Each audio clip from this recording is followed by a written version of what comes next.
do you know what the additional $500,000 being requested is intended to be spent on? And how, if at all, does it overlap with the new traffic calming $200,000 project that was added in there that relates to the police officers moving off the avenue? Why aren't those efforts coordinated, or maybe they are, but their funding isn't?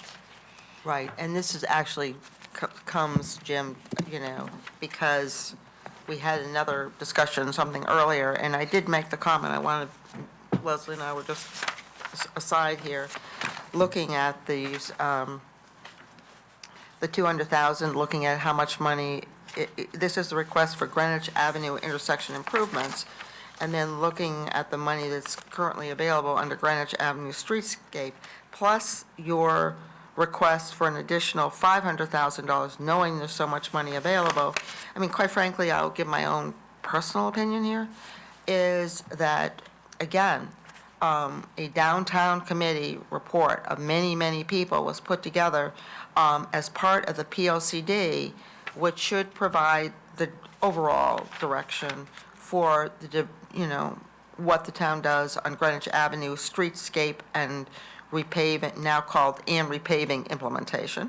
And so, therefore, while I support whatever is going to happen with bump outs or whatever is going to happen, it should be part of our overall plan, in my opinion, for Greenwich Avenue, and should be consistent with the direction and everything that was provided to the DPW, which was the Downtown Committee report, for the background for the Greenwich Avenue streetscape money, which we've been spending, which I guess is whatever. So the question is, the 200,000, can we move that into the overall, because there's lots of money here, Greenwich Avenue streetscape, and then use the same standard and make it consistent with this plan? And again, one of those is lighting at the intersections, the same things we talked about. But I mentioned this other to Leslie, and so now she wants. Can I speak to that before Jim gets the chance to even take his inhale? There's a piece of it that I liked having it separate. It was the intersection changes were put forward as having some connection to the removal of the 3 traffic officers on Greenwich Avenue. And so to have buried it into another ongoing program would have left us, me anyway, with an inability to distinguish it. I mean, my plan is to vote for that item. I would vote for that item even if the police officers were not removed. But I think there was an intellectual honesty or a forthrightness that was implicit in we're proposing these changes. We think they're recommendable anyway. Yes, they're connected to the police officers, and so we identify it separately. We didn't just increase another item by 200,000. We're showing this as a discrete, separate item, and I thought that was good handling by DPW. So I said earlier we weren't, and Leslie and Deborah, we all agree we weren't going to debate here, but I will say that if you go back to the original intent of the Greenwich Avenue streetscape program, that was already included in the intent and the budget for Greenwich Avenue streetscape. So you're only doubling up on something that was to be there in the plan. And so therefore, from a duplication standpoint, from a standard standpoint, for consistency standpoint, that's why I raised the point, because I think it's critically important that this very valuable part of the Greenwich revenue system be very consistent, and so that's why I brought it up. Let's hear from Jim. Okay, so where do I start? Aren't you glad he came down here? Yeah.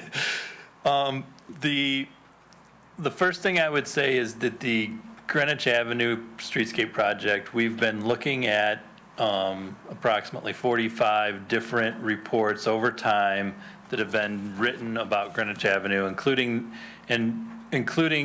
focusing significantly on the POCD's downtown plan. and incorporating many of those recommendations to see what was the overlying themes of each report. So try to come up with consistency. So if in 46 of the reports or 45 of the reports, 30 of them all said to address this specific thing, then we were looking to address that as part of that project. So we have been incorporating a lot of the downtown committee stuff. In addition, one of the things that, in looking through the bulk of those reports, talking with, when we started the project, the police on Greenwich Avenue were recommended to remain. And so the focus of the Greenwich Avenue Streetscape project was to maintain the police on Greenwich Avenue. So the intent of the separate project, the $200,000 project that came in, is to kind of refocus and do some immediate minor modifications to allow the police to not be at those intersections, to make those intersections more friendly, and to be able to have a small amount of money to, what we may need to do is temporary improvements for the overall safety of pedestrians, vehicles, et cetera, if the police are removed during those times. Is it going to be the long-term final solution? Whether that means traffic signals or not, 200,000 isn't going to get us there. It's to initially assess something and to take that into account for this immediate need if police are going to be removed in July or October or whenever that time comes. So that's why that one was kind of broken out separately. If that's the direction that ends up happening, then we would be making additional modifications and looking to incorporate the long-term improvements into the Greenwich Avenue Streetscape project. So that would be incorporated then. Now, to address the first question about why do we need more money if we've already got a bunch of money?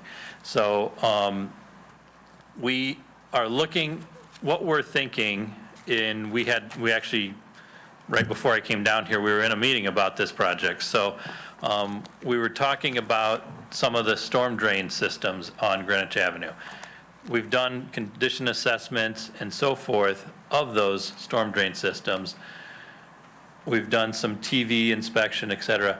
Those things are all things that we're analyzing. We anticipate by July having a good understanding of what we need to start looking at doing for improvements to that, which would need to be completed prior to any official like streetscape or curb bump outs or incorporated into that. So we think as a combination of the design work that still needs to be done for the Greenwich Avenue and the potential work, physical construction work that could be done to Greenwich Avenue between now and June 30th of 2021, we feel that the monies that we have in unencumbered and encumbered money, plus what we're requesting, is what we would need to get what we're looking to get done between now and then. So, again, I just because I was on that downtown committee, it was like 20-odd people, and everything was so documented. But your POCD is quoted again and again and again, and that study incorporated all the extra studies that you're talking about and sifted through, and it was to be the plan, and that was on what this was based. But, it seems that things have changed. So, anyway, I think, do anyone have any questions on anything else? They did talk about this being a living document, clearly, and identifying needs. I think the only reason, I agree with you, the importance of the current year, but we're going to have the conversation about the debt model. So I do think that we can't just think about this year. At least we need to think about the 5 years, and then the 15 years are going to be in that model that's sitting up on the screen, so. Okay, interiors, restroom renovations?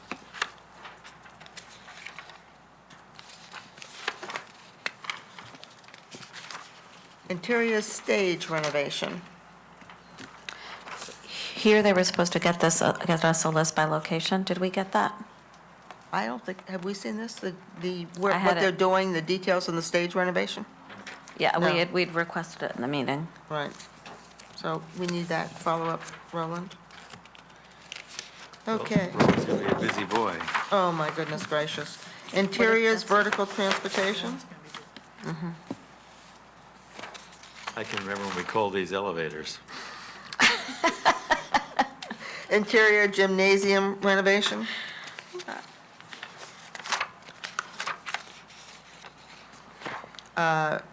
Major project, Old Greenwich renovation?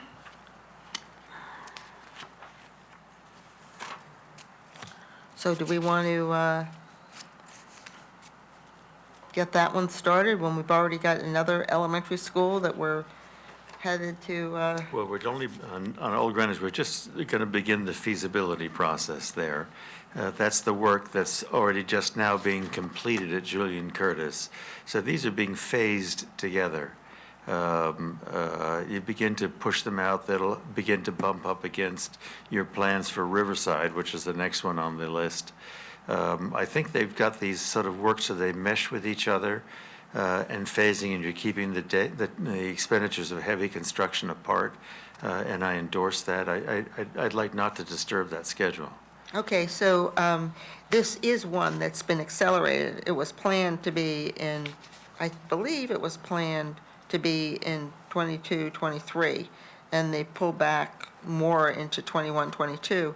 And my notes from our discussion with the superintendent and chief operating officer, whatever, was that this was a potential for moving out by a year. So Do you all actually, have the notes? the process a year ago was a little different. No, I'm talking about when we met just recently, a week or two ago. Because the original process on this was they brought the three projects in together, and they were looking last year for us to approve the design money, selection of an architect and like, of three schools simultaneously, featuring to us that there would be great brilliant savings in bulk. We, to my mind, quite rightfully, did not want to be locked into three, and we didn't necessarily want to be locked into one architect for the three, lest we have a bad experience with the first. And so we delinked them and took them one by one. So if they were scoped out before, I don't know this to be so, but if they were scoped out before to be this and this year, that and that year, it was connected to this process where you're doing a simultaneous design on three schools. And starting this year, obedient to what we did last year, you're in feasibility for Julian Curtis this year, you're looking for feasibility in Old Greenwich next year, three separate, distinct, separated projects, and it was our doing. Okay, so that's fine. I Ms. Tarkin, think just that- a question for Mr. Raymer, if I can, just to be clear. So that model, as it depicts now, is Julian Curtis is in feasibility on its way to A&E. Then Old Greenwich, I think you said, then Riverside, then Eastern Middle School. And Eastern Middle School, we know is No, targeted. there's a stutter step of 1 Sorry. year of extra lag before you get to Riverside. I'm sorry. And Central Middle School is out in 2032. No, it's in 30. He said Eastern. I'm sorry, I said Eastern by accident. Oh, I'm sorry. I don't know why I'm doing that. I don't know where So, Easton is. Keep doing that. I just think that, I mean, we're not a BET that can commit for the year 2030, obviously. And we're not committing But- a year, 2030. So you believe that the town's going to be able to handle those four projects in decade? You I think don't know, that's? it's a decision I'm going to make year by year. Okay, that's good. That was the answer. Listen, there's a fundamental misunderstanding that happens here, and that is that we asked the school board to do a 15-year plan. We got fed up with year by year, surprise, here's our list for this year, surprise, here's our list for that year, et cetera. And we said to them, quite rightfully in my opinion, you know something, spend some money, here's $150,000, do a study, and come back to us, give us a scope of what we're going to be looking at over the next 15 years. Hire an architect to go do a survey of our facilities and come back with a list. They came back with a list, and they more or less spaced it out, maybe this and this year, that and that year. And I'm hearing undercurrents with, I'm seeing a change of a year here, and I'm objecting to a change of a year there. It was never intended to have that kind of specificity. They're trying to answer the question of, go out there, take a look at your facilities, and give us an idea what's going to be coming at us over the next 15 years.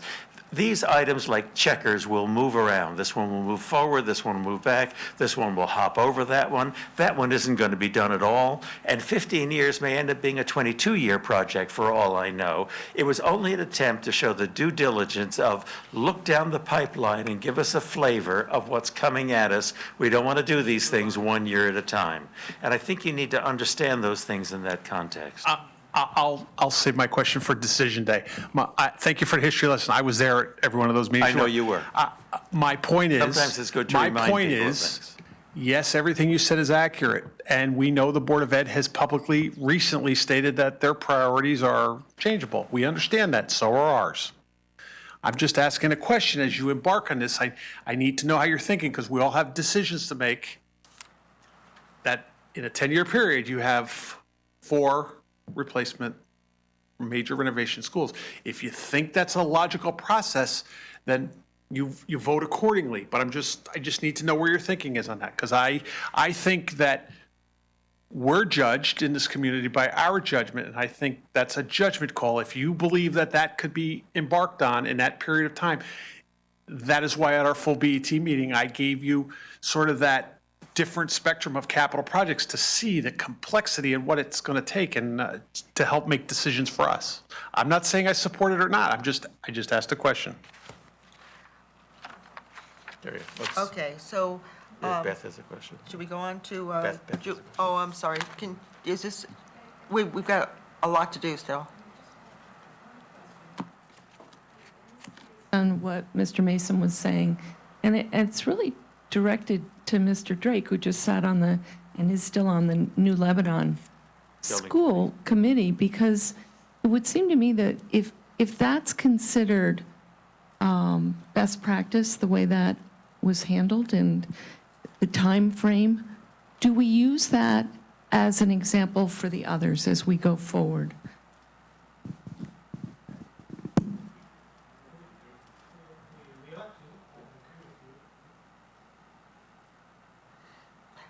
So, let's move on and talk about Julian Curtis. Does anyone have any comments about Julian Curtis?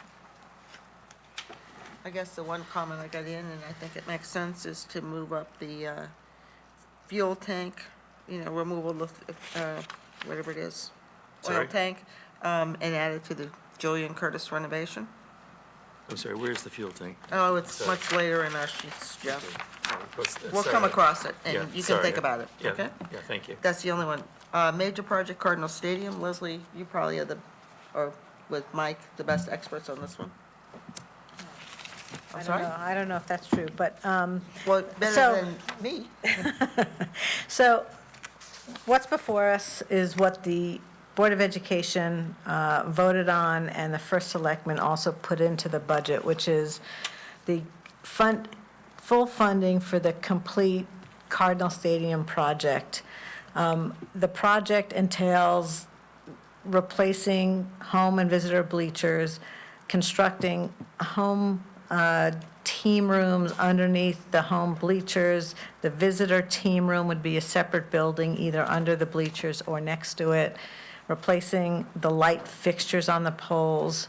By saying that, reflecting a lack of confidence in some of her subordinates who've been working in that area, I actually have a high level of confidence in them. I just thought that your point's well taken, that the public will receive the outcome of the report with greater confidence if the reporting level was directly to the superintendent. I think that's appropriate. Okay, thank you. So I was going to, I did talk to Roland about this because I, heard that, well, from my colleague, obviously, colleagues. And his reaction was, this is operating, and we really haven't done consulting like this in operating unless it leads to a capital item. So I'm really not supportive of moving this into capital. The other thing I would like to say is I would hope that sometime in the next same time frame, or if not before, that we do another study, and I think we talked about this before, that really addresses the legal aspects of this and how the decisions are made and the authorities to make those decisions, the approval part of it. And Again, I'm not sure that the people who are doing that particular study had that capability, but I think it's critical that it be addressed, and critical that we address how we fund the settlements, and that might mean removing the way we settle it from the BOE and putting it into another fund or something. I don't know what's allowed by the state. We have one of the members of our law committee with us today, and we have one who's still ill, sadly. And, but I do think that that should be somehow molded into the overall discussion when we're looking at the special education. I have an additional item for the Board of Ed. We are working on the cyber program, which I'm not going to get into in detail. The Board of Ed has money earmarked within their budget in many different line items. I'll have the exact line items for you on Monday. I believe it's $228,000 across, 2 to 3 or 4 lines. I'm going to propose that we reduce the Board of Ed, a simultaneous reduction of the Board of Ed operating budget, moving that 228 to a capital item. All cyber abuse is being handled as capital for the rest of the town. And I'm going to suggest an increase to that amount on Monday, that amount to be determined. Okay, thank you. Do you have any Say the last ballpark part of what that item might be, to just give us? Well, the 228 is Well, what's in their 228, budget, what's in but their in the budget now. But do you have any? No, I just, because I have a sense of the dollar amount. What I don't have a sense for yet is the capacity to implement. So we're working with, it's not only the Board of Ed, it'll come up later in capital, but there's 2 or 3 different entities within the town, and we just want to make sure any money that we put in can actually be used. So that's where we're finalizing. They know that they need to get this to us hopefully by tomorrow, the latest, so. Who's the they? The they is, I think, is Megan here, or no, she was here. So Megan Zaretsky, as the risk manager in charge of the task force, is working with Michael Ting on the Board of Ed. So Michael as- Ting's involved. He's very involved, as well as working with our third party, as well as Tom Klein. And anyone we were going to make a potential change is weighing in on any suggestion. We are not making it without their input. How's that? Thank you. You're welcome. So I too have something for the Board of Education. We did put into our budget guidelines, that they present us a prioritized list of additional budget reductions, and the amount identified was $1,157,000. And, I recognize that there are many issues here, including the special ed for which they do not have a handle. But I also recognize that in the information that they give us, that the Board of Education was down 110 students in the current fiscal year. We used to have a formula that we would give them extra money if the student body increased, and we were regularly doing that, and that we would actually reduce money when it went the other way, but that hasn't happened. So if that had happened for the current fiscal year, the current one that we're in, that number would be around $917,000. However, and so that should be money that they have in the budget. And it also recognizes that the student body now includes all these pre-K students who are probably less expensive for teachers and perhaps upper grade students, if you follow the same kind of model that you see in the private schools. So what I'm going to suggest is not this mill.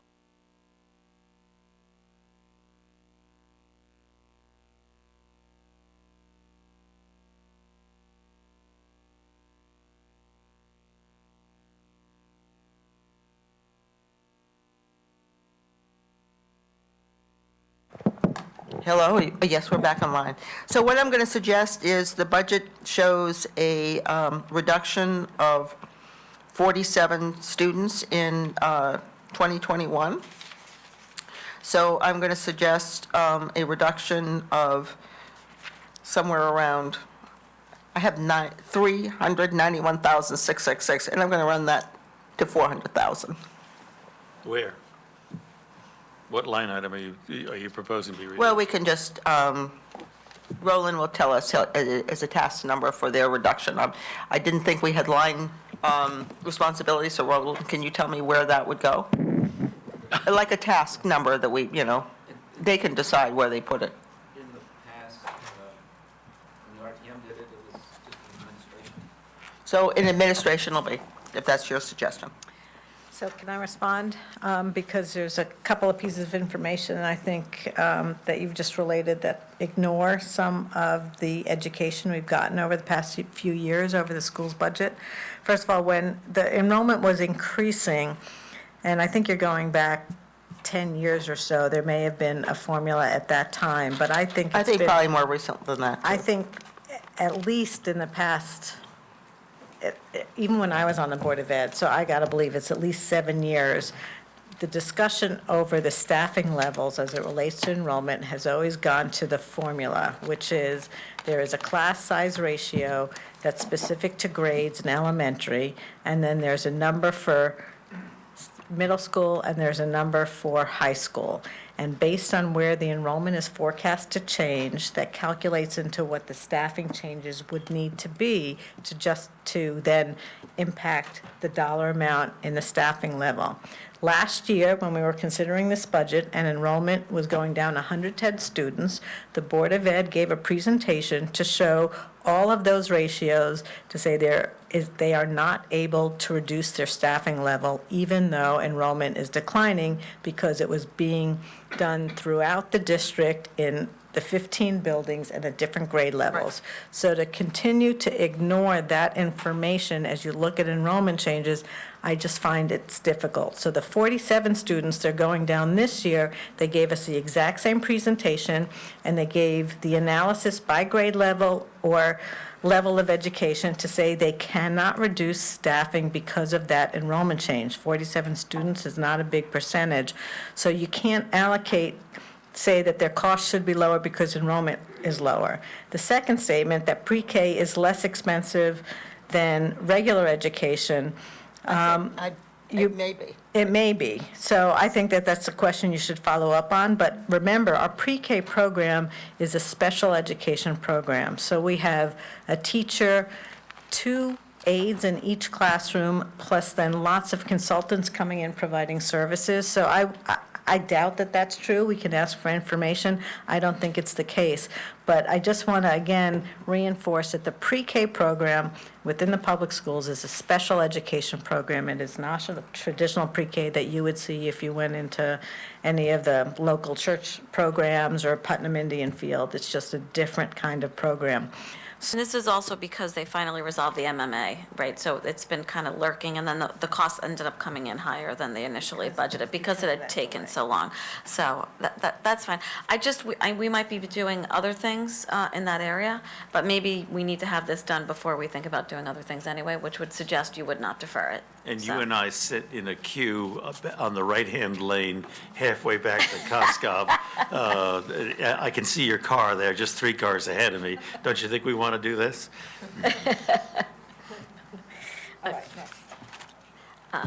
I can honestly tell you that of all these sheets, I found the mathematics in the first paragraph absolutely most confusing, and I think there is a mistake in the numbers, so Roland, we should just look at those numbers.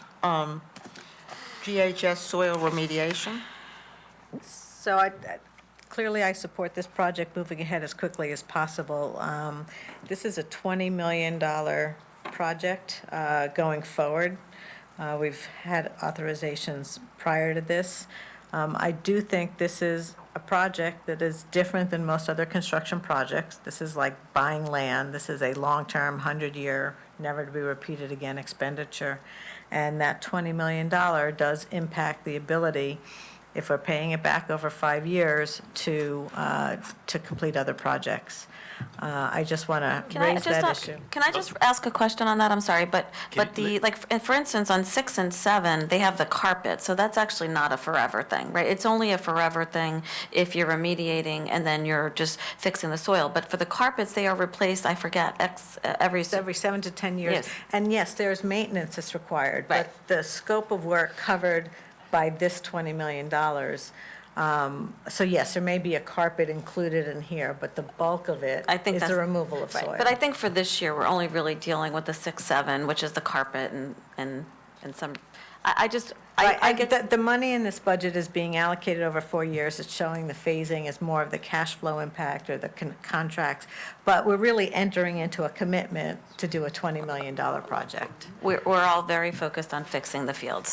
So I think the only thing is that changes, it's 7-year financing. but- It was a point that Leslie Moriarty was making, that she didn't get to finish when her sentence wasn't finished. Go ahead, Jeff, finish it for me. Well, I think the thought, if I understood where Leslie Moriarty was going, was that on a $22 million project, 20 of which is upcoming, and it's a forever project of this character, that rather than have it impact capital projects over the years to come, this is a candidate for us to do it on 20-year financing. And then Deborah made a comment about the carpets. Okay, BOE parking lot maintenance? So I keep bridling over capital work being done at Central Middle School, a school which is slated for demolition presently in fiscal year 2032, which is to say about 11 years out. And this is a parking lot, so I took the opportunity to go drive into the parking lot the day before yesterday. And I would have said, frankly, that the condition of the parking lot is not all that bad. I've taken a look at the footprint of where the fields are going, where likely the school's going to go, and it's perfectly plain that this parking lot is going to have to be torn up. And so, although I have sat there and grumbled about things going into Central Middle School and balancing on the one hand that you need to maintain the school and you need to be fair to the students who are in the school for the next 11 years, but on the other hand, I don't want to do 75-year durability projects on a school that in 11 years I'm demolishing.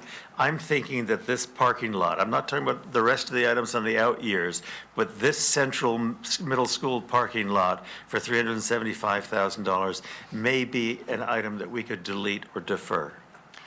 And I generally agree with your view on Central Middle School and how much money do we want to put in, especially when you look out at the 5 years, it's $20 million, knowing that we want to potentially knock the school down. So I agree with you, Jeff.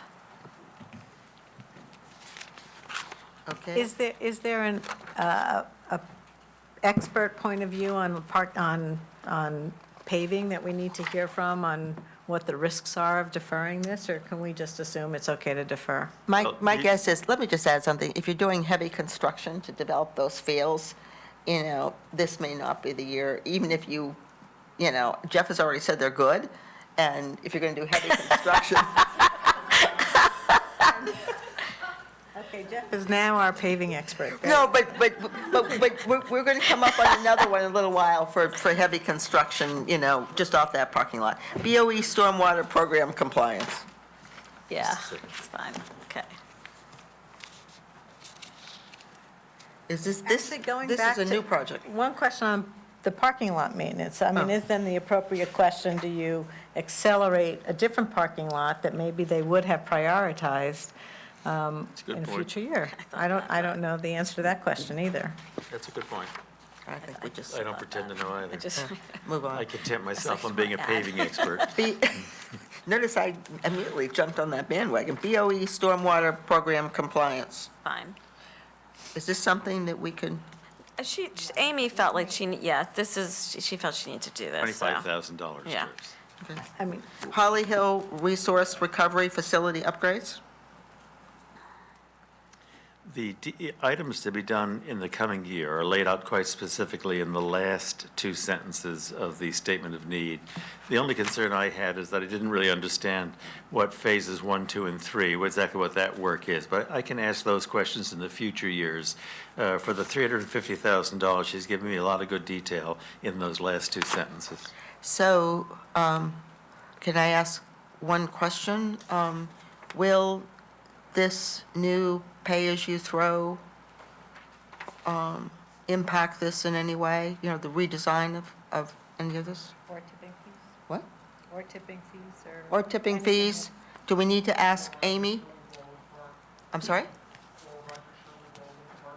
Well, just here. on Oh, the- and I'll add that, I will add, it, or the movement of trucks and facilities from Roger Sherwin. I mean, maybe this is one that we defer until we get a handle on this whole thing. This is really making the place look prettier for the most part. And we're going to have to deal with mountains of pig I bags. disagree. From what I heard, this is not just a beautification project. This is Yeah, an efficiency flow project. Right now, the vehicle flow isn't optimal for the way that we want to staff it and structure it. So I think it's more than just aesthetics. The question is whether you should be doing this concurrently with some of the other plans, that you don't want to defer the money, but you want them to work hand in hand. And when they're developing their operating plans, you also are doing your design for the facility. I don't know if it makes sense. We've deferred this project for how many years? Oh, my God. Well, It goes back to, I can remember this coming up as an $11.5 million project in my first year on the BET. There's nobody alive who remembers I'll that. just add one more thing, though, that also, we've heard that they're also looking at this as the access and egress driveway for the western remediation. So I just think there's a lot of things here that this might be a candidate for deferral. Leased buildings? So I have a problem here. We're talking about, this building in particular is the American Legion Hall. We've got a few buildings that fall into the same category. We'll have the same thing, it'll come up in this year's budget when we get to the pavilion as well. So I have some places where I have town-owned buildings that require very big-ticket renovations, and they are leased at either nominal rent or very below-market rents for activities which are not available to the public at large, but leased for a specific group. Doesn't matter whether you're talking about the pavilion where you have, 5 hand-picked tenants and nobody's real clear about how they were picked, but they're not people in desperate need, or whether or not you're talking about the American Legion here. But this is a $5 a year lease. If you read the lease says that if the tenant desires cap. My concern is, without capital asset management, we are just, it's just open. We don't know what's getting done, what's not getting done. And what I'm afraid of is we go through another situation. Oh, how many of us had to spend all those nights out over just that JC roof issue? Just that one issue. And we have this going on, and I don't know how to do this. I don't want to separate it in all separate project numbers, although by charter, all appropriations are supposed to have a separate account number. I don't want to do that. This is that quote bundling. We've only been talking about this for a decade. It's bit us how many times?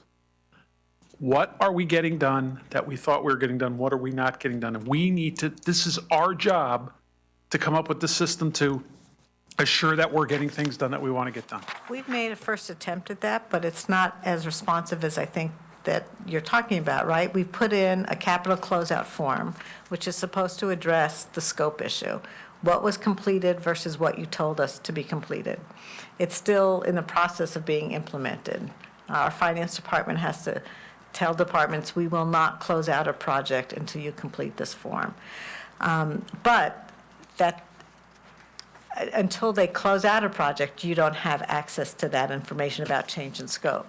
We also know, though, that Munis does track projects by location. When this project gets approved, the way it's set up in Munis, it won't be for an exterior project of 297. It will be for a project at Riverside of 245, a project at EMS for 2,000, and a project at Coscop for 50,000. Now, the Board of Ed does have the ability to move money among those 3 buildings, but they don't have the access, and I'm looking at Roland and Angela, to make sure to add a 4th location or to exceed that dollar amount in the aggregate. So those 2 things are currently in place. I'm so sorry. If there's a separate project number, there is no authority to move. That has nothing to do with Board of Ed. That's state statute. That's a capital project.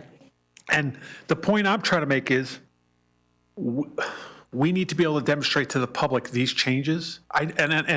Remember, I started the conversation saying, I need help. We need to make progress on this. I didn't say we weren't doing anything, and I've supported every step we've done, including spending money on capital asset management. But it's still The main issue is still before us. How do we know what we thought was going to get done, got done? How do we know what we're appropriating is going to get done? And just, I'm just using this project as an example. And it's, the big projects, buying a fire truck, you're going to buy a fire truck.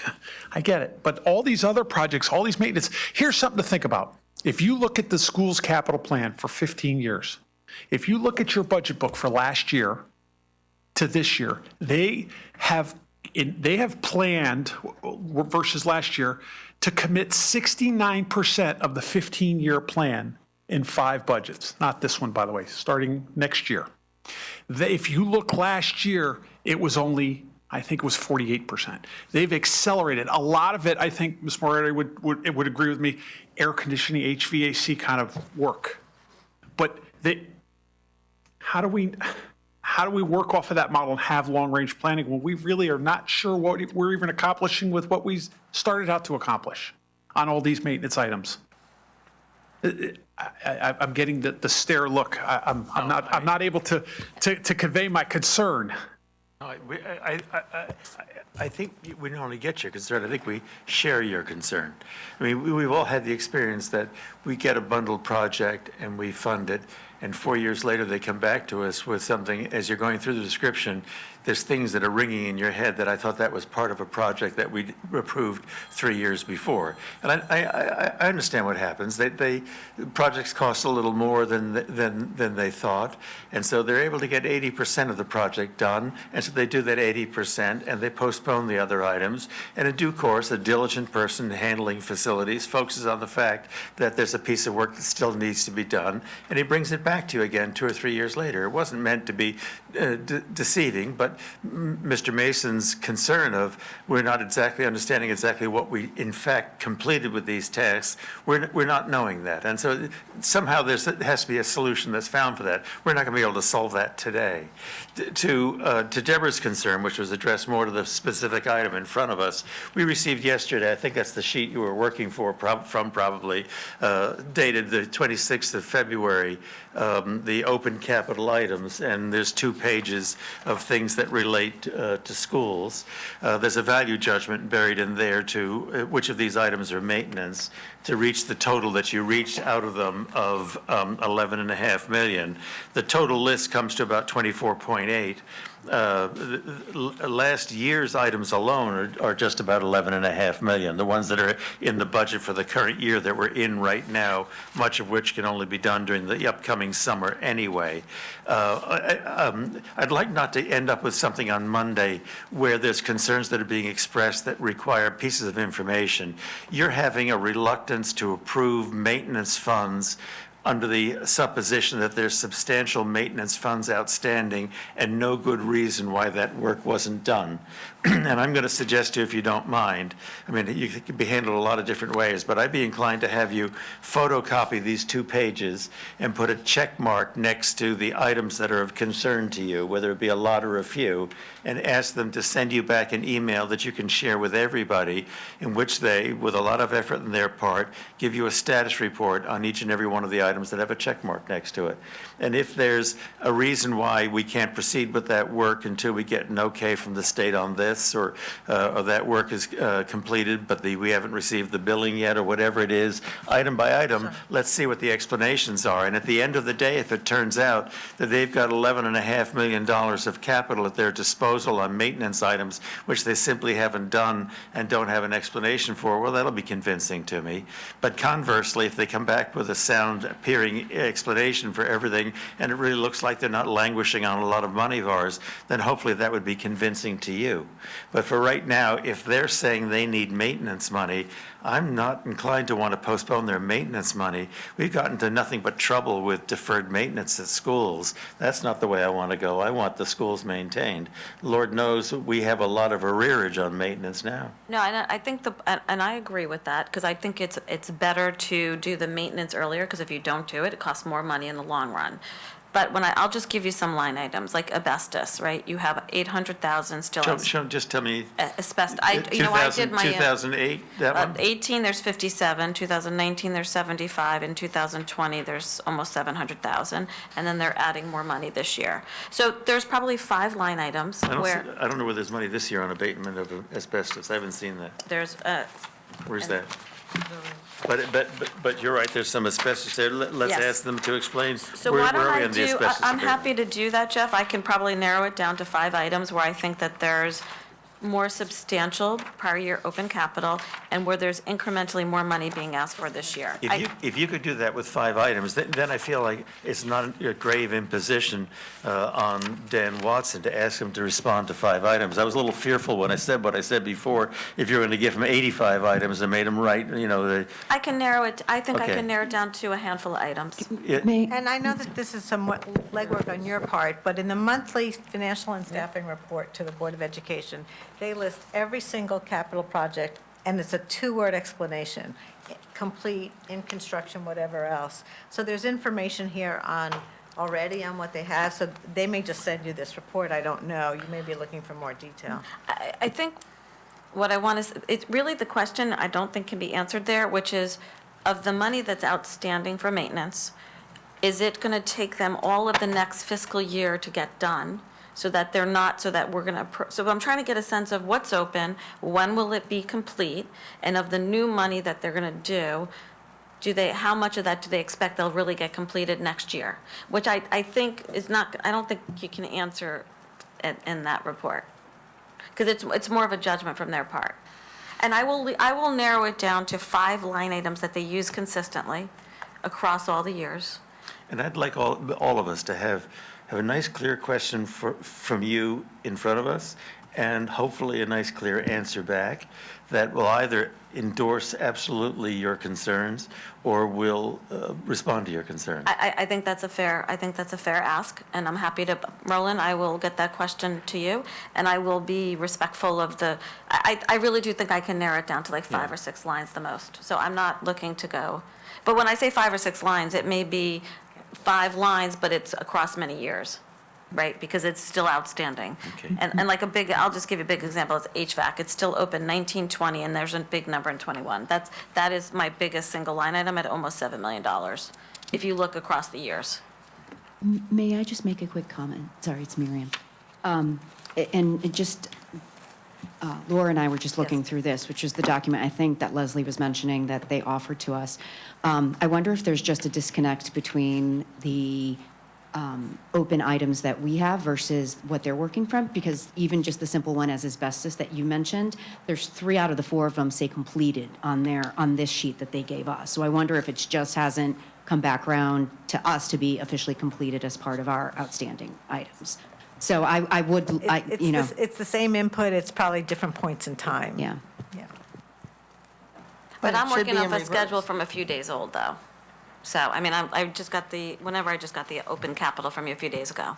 I mean, I think it's 2 days older than the one he just sent us. But if the Board of Ed completes a project, they may not have yet told Angela and Roland it's completed, so And it's not a maybe, munis. and then maybe that, to Jeff's point, maybe the answer is a lot of these line items, they are going to get it complete this year, and they have the capacity to do the stuff next year, and maybe it's just a timing issue between what they're doing versus what the town knows. And I mean, I'm a little confused now. I thought I was pretty much, on top of this, but now, in this conversation that I just hear, I mean, I thought you're telling me that they have forms where they're not completing the munis data, because Angela and Roland shouldn't have any, there shouldn't be a lag. They should be completing munis, and you're saying, no, they're not.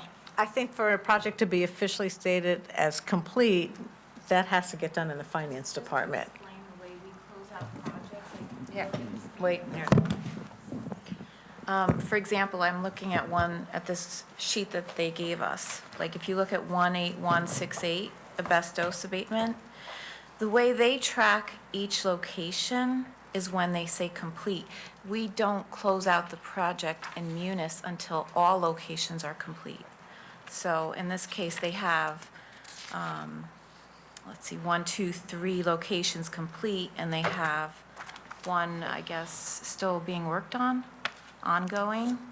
So we don't close it out until all of the locations are complete. So that's where there could be a little, Under their project number, so that's kind of interesting, isn't it? No, because that's a location within a project. That gets to Mike's bundling point. So they're Right. basically, if it's bundled with more than one school, they're not closing out the project until all schools are done. Yeah, and DPW has told us about that as well, that they have things open even though the majority of the projects are done.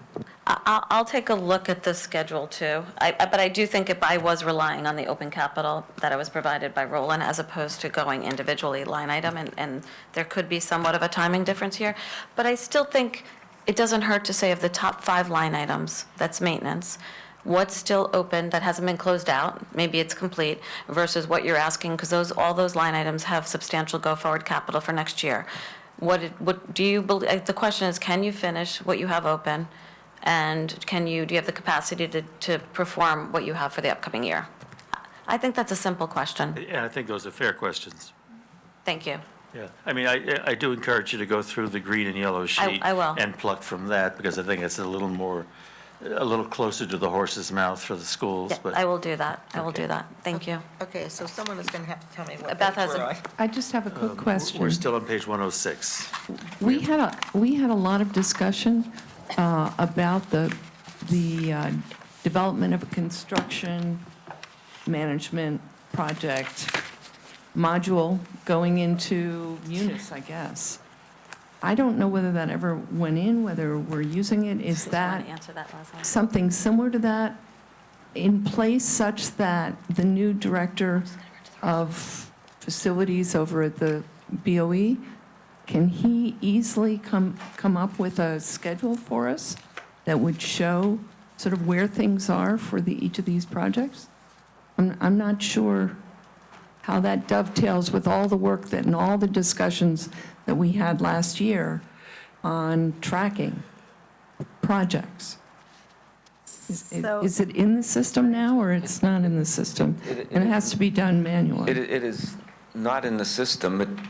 The system has a lot of capability that no one's using, and it does have timelines and things like that, but somebody has to input it into the system, what the milestones are, and then as the project goes forward, to check off those milestones, but that's not in our But, so system. we're not using that module that we all thought was going to help with this whole process of tracking? But they never committed to being able to fully implement it by this point in time. Okay. And we had the change in staffing. We know that the new COO has met with Bloom Shapiro on the recommendations just 3 weeks ago or Okay. something to restart.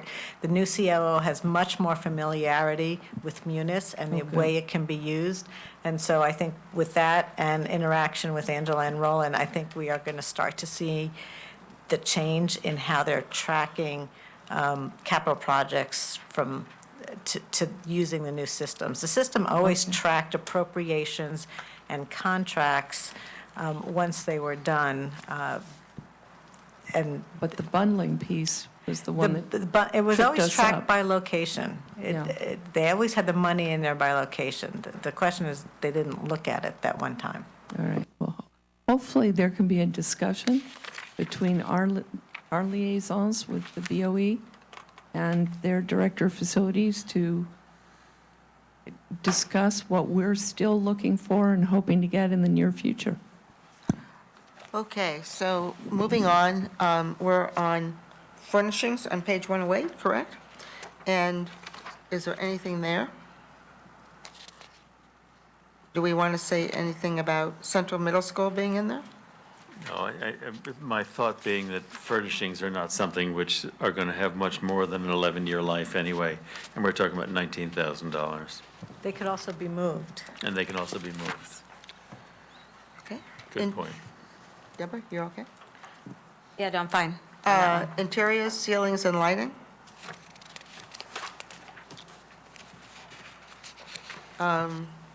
Some input I have is to reduce for Parkway, 409. Why is that? Why is that? Well, I guess What page are you on, Leslie? I'm on page 111. 111. Okay. There's a component for Parkway at 109,000, and Leslie. 409. I'm sorry. 409. How are you? I didn't get away with it. Yeah, 409. And Leslie has a concern about putting lighting into Parkway. What's the concern? Well, I guess the use of that facility? So can I just, I want to go back just to. $500,000? Can I just go back to one thing, just I want to clarify? So we are going to go back to the Board of Ed and get a revised 15-year plan. Do we have an adequate answer to why they accelerated the projects and the maintenance on this year's 15-year version versus last year's 15-year version? The acceleration actually happened in the out years, so as usual, we're focusing on the near term. We asked the question of how that happened, but their near-term maintenance budget is down 11 million from what they projected 21 to be. Why it's higher 10 million in 22, so you can say there was a switch from 21 to 22, but it's higher again in 23, 24, and 25, and then it's overall higher for the 15-year plan. So we didn't get a specific answer. We didn't focus on the out years. Every Okay. penny of it, because they already have. That's fine, that's fine. But can I read this is almost two separate projects. Maybe I'm the one who's not understanding this. We've got the park restoration for the grand plan for the park, and then we have the relocation of a work facility. Right. Can we separate, maybe we separate them into Well, that- two projects as opposed to commingling them and What I said the other allocate day. whatever I did part of too. that 400,000 goes to the relocation versus what's That's what I going think Mike and I was saying that the other That's day. what I was saying. If we have a breakdown of the two things, then Jeff's condition can go on the larger amount, and, we can just have the other ready to go. I think the point is, you're going to move it, right? And it just doesn't make sense to keep it there. I don't want to hold, for the same reason you talked about the dishwashers, I don't want to hold them up and not give them access to money, so that if they're ready to act next year, I want them to be able to act. So let me ask you some questions. Of the 400,000, are you going to start to release funds with which to build a new structure somewhere else before you know what's going on here? Or do you want to know what they propose to do here before they start to build something new? Because for me, I don't want the old building knocked down. I don't want a new building built. I don't want to do any of that until they've decided and shown us what they want to do. And they have the money with which to do precisely that. Why don't they just sit down and tell us what they propose to do? They're going to put the new facility here, and on the now open waterfront, we're going to put one of these over here and one of those over there, et cetera. Isn't that pretty? What do you think, folks? And when I've seen that, I'm going to say, that's great. Here, we'll release the money, go build, go knock down, et cetera. But I don't want them to start to do any of those things until I know what they propose to do. And I'm in as much of a hurry to see this happen. I think it's a great vision. I compliment the first selectman for having that vision, but I want to see what the vision is before we start to knock things down or build things somewhere else or move things to another location, spending town dollars to do it. We only have 400,000 here. We're not going to be building any buildings or anything because I don't they have know to be what OSHA compliant. I don't know what think they're about the gonna modulars and whatever. At least they can start moving some equipment. Well, Whatever. I We'll- just we'll- think, Jeff has a good point.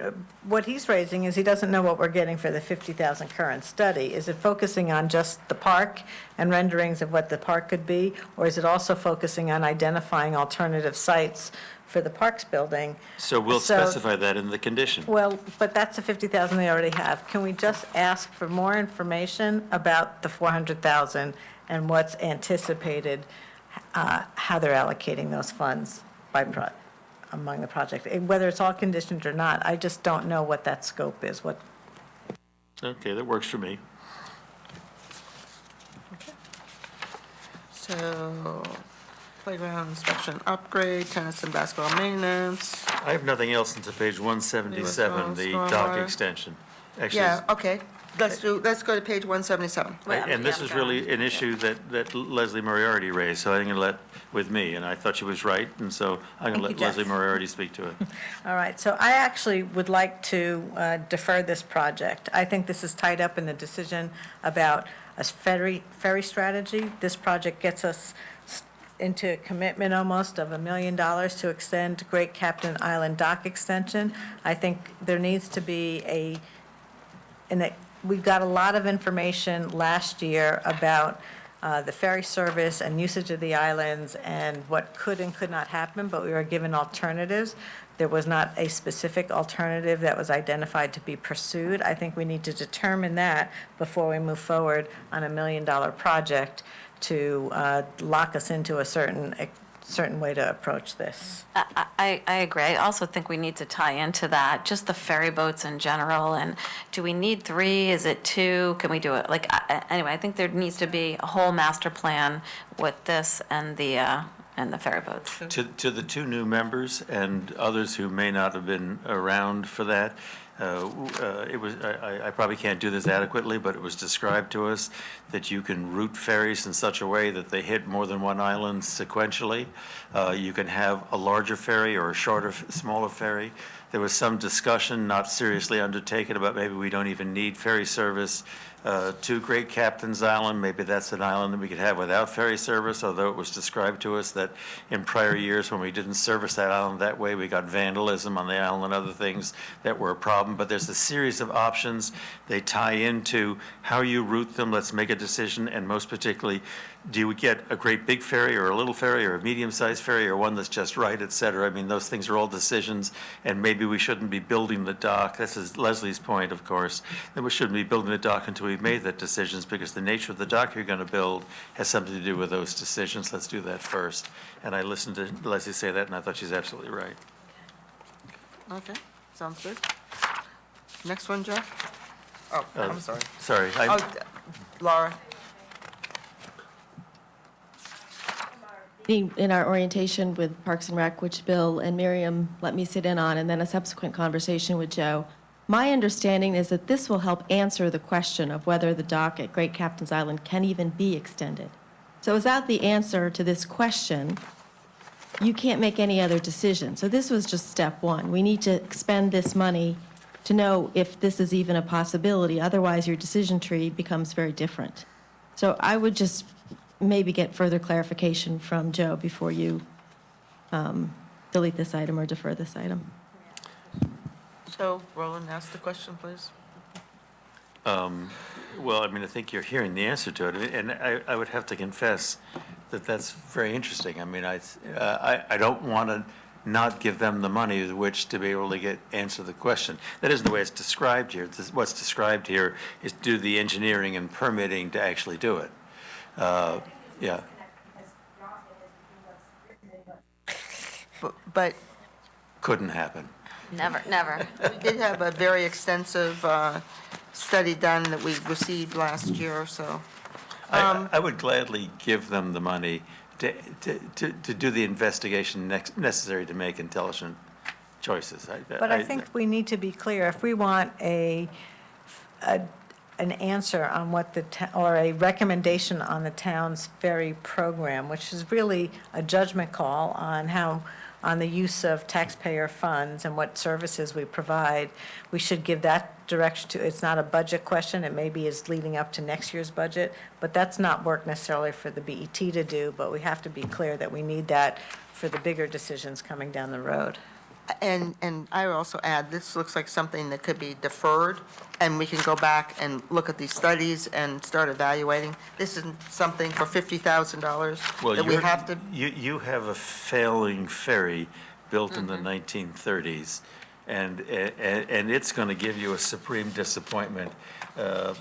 Maybe we can sell the ferry to Larry and use his electrical panel at Nathaniel Witherell, but. Come I on, mean, we don't have time to be funny now. It's of the same ilk. I wouldn't mindlessly just push this back a year. I don't think that you want to do that. Okay. Any more comments on Parks and Rec that are, I could go to Nathaniel Witherell, but maybe you would like to. That's the next place where I have something. What, anything on the Dredge Arch Street ferry dock, The what? the 182?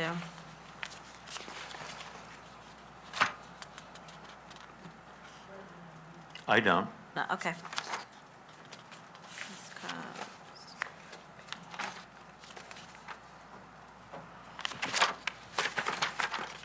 Do you have something on that? I just wasn't sure how it tied into the whole, but I'll let you know if I come up with anything.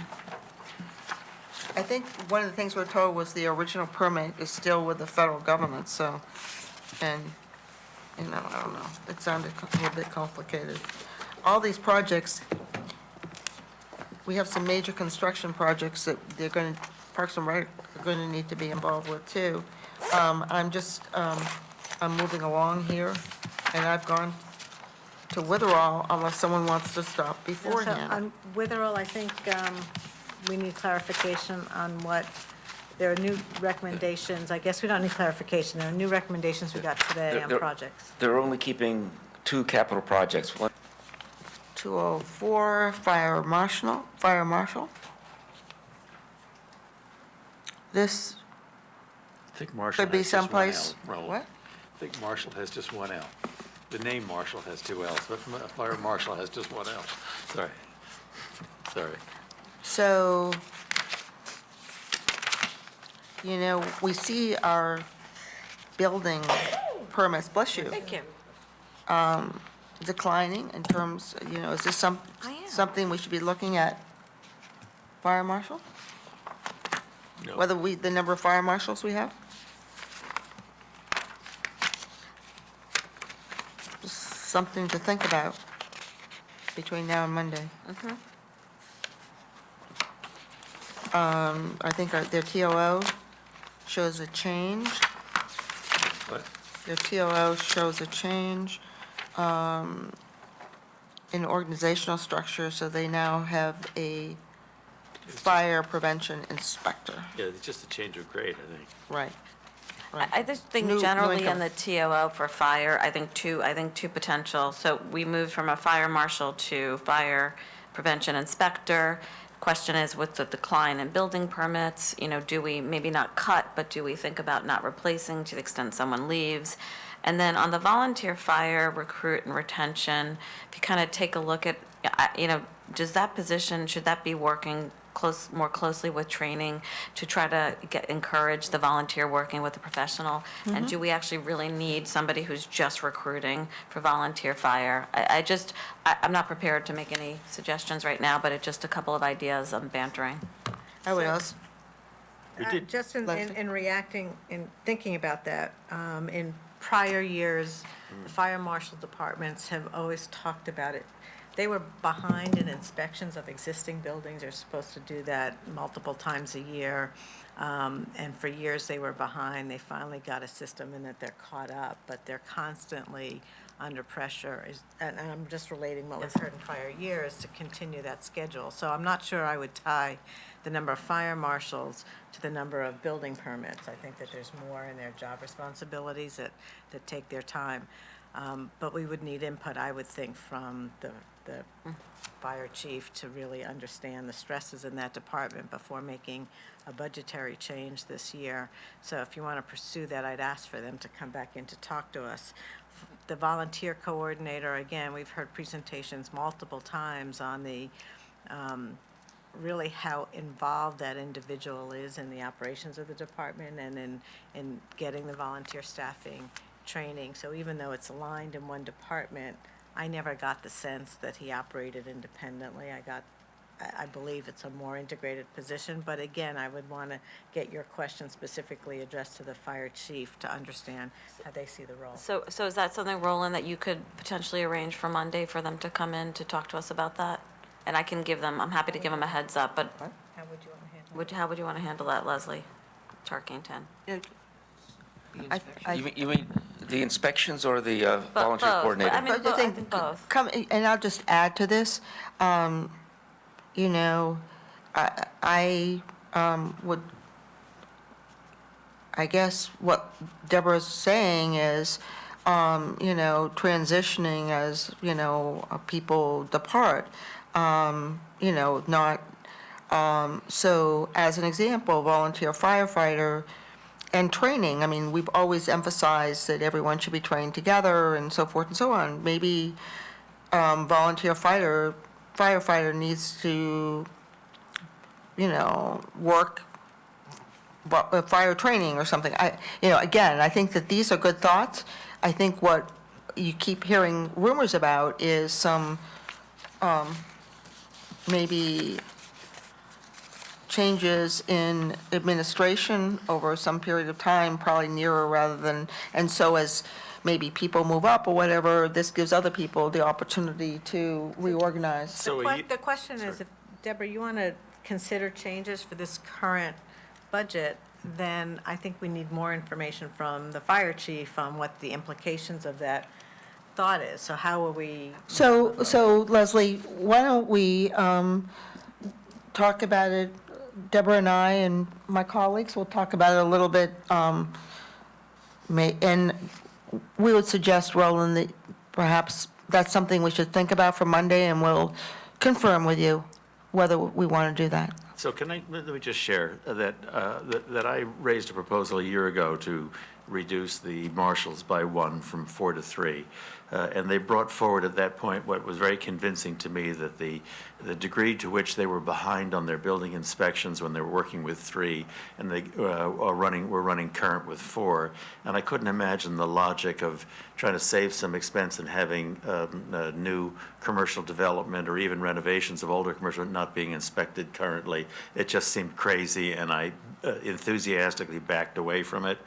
Going back even further, since I'm an old coot on this board, there was a point in time where the handling of the volunteers was very chaotic, and we did not have a staff person doing it. It was being handled by the volunteers. Then happenstantially, anecdotal thing that came up, my wife had a matrimonial case where the husband was providing his insurance to his children pursuant to court order because through this system as a volunteer. And in fact, he was living in London, England, and I was wondering exactly how many fires he was responding to from London, England, and why we were paying for medical insurance.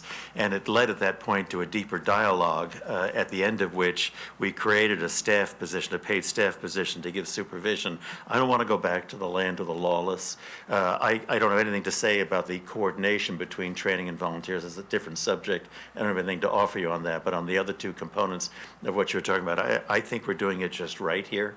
I invite you to have conversations and things, but I can tell you that when I raised 2 of the 3 points you just raised, I was left very convinced that we have it right. Okay, thank you. I just add to this mix, we also have a fire study. We'll have a fire study coming up also, so I'm just adding that to the mix.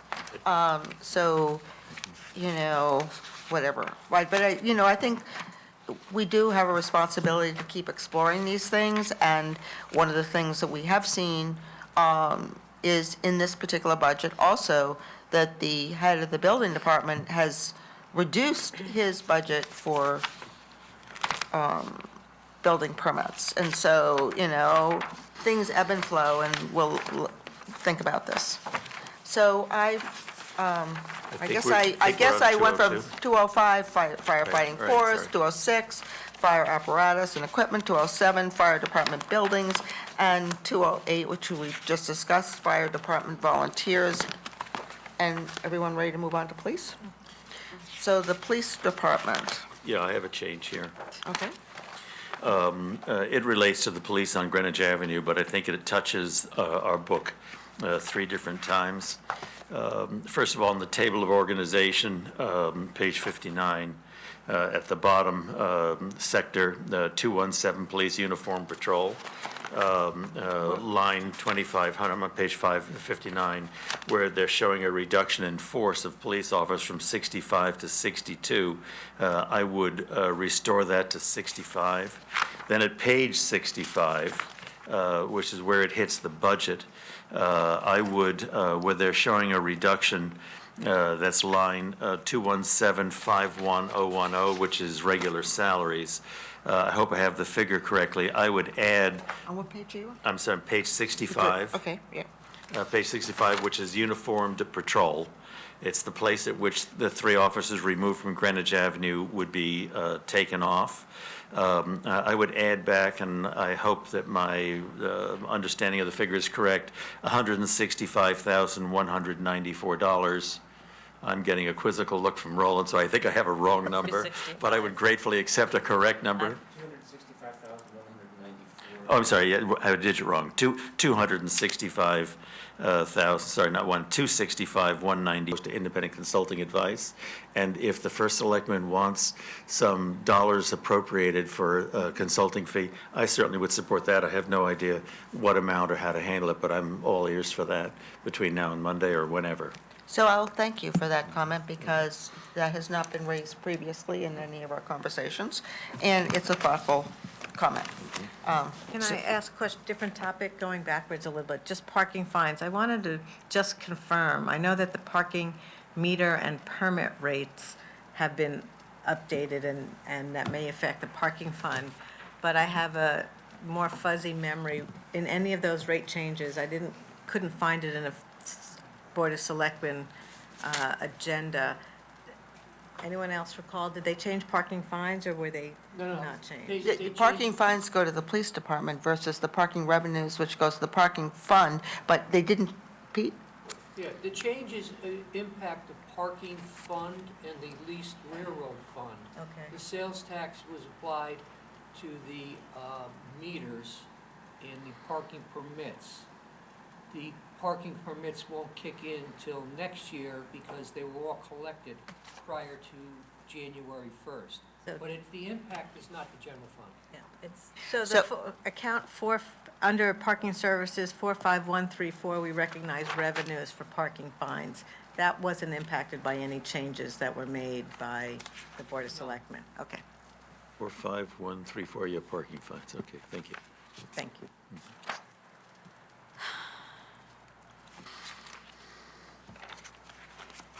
So do we have anything else before we get to 812? I don't have anything before that.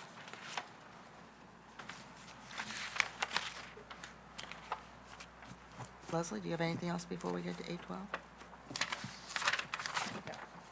I do not. Okay, so we're at 812. So I propose that we will add in the increased fees that were agreed to after the budget was put in place, and Roland said that amount is roughly $130,000. Okay. I'm sorry, what line now are we talking about? It'll go in multiple line items, and so, Oh, I see, yeah, you're going to do perhaps not otherwise classified, was that the Well- plan, or? No, there aren't that many changes, but there are a couple different departments that are impacted by it, but in total, it's $130,000. So Roland is going to change the departments. Okay, good, thank you. Is that okay? Oh, that's great, thank you. Are there any other, I mean, and Leslie, I thank you for raising that point on the $1 million and refining that. Are there any other, You talked about the recreation fees. It's not just 812, right? It's also going to be the beaches and all of the P and Z accounts. right, Roland is going to put the numbers in the various and sundry Parks and Rec accounts, as I understand it. So have we completed revenues? Just, if we completed revenue, just the items that were discussed here would reduce overall revenue, including the grand list increase, by $478,000. It reduces revenues. Yes. And that's net of the higher grand list that's, the selectmen didn't have. Is that because the pay-as-you-throw? Pay-as-you-throw is 2.8. well, but that's assuming but with that, I'm just saying, what Yes. was discussed is a reduction of $478,000.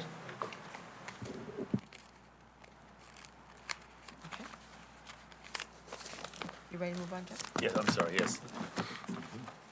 So Leslie and Deborah, ready to move to expenses? yes. Oh, one No. last question, sorry. Only because there was a conversation, and again, my memory was a little fuzzy. On the cancellation of prior year encumbrances, budget at $1.7 million, we talked about it, but there was no projection or request to make a change to that number. Is that correct? You didn't make note of a request to change there, okay.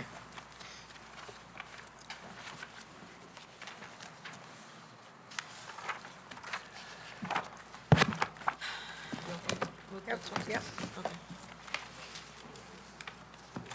So we're moving to our departments. Well, sorry, I had, on 814, I saw the question, which was the next item, I thought. I'm sorry. The construction at Eastern Greenwich Civic Center is not budgeted to be started until the following year, Pete. But I note that we had no change in the rent stream from Eastern Greenwich Civic Center. Does any of our proposed work justify perhaps our having the concern as to whether or not the facility will be available for that rent stream, or are we being ambitious with keeping the 185,000? Yeah, again, the construction money is not planned until fiscal year '22. Yes, it should be an So I'm thinking not, I just thought it was worth a double check, that's all. Okay, sorry, Leslie, thank you. Question. So are we going to the departments now, is that it? So we'll just go page by page. 101, representative town meeting. 102, ethics. 103, historical district commission. 104, emergency operations. 105, office of the first selectman. I'll just note that this is where we have our labor negotiated budgeted. 106, oh, I'm sorry, Mike? Important point, Karen's not here, but I believe there is a clarification out from the law department on the director of labor negotiation, his or her report point being the office of the first selectman. So that position is budgeted in 105, rightly so. You don't have that formally yet, and I think that's because Karen, the HR committee had asked that in December, re-asked that question, depending on the challenge to that from the previous first selectman, and that's been answered. It's just, we don't formally have it yet, but I'm just. So actually Karen graciously did share her memorandum with, I thought the whole BET, but, I mean, I didn't get it. well, everybody except Leslie Tarkington. And maybe Deborah has. Me too, I think. I don't think I got it either. As I read, Both well, Leslies. well, I had a dialogue with her after the meeting, so maybe she sent it to me because I'd had a dialogue with her. As I read that memorandum, I was then a little worried about whether or not we violate the charter, Mike, when we have the fill-in for our missing labor director being handled by our director of HR. I'm not sure how that sits with the, because there seemed to be a requirement, as I read her memorandum, I didn't look at her underlying work, but it seemed to be a requirement that labor negotiation be separated from HR, which is not what we're doing now. Anyway, I'm sorry, I'm taking us afield, but at the appropriate time, the appropriate people should be looking at that, I think. Leslie, I'm sorry, please No, carry on. and I, quite frankly, I raised the fact that that's where the budget was. Mike just brought up the point which I wasn't aware of, so I think it was a good dialogue. We try and stay one step ahead of you, Leslie. And well, I appreciate that, Jeff. Purchasing, I'll make another comment here. You know, we've talked in the past year about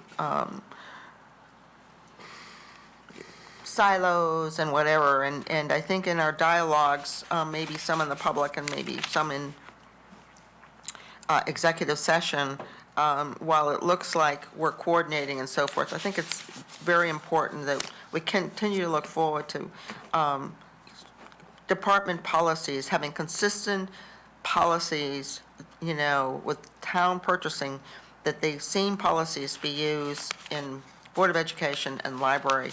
And I think we saw an instance of substantial improvements to the towns that may not have been picked up. And so I somehow, you know, if we can't do it with budget amendments, we need to kind of communicate how we're going to do some things differently. Maybe we do that in our next budget guideline. Field will have, where it's located now, and I happen to live near there, so I'm very familiar with where it could become quite useful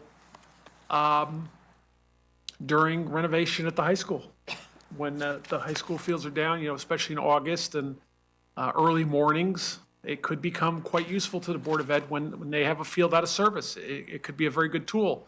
I think they've done everything they can to, Ms. Moriarty and I had a meeting with the Board of Ed cabinet and the Parks and Rec cabinet about the intermingling of the field maintenance and what have you, and I thought that was a fantastic meeting.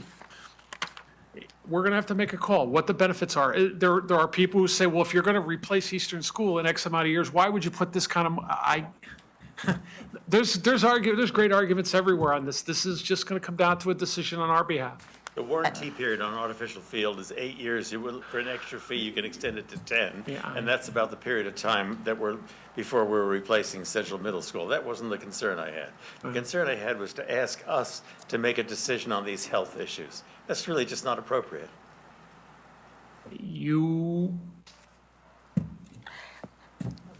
So just one other, You have a point. we'll move on. I was going to make another point, but. So Exterior- I'd support option 4 to answer your question, So Jeff supports option 4. if I had to. So you're going to have to add it into this budget to get it, Right. And I support it too. and Leslie supports this. But it needs to be added in, just so Roland, you know. Exterior ADA compliance, am I going? Yeah, Wes, exactly. Okay,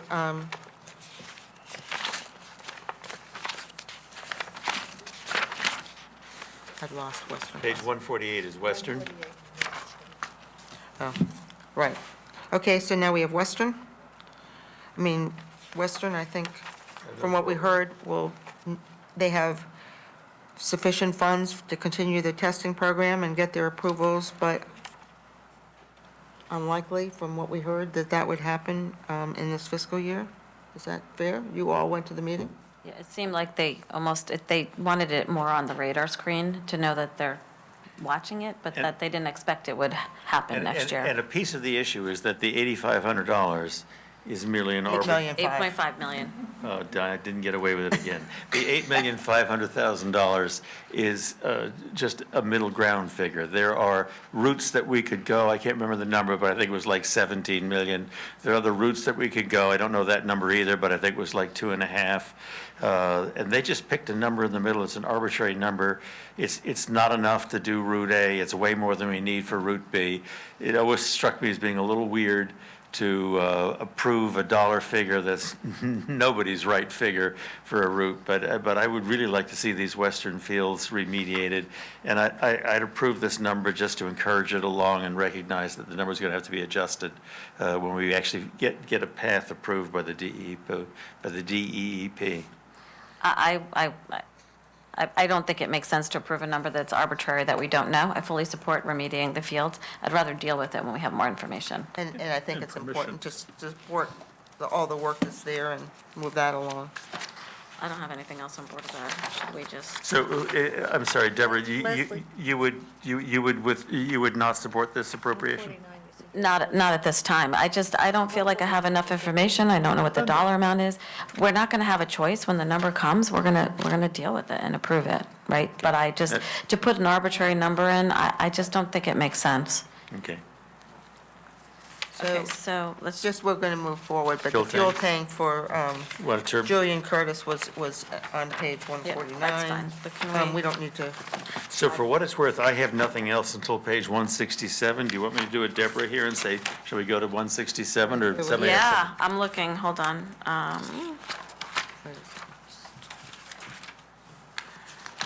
don't mean to be rude to anybody, I just thought No, that was, I thought it was a good thing you did. I 67? second that. Which number, what page did you say? 167, which is the Roger Sherman Baldwin Park that we talked about the other day with Yep. Joe. Oh, yeah, okay. Did anybody else have anything upcoming before that? Go ahead. So what we talked about on page well, 160. I do have one, Sorry. because I've been. Sorry. On page 166, whether the design and implementation, I guess none of us have seen this study yet or know what this is going to evolve to, whether that needs something there. I think it's right for condition, but that's a full BET issue. Well, in the past, we've Identified made it? Okay. recommendations. Okay, Jeff?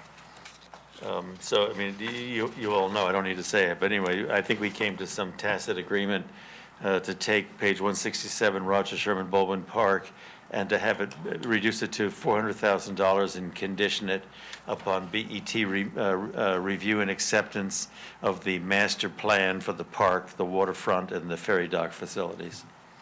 I almost think that approach is not going to be helpful to them. I would prefer, and we didn't really get a number for this, is the way I see this going forward, they have 50,000 for a master plan, which we want to see the results of that before we maybe allocate funds for development of the park. Moving the park building, I see that as working out, should be like any other project, there should be steps. We should have the feasibility analysis where they identify locations and potential costs before you move into design and implementation. But to me, that's a whole lot less than 400,000. So I didn't know what we were getting, what was being proposed by the 400,000 as the scope of the new project. Well, I think that they they were could supposed to move come ahead back, with they it. were supposed to, that was their number that they thought that would move it forward and what the minimum they needed for next year. I would suggest that we get from them the updated information. I think this is really important. You know, you're not going to keep that building there on the waterfront, so you know that's going to happen. I think giving them sufficient money, they're not going to move forward with the grand plan in terms of what it looks like, but I'm very much a supporter of this, and I want to help move this along. I think it's very important. Yeah, I divide with you on that. I mean, they have $50,000 in which to present a plan. Present the plan, come back to us. I'd approve the 400 now, so it's available and don't have to come back again. But I'd condition it, spend the 50,000, do the plan, come back and tell us, show us, and then we'll release it. I don't want a building knocked down until we have general consensus within the BET of what I they agree want. with that. I'm comfortable with the condition, Jeff. I wasn't suggesting that. I was just suggesting giving them adequate money to come up with the plan, and we can condition They it. have, But they I said they think have the there's money two- they need. They have $50,000, which they said is all they need to come up with the plan. Quite frankly, I think there's two different things here. One is the plan, sort of the vision, and the other is sort of the plan for moving the trucks to wherever they go to, Holly Hill or wherever. And, I think that getting the equipment off the waterfront is just, something that we should have done years ago. So I don't want that part of it to slow down. If we want to see the plan of where they're going to go, and sort of, layer it.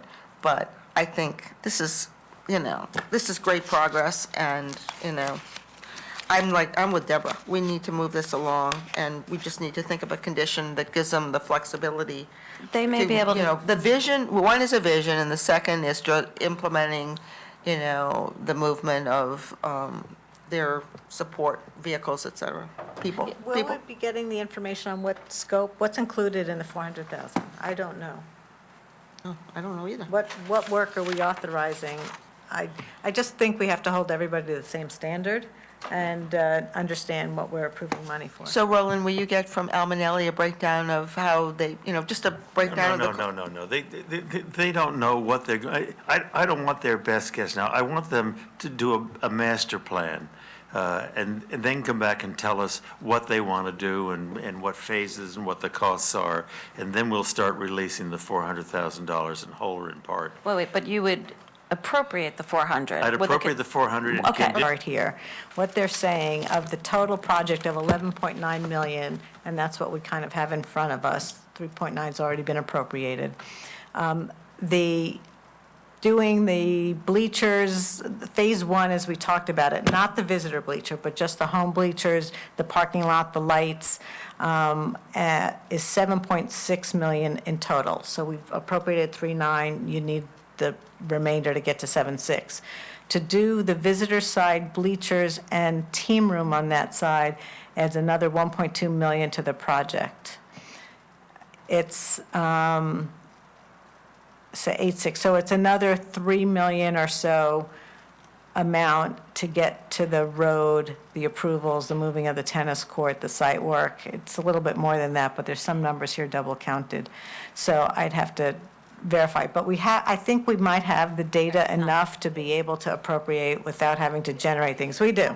We can do it offline. So I think, so the question really more is going to be the business decision of what parts we want to approve and not approve. But if people want to get themselves familiar with it, go to the January 20th Board of Ed meeting and pull up the Cardinal Stadium presentation. I think it's time to get started on the project. We've been talking about this now for years, and, quite frankly, I would keep it as simple as possible to start with. Start with Phase 1. We can always do Phase 2, really ready to go, approve it at this time next year. They're not going to get everything done. Keep it simple for the approvals. It's going to be complex, even just doing Phase 1. If we don't keep the approval process, the regulatory process simple, and there will be regulatory process here, it will take a long time. And I think just for the reasons Mike is talking about, the other pieces we see happening here on the property, get started on the project. Take a, We should Mike, get that, okay, we should, yep. it's getting. So Leslie, I don't know if that's a good approach, but, do something we can do. I will pull the numbers together and identify what's included in that scope, and then we'll have something to vote on Monday. But do more than that. Help us, You want to get a spot. separate it even further. I think I want to go a little further than you two, so I'll make sure you have the information you Well, need. yeah, whatever it is, so that we can move ahead on the project and get it started so that we really can get it done this time. So may I make a suggestion that might make this a little bit go a little faster? I kind of believe from this page, 122, up until the Central Middle School field, that begins on 145, it's a lot of maintenance type stuff. I know that I may come back, I'm going to take a look at all this as I discussed. I don't have any comments individually on any of those pages. I might suggest, if no one has, if we could fast forward to the it's almost 4, if we could fast forward to Central Middle School field. That'll works save for us. me. That works. Okay, all right, just trying to help. So then, move to page 145? So we're on 145 now, Central Middle School. Yes. And, again, we got another page, right? Well, this, right, okay. Which would, So we have an one option here for additional- option 4, which is a combined grass and turf field. The project's 2.4 million instead of the 1.1. right, so that would be, Do we have a 1465. fresh blue sheet on that? I didn't see that. I have the materials from the February 20th Board of Education meeting in which that's yes, we discussed. did. I can't remember if we got it this She morning or sent last it- night. Yeah, it just came in the mail.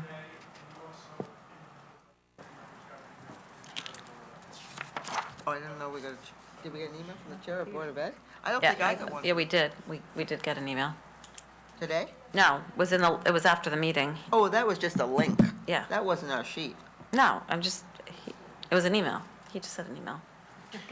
And so the figure I have Just from the a- Board of Ed meeting was 2.265. Is that what the request is? Or does the new sheet have something? I don't have the new sheet. I have the materials from the Board of Ed, from the Malone and McBroom I don't know where. recommendations.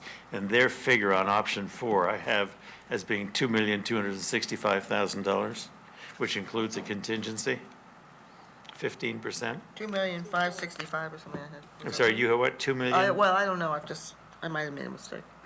I didn't What put my does the new sheet. sheet show that I don't have? Sorry, I know, when you get things in, like, I missed it.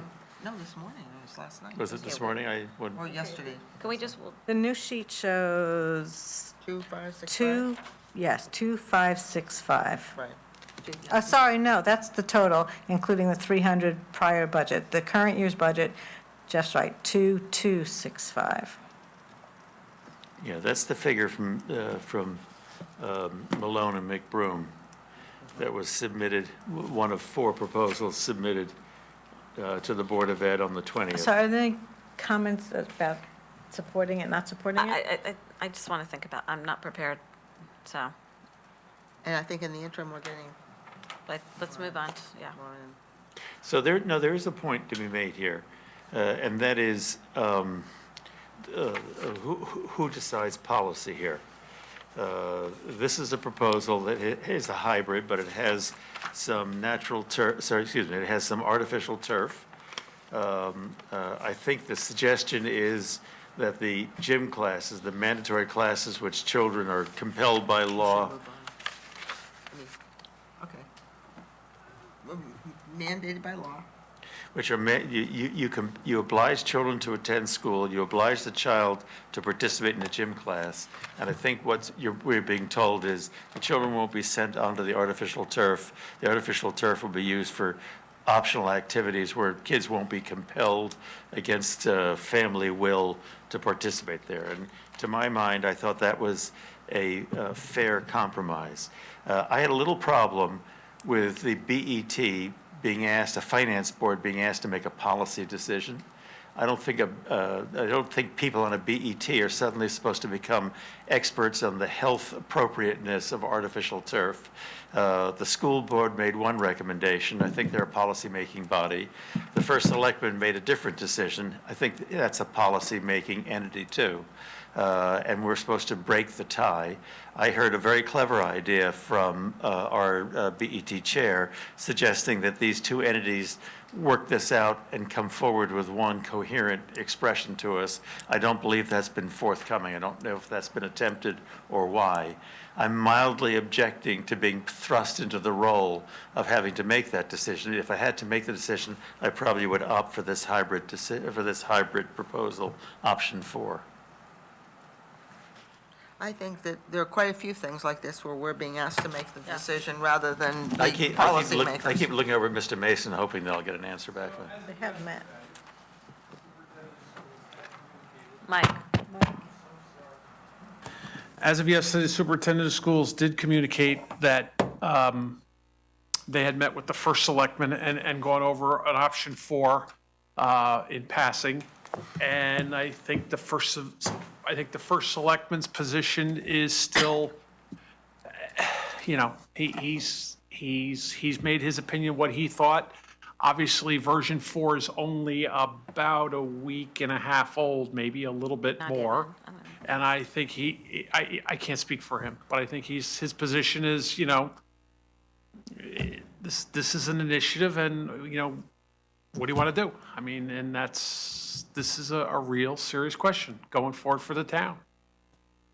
And I think at the end of the day, there's a lot of things. This is by far not the only thing that we're creating the policy on in the decisions.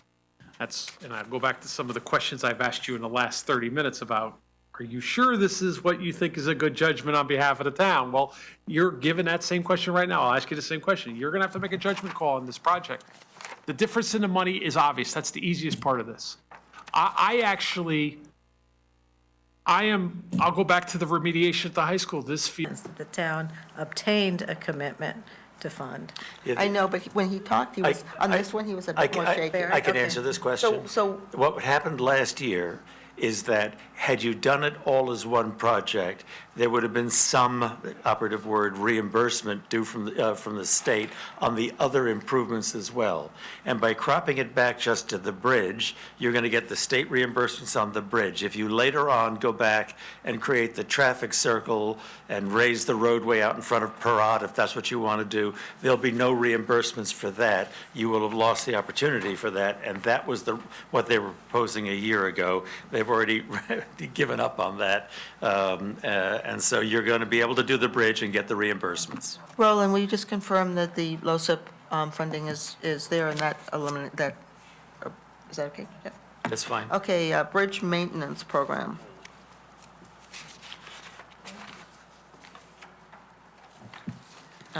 Should that be reduced to what was forecasted last year for this year? I mean, all these have increased so substantially, which was 250.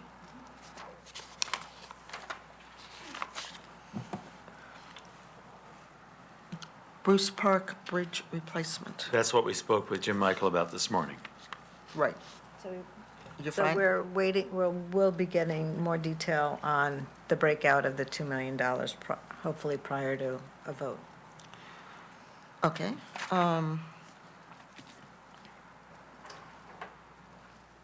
Harding Road? Well, Harding, Sorry. Harding Road drainage. This is the roadway out in front of Eastern Greenwich Civic Center. So I think the question here, this is somewhat tied to the Eastern Greenwich Civic Center, whether it has to be before or after. I do think that there's substantial flooding on this road. There is, definitely. Yeah, so it definitely needs to be addressed. Just, I think it's a matter of sequence for me. Amy was asked the question when she was with us discussing this project, and she said, to her opinion, she thought the two projects were independently, that they were not tied together. There's obviously a connection between them. It's the roadway right in front of the Eastern Greenwich Civic Center, but she did not think there was a reason why this one has to go first and then that one, or vice versa. She thought they could act independently. Then I would suggest pushing it out for a year. I think that this department has a tremendous number of bridges already that we've approved, and look at all the projects we've talked about. So, I think it has to be done too, and you can't do a new project like that. But it would also be interesting to hear what P and Z, et cetera, has to say, because you're building two 8,000 square foot rooms. Glenville Road Corridor Improvements, CMAC, and now we have Beth. My question was on this one, my understanding is that this is going to include partial final design, the construction and inspection services for $6.3 million. And I'm just wondering if this could be broken up and push some of this out to another year. $6 million on that particular area just seems to me a large project when they've got, as you just pointed out, many, many other projects lined up.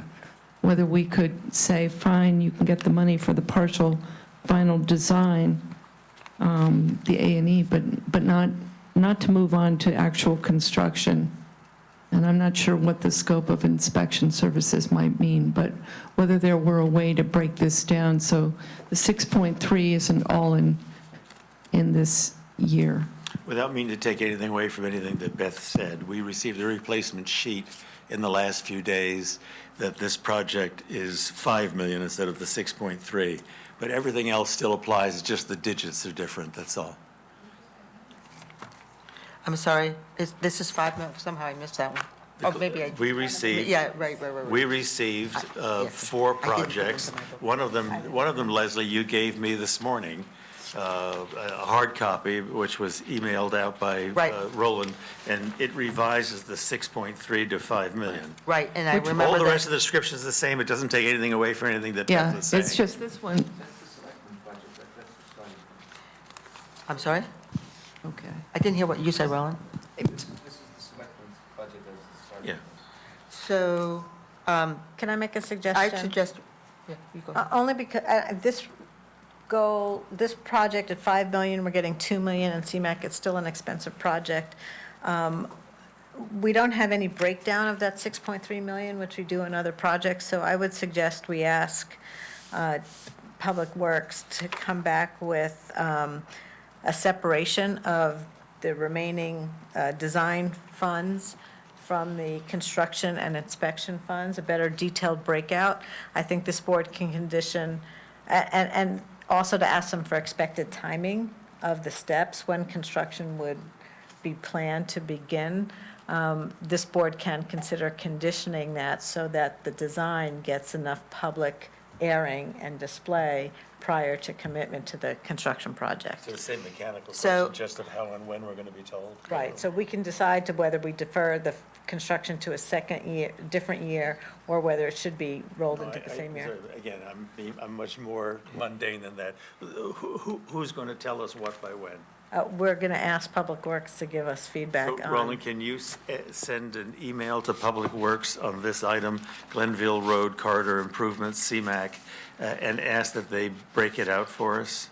Leslie Moriarty, do you want to talk about tell Roland the pieces that you want? I think if Roland was listening, he probably knows what those are, since I And did Beth, say that. does that satisfy you with what you want? Yeah, just if it's possible to break it up into multiple years as opposed to having it in one single year. I think that's, Yeah. this project originally came to us as a $2,050,000 project, so even at $5 million, it's, Does it make a difference whether it's broken up? I mean, to what extent are we bonding this? Are we bonding any of it? We're bonding it, right? I mean, some of it is CMAQ, $1.7 million is CMAQ grant funding, we can't bond that. Does that come to us after the fact that we have to front that money? How does that work, CMAQ money? This one, I think this one's, they pay this one in advance. I I mean, the CMAQ, we get the money in advance. So there's no advantage to breaking this out into future years. We're not Actually, fronting the money that's not what I anyway. wrote in my notes. I wrote in my notes that as we pay for it, we get reimbursed, and it's timely. That's just what I wrote from that meeting. Yeah. So that means that we're fronting the money, and it does make a difference whether or not we have this in 1 year or 3 years, et Well, cetera. but we don't bond for this money. No. and, Well, we bond for the piece of it we pay. And you have to sign contracts, right? So I don't know what the size of the contract is, whether they sign one large one with one vendor to execute it, then they would need the appropriation up front. I just think, yeah, again, Deborah. as we do different school projects, be it, whatever, here's another school that it says this directly affects Glenville Elementary School. Anyway, I think This is not finding a school out, project, it's our streets. No, it is. Deborah, did that satisfy your concern that we could go ahead and do this in 1 year? I would just ask the question. I mean, I I think think Beth you ask asked the the question, question. and I'm agreeing that we should ask the question. I think it's- agree. You know I what, think you're let's right. ask the question. You're right. Let's And ask Leslie the followed question. up. You're right, there's no reason not to get the information. We can figure out on Monday what we want to do with the information. Okay, Yes, so we know. Fair So enough. stormwater drainage maintenance improvements. I'm sorry, hold on one second. Okay, I'm with you. Are you okay? Because Leslie, you asked a lot of questions about the drainage projects. Are you okay on this? I am. Okay. CMAQ Arch Street Corridor improvements. So, I guess on this one, from a timing perspective, if we're going to be doing other changes, is this something that needs to be done now? Could it be deferred? I don't know. I might just ask that question. The only comment, this project was originally approved in 2012. Yeah. So, and this is a very congested part. It affects 95. I just don't know why we would defer this. Okay, no, that's fine. End of the day, Jeff, regardless of what happens there, the chief did say that he thinks that this would be useful, so I'm recommending that it stays. I think Both it the would- chief and Public Works Yes, said that, yeah. so. I agree. Agree that they said it. I agree But they said it, and I agree with what they're saying. And the next one is Greenwich Avenue, and I think, just keep that in the list, Roland. Greenwich Avenue streetscape and repaving implementation. Another 500,000. And most of it is not spent already. Yeah, they have 800, by my math, I think they have 829 available to them. Plus 94 of encumbered, but what we just heard, and the question is whether we've heard this before a little bit, is that they believe they're going to have the answers to the stormwater system by this July, which they need to make the intersection improvements, and they want to move forward with implementation of that. And given all the budgets we get from DPW, you'd think that $1 million goes pretty quickly in addressing stormwater system improvements. So if we believe that they're that far along and can move forward, then they sort of indicated to me a little bit that they may need that money, when initially I wasn't sure that they did. I guess one of the things that we've talked about again and again is also the fact about a public hearing, and it does talk about exploration of pavers, curbed islands, parking modifications, utility improvements. I mean, some of this stuff is visual. So would that lead you to reducing the amount, eliminating the amount, or adding a condition? Or all of the None of the above. Well, I guess, one thing to do is to consider reducing it by the 200,000, which would keep the other $200,000, available and separate, which is what I think people want. And then condition it for some kind of public meeting or hearing or something, because it certainly has been talked about. And these are the visual things that are going to, at least that's what it says. What we heard from him is a little different. So I'd say Roland, put 200,000. Brookside Drive at Glenville Road intersection improvements. This is where Beth had a question, I think, isn't it? Oh, No? no, this, I think Beth was something Oh, I'm else. sorry. I'm sorry. I have nothing. So, this is complicated and requires, again, I think, there was supposed to be, a public hearing, and it's also sort of more from Brookside to now Brookside and Valley becoming much more complicated. So I think that this might be one that's complicated, doesn't look like, requires many permits, So we And- asked, sorry, I thought you were done. Please ma- finish. requires many permits, and it doesn't look like, whatever. Okay, Jeff, you can go on. So we asked Jim Michael, about, and Amy too, for that matter, about this item when they came. And yes, you're correct, of course, it now broadens out not just Brookside Drive, but also Valley Drive. We asked about this public input, and Jim had mentioned that he'd had several meetings with the local neighbors, and he's had a fair amount of public input. He's not getting a lot of objection. We had thought when we looked at this a year ago, and were pushing back against it a year ago, that it would require quite a lot of taking of private property and some easements besides, and Jim indicated the way the geometry orients, especially when you wrap in the second intersection, it can be done with very little easement or taking, mostly just easement and not much of that. He thought that, I think he was speaking about the use of traffic circles, and he thought he could accommodate something which is sound from a traffic standpoint without the seizure of a lot of property, and it would make sense not just for this intersection, but for the other, and that's what he's been reviewing with the neighborhood. The neighborhood, according to him anyway, seems to be fairly accepting of it. So I don't have any objections to this item, although I'll listen with interest to those that you articulate, Leslie. No, it says there may be a need for property acquisition and utility locations. I just, I didn't hear everything. Again, this is about design. So are you considering eliminating this? What are you considering doing here? Have you, I'm not sure yet. you haven't figured that out? Okay. It's more complicated than the project was before. Yeah, it did get bigger. ADA Sidewalk Accessibility Program.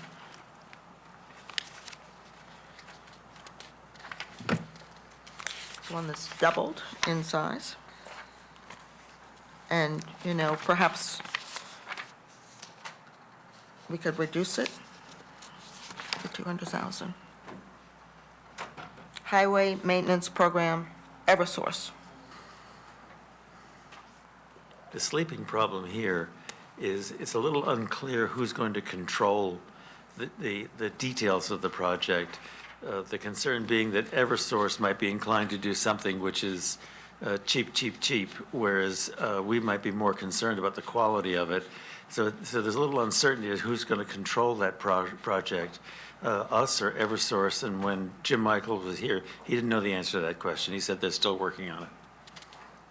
So what does that mean? Nothing. I just warn you that there's a little arm wrestling match still to come.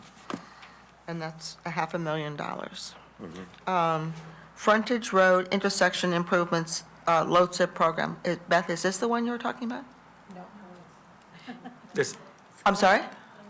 Oh, okay. one's exit 2.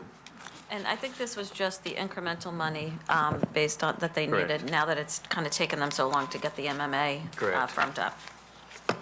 So, Annual Paving Program. Right. So perhaps reduce this by 500,000 because the product itself is a lot less costly than perhaps originally planned when we started, we upped the program to 4.5 million, and maybe a condition on that. Something like that. I wouldn't support that. And a condition, what was the condition?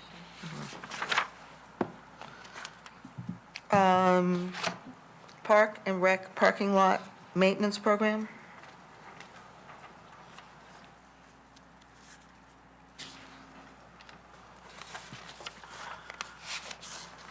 Pembroke Road wall repairs. Sound Beach Avenue bridge replacement.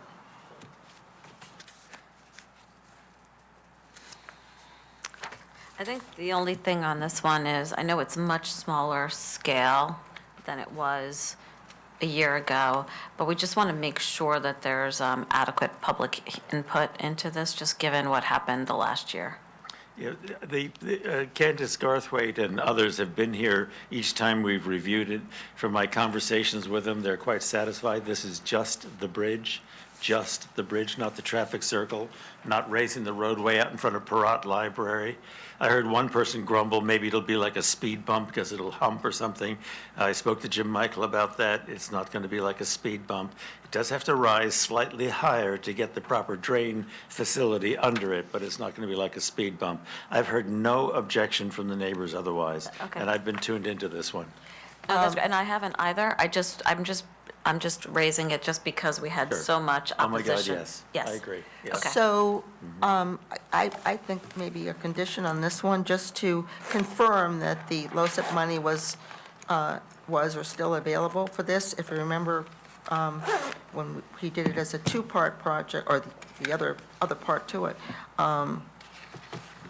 we were told that they had to do it that way in order to get the money. We can ask a question, that information may already be available. The way that this is written, it's in the past tense. Okay, so I think, at least on my list, or do we want to just start the first page? I actually put things down by department number. I don't know how you all would like to, whether we just do it by the category, or, Should go page by page to the okay, revenues. so, well, that's what it was, but we have two different sets on the pages on the revenues that go exactly to the same bottom line. So Page property 5? taxes is where we're starting. Okay. And so we have real estate taxes, and so we end up with $395.5 million. And this is not exactly the place where we talk about it, but, Roland, have we looked at all at the real estate taxes and any impact that our different type of collection that we've had either earlier, this year, last year, might have on our collection of these taxes this year? This year actually was pretty much like every other year, even though we accelerated that. And a lot of that is because what was collected as delinquent was actually current year 18, 19 taxes. Right. So it was millions of dollars that classified as delinquent, but it was just the normal 18, 19. So in terms of prior year collections, in this fiscal year, we're going to see You change. So you don't really see anything, so, okay, so that's good news on that. And then if I can just go off the page just a little bit, if you don't mind. Depends where you're going.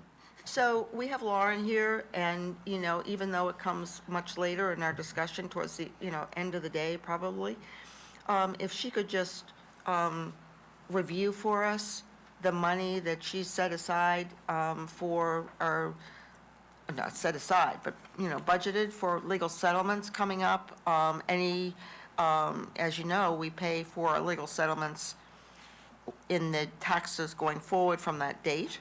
And the longer it's been since the suit was filed, perhaps more taxes would have to be absorbed.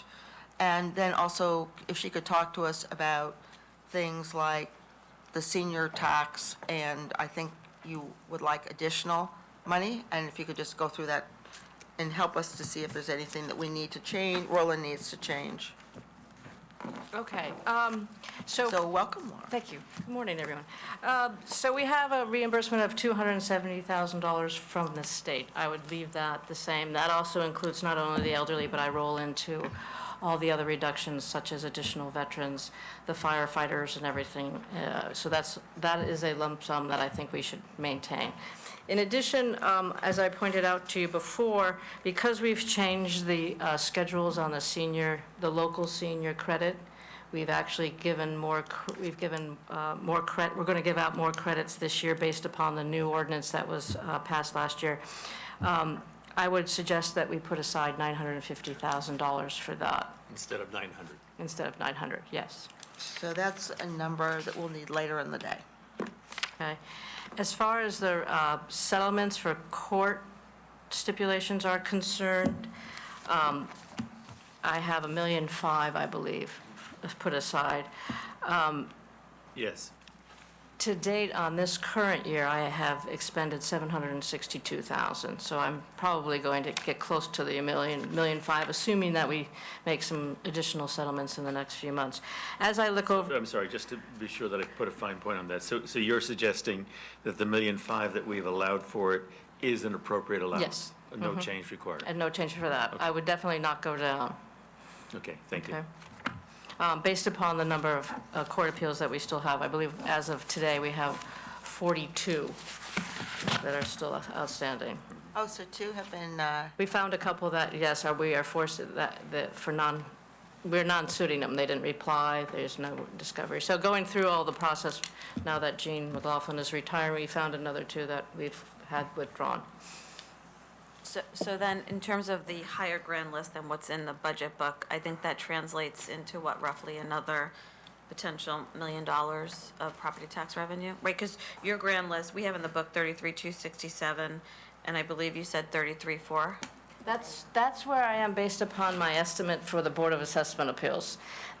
Okay, so you know, the Board of Assessment Appeals will be meeting next week. We should actually have a pretty good number by middle of March. I'm not quite sure I'll have that exact number by the next BET meeting, which is on the 16th, I believe. But that number is still estimate because I don't know the Board of Assessment Appeals reduction to the grand list yet. Roland? The increase to the grand list that we have right now is about $1.6 million. Okay. Okay.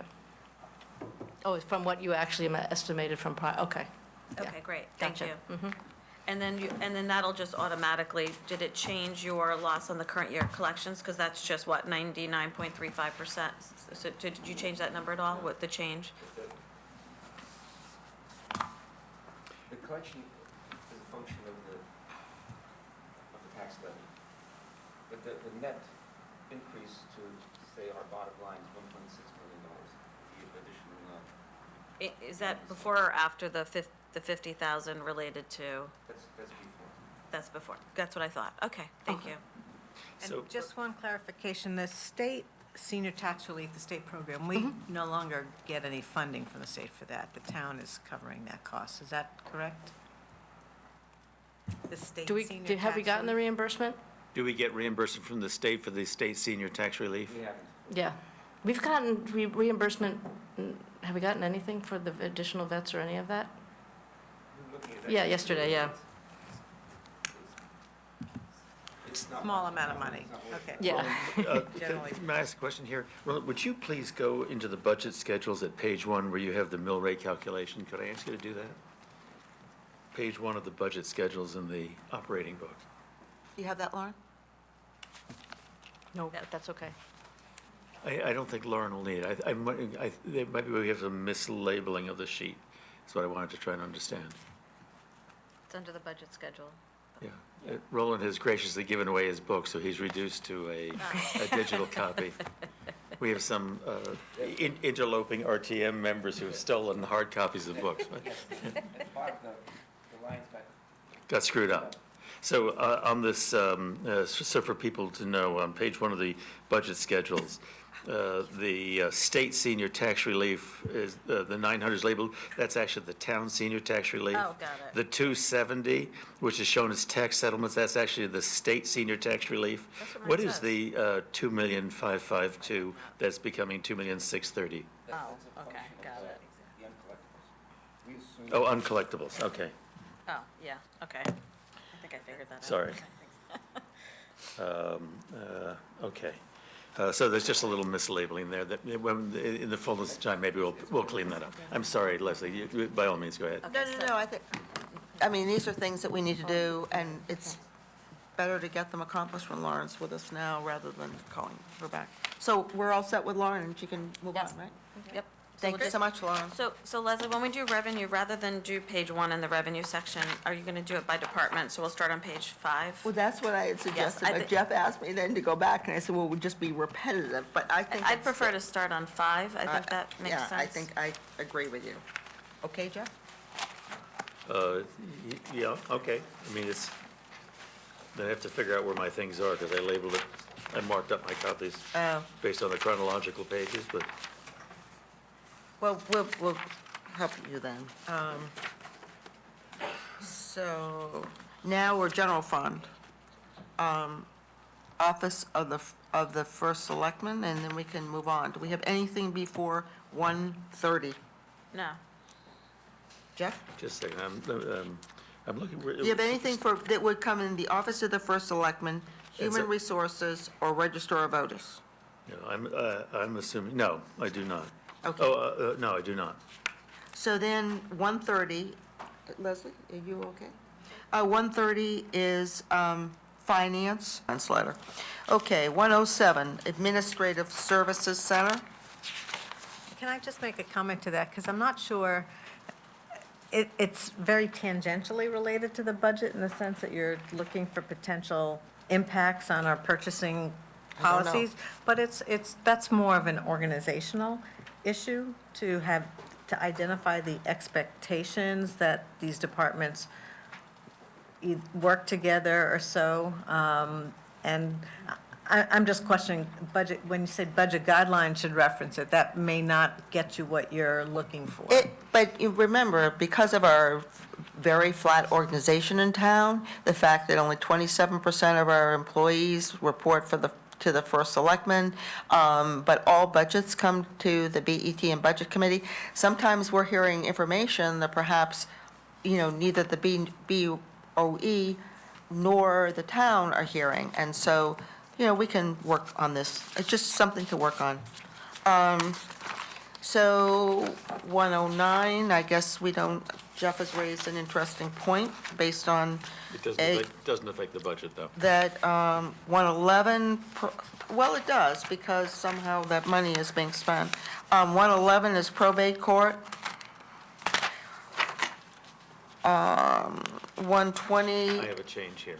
I'm sorry, here is 120, or is Here's- probate court? Sorry, no, the probate court's fine. Here is 120, the registrars of voters.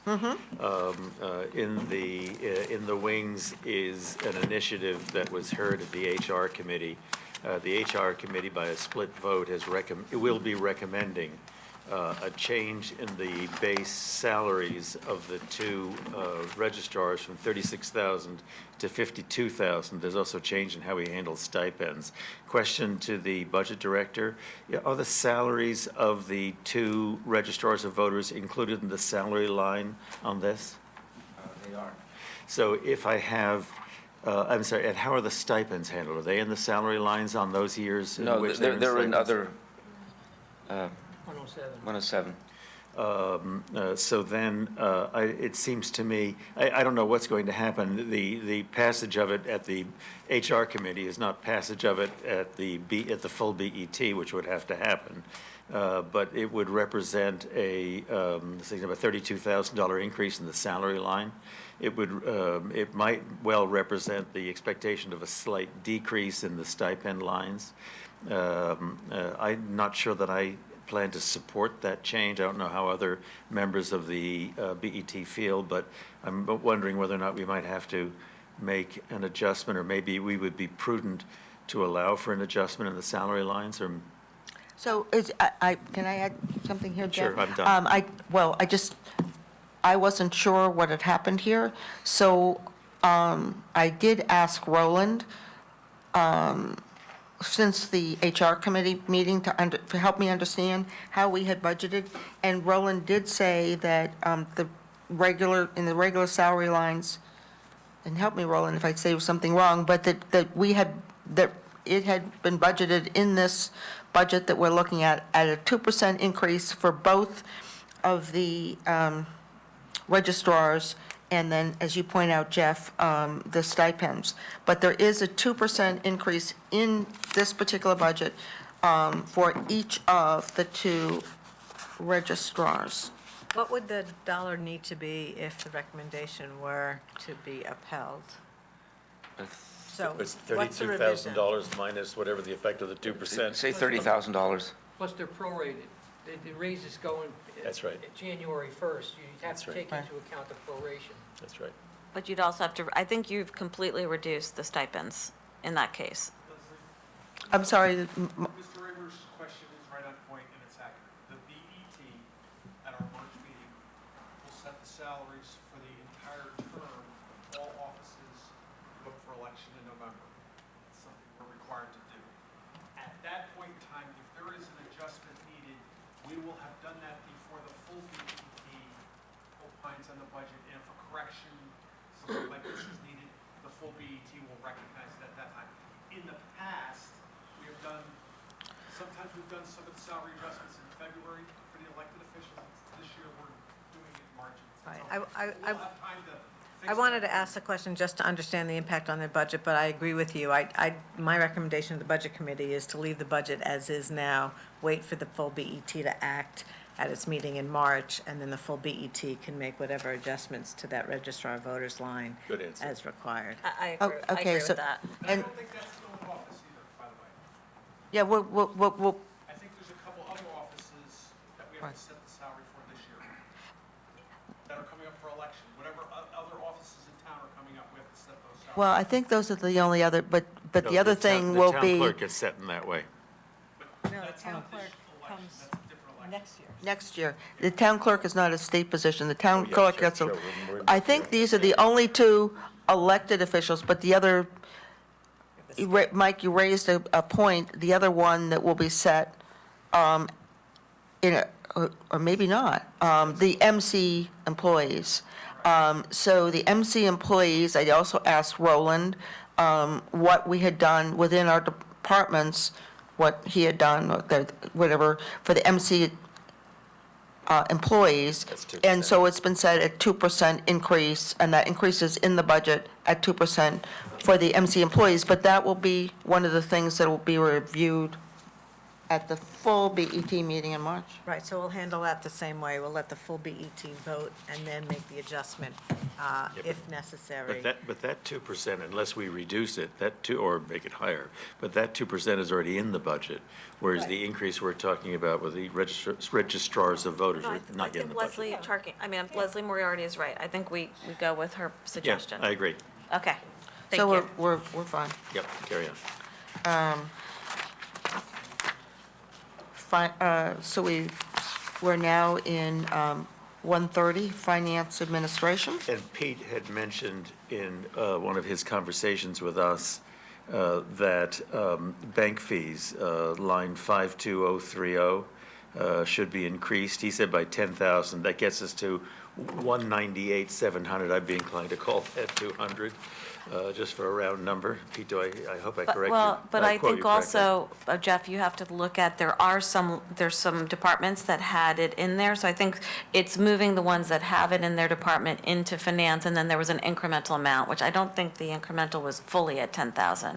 So what you, I'm sorry, Yes. I'm sorry, I think your information sounds, that's roughly what he did say, isn't it? Okay, sorry. So what's the right way to handle it? Should we then leave this or make the reductions department by department in all the other places where it appears? I think, We checked. we checked, They're I think we got it all. You got it all? The shift. So it would be right for us to, no, you've turned it off, Can Pete. we- You've turned it off. Turn your thing back on. Can we get back to you Monday when you vote? Because can- Natasha's got the spreadsheet with the actual costs, Sounds great. but it's around 10,000 more. So Yeah. the expectation That doesn't will be that we will add $10,000 for bank fees. Yeah, I was actually suggesting a little, a hair more to get it to 200,000 even, but I don't care. I'll let Pete and Sure, I agree. Natasha and Roland make that Great, decision. sounds great. I'll accept whatever they're recommending. Sure. I've already given you an indication of how I'm headed. 134, so Pete, that was the only thing in Roland, in your department? And actually, I have one question on 149, our consulting services. So we're going to 175. At this point, I don't recall that the BET has identified any specific projects we're anticipating for '21. Am I correct in that? That's correct. And I was just going to comment that right now, you have about 200 that we can encumber. So if nothing changes in the next 4 months, you would have the 200 carryover plus the 175. Okay. So you're saying that the 175 is a smart figure? That's your, And Those are that the was numbers that Roland just The gave us. 5.6 Yeah. million waste and 967 for recycling. So that's one extreme. The other extreme is what's currently in the budget, the 4,665 for waste and the 1.2 for recycling. And we can pick several points between those two to say, if you believe we're only going to get half the savings, what would that mean on the dollar? I mean, it's a simple math thing. We can go a step further to take a look at the basis of their assumptions to try and see. I don't know if we have the time to look at their assumptions to see what we think is realistic, given our community status versus other communities. But, so you can approach it on a math issue and say you want to take half the savings in our expenses, or 75% of the savings, or 25% of the savings. That's the simple approach. And you need to not based on coordinate that with science. what you're doing on the revenue side, too, so. Well, revenue, Not necessarily. not necessarily. Revenue is sort of independent in the sense that the revenue isn't voted on by the RTM, so it's Oh, I not a see. So we limitation. can deal with it when we're picking a mill rate. So we can deal with the revenue changes when we pick a mill rate. Although I've heard it said in some quarters within our BET that some members of the BET at least believe that there's, in a sense, a representation that's made to the RTM about what the mill rate will be at a certain level. I think given I've this never been pat- a subscriber to that, Right. but I know it's held in some places, and that's worth considering, too. If you're going to arrogate to ourselves the authority to, well, we'll repair that with a mill rate. But given the fluidity of the situation, I think it can be communicated to the RTM, based on a vote on your ordinance, we may need to change this amount. I think Mr. Mason believes that he would then lock himself into a number. If you change the revenue by X, then we're going to change the mill rate by Y, which is still different than using flexibility in I that. found Mr. Mason very hard to lock into places, but that's all right. That's okay. So here's, let's back up. Thank you very much. Leslie, thank you very much. Oh, he doesn't thank me. No, no, because you don't want me to answer that. The question that you have can't be answered. If you read the newspaper for today, I didn't see it. the first selectman had conversations yesterday with the Retired Men's Association on the outlook for the town, and he at that point touched on whether tipping fees or some other modified program. So what you're discussing is not formal until it's sent to the RTM. What it's a tipping fee, a pay-as-you-throw, some hybrid, whatever finally comes out of the front office, and I think there's a meeting tonight from the Board of Selectmen, I don't know if they're covering that. Until you know that, you really can't make a decision. And the RTM won't be able to make that decision. We'll be forced in a position where we have to try to do a budget. I think the expenses, if the expenses are less than we budget, if you want to budget the whole, getting the current expenses, bringing those back up, that's fine. But the revenues won't really be decided on until the RTM decides on a program that comes out of the Board of Selectmen, if one even does. There is nothing yet. So we would be forced in this particular case, and I think the RTM would have to know that. We would have to say, you know, what are you intending on supporting as far as a program? And until we have that, we will not be able to make a decision on the revenues, because we could all pull an arbitrary number out of here if we did a step into pay-as-you-throw, if we did some tipping fees, we wouldn't know the rates, we wouldn't know. But the idea is, this is a new conversation. We asked for it in guidelines, read them. It's coming to us, and we just don't have enough information yet. We could take what we think is going to be in front of us right now, and we say no to that. The request in guidelines was that the first selectman consider tipping fees, if you go back to the guidelines and read it. It didn't ask for a pay-as-you-throw program. View yet. That's correct. Well, I So have you one of may them. just get what you have in guidelines. You never know. Right, there were other things that we had in our guidelines that weren't observed either. Okay, so we move All right, on to let's- 320, we just covered 321. 345, 351, and we have finished DPW. Go to fleet. Doesn't have a department number here. Okay, health department. 380. 401. Everyone's okay? 401, 405, health department environmental, 410, health department. Okay, yes, good, yep. Thank you. 410, health department special clinical, 415, health department family health, 425, health department laboratory. Now I've moved on to external entities. So, I guess I will add that, does anyone have anything on external entities? No, I don't. Well, just that we'll probably put the same conditions on that have been on for the past, I don't know, however many years, on TAG and GEMS. Right. I agree, but I would add I might consider adding an additional one for the for the TAG contribution to safe rides. We heard that the program, that they're looking at the program, looking at apps as a way to retain the program, but that, it might not, as such, it's very unclear. So I think that should just be, the condition should just, whether it's quarterly or semi-annually, should just sort of state that it's provided that, that there is a safe rides sector of TAG. So I wanted to make that statement, and let me just finish what I was going to say here, too. And I have also asked, and perhaps it's come in, too, but I have not been on top of my, if we could get a chart on safe rides with all of their lists in their budget of the programs that they have for all of the town departments and units that we have in our budget.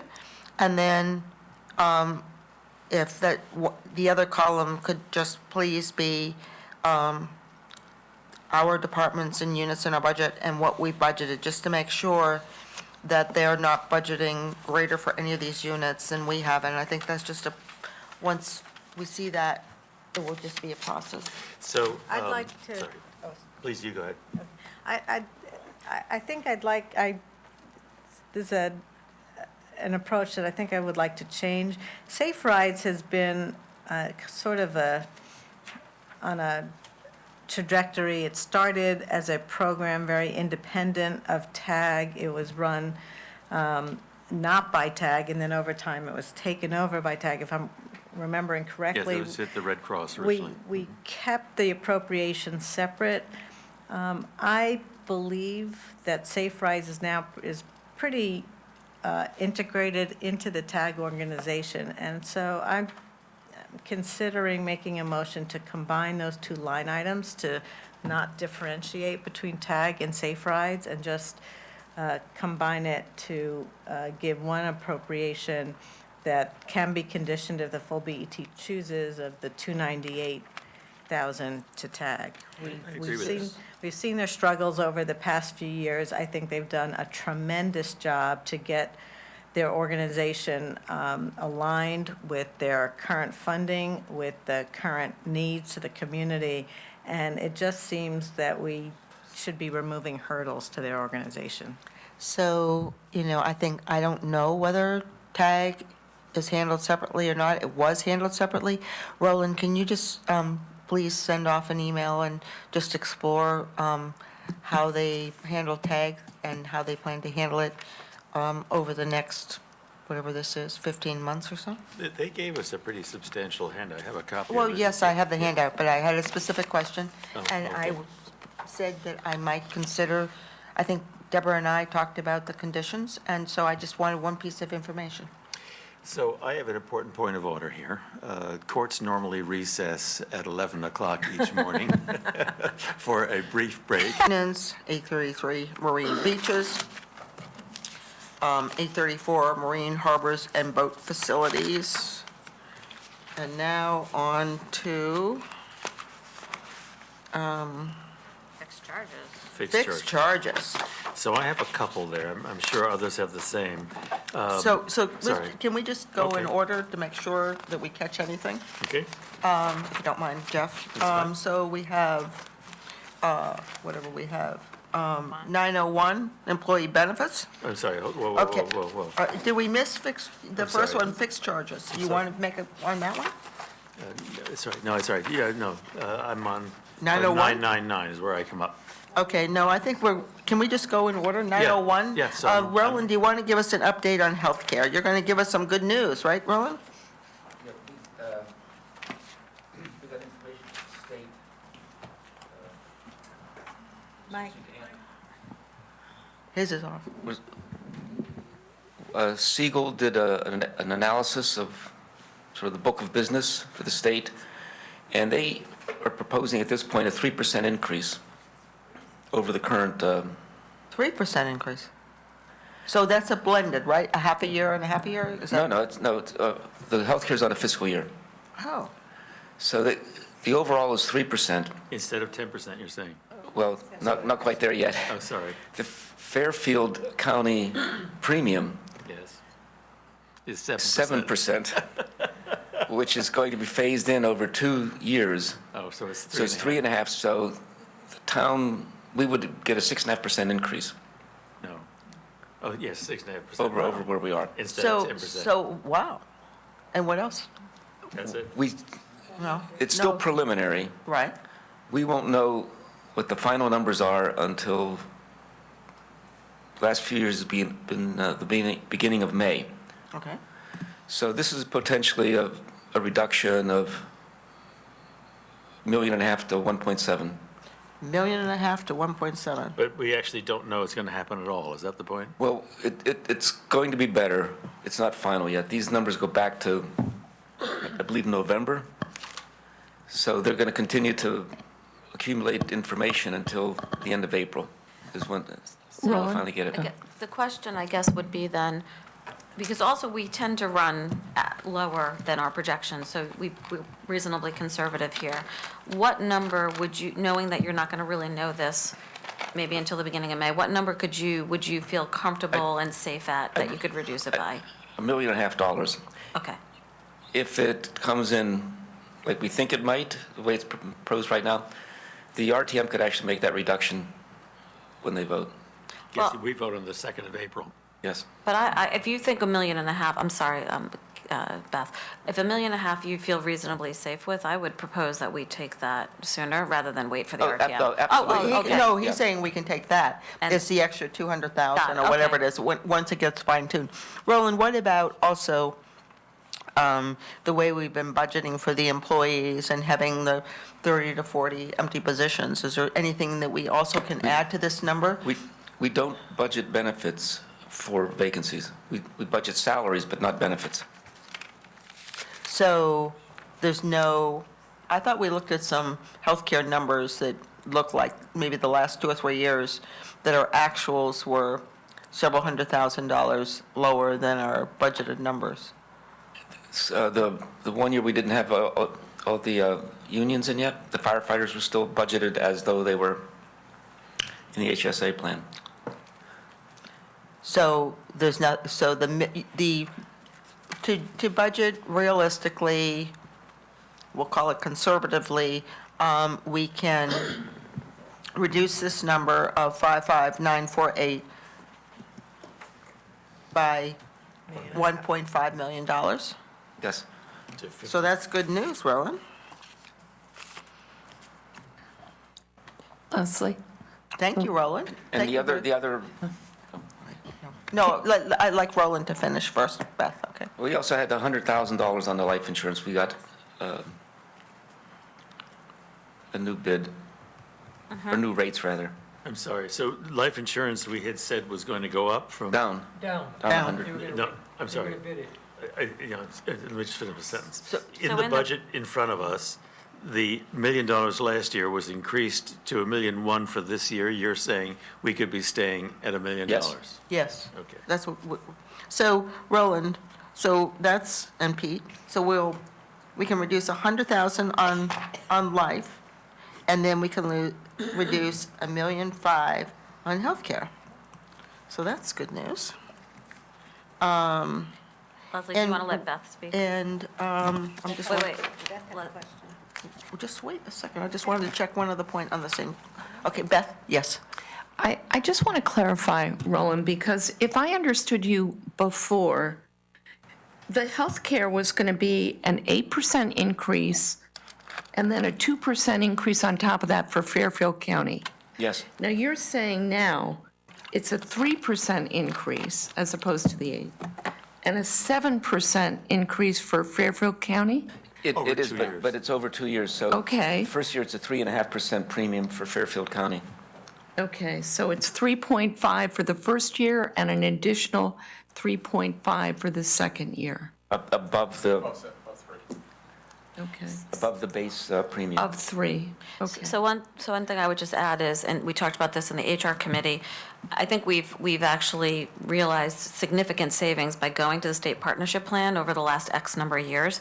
Having said that, now knowing where the state plan is going versus some other plans are going, and knowing that we have this Fairfield County premium, I do think it's a good opportunity to evaluate, what we want to do with healthcare on a go-forward basis. We did talk to the director of HR about this. I do believe there's going to be an RFP, but I just think we know now that that you have the 7% premium, I do think it makes sense to reevaluate our healthcare options.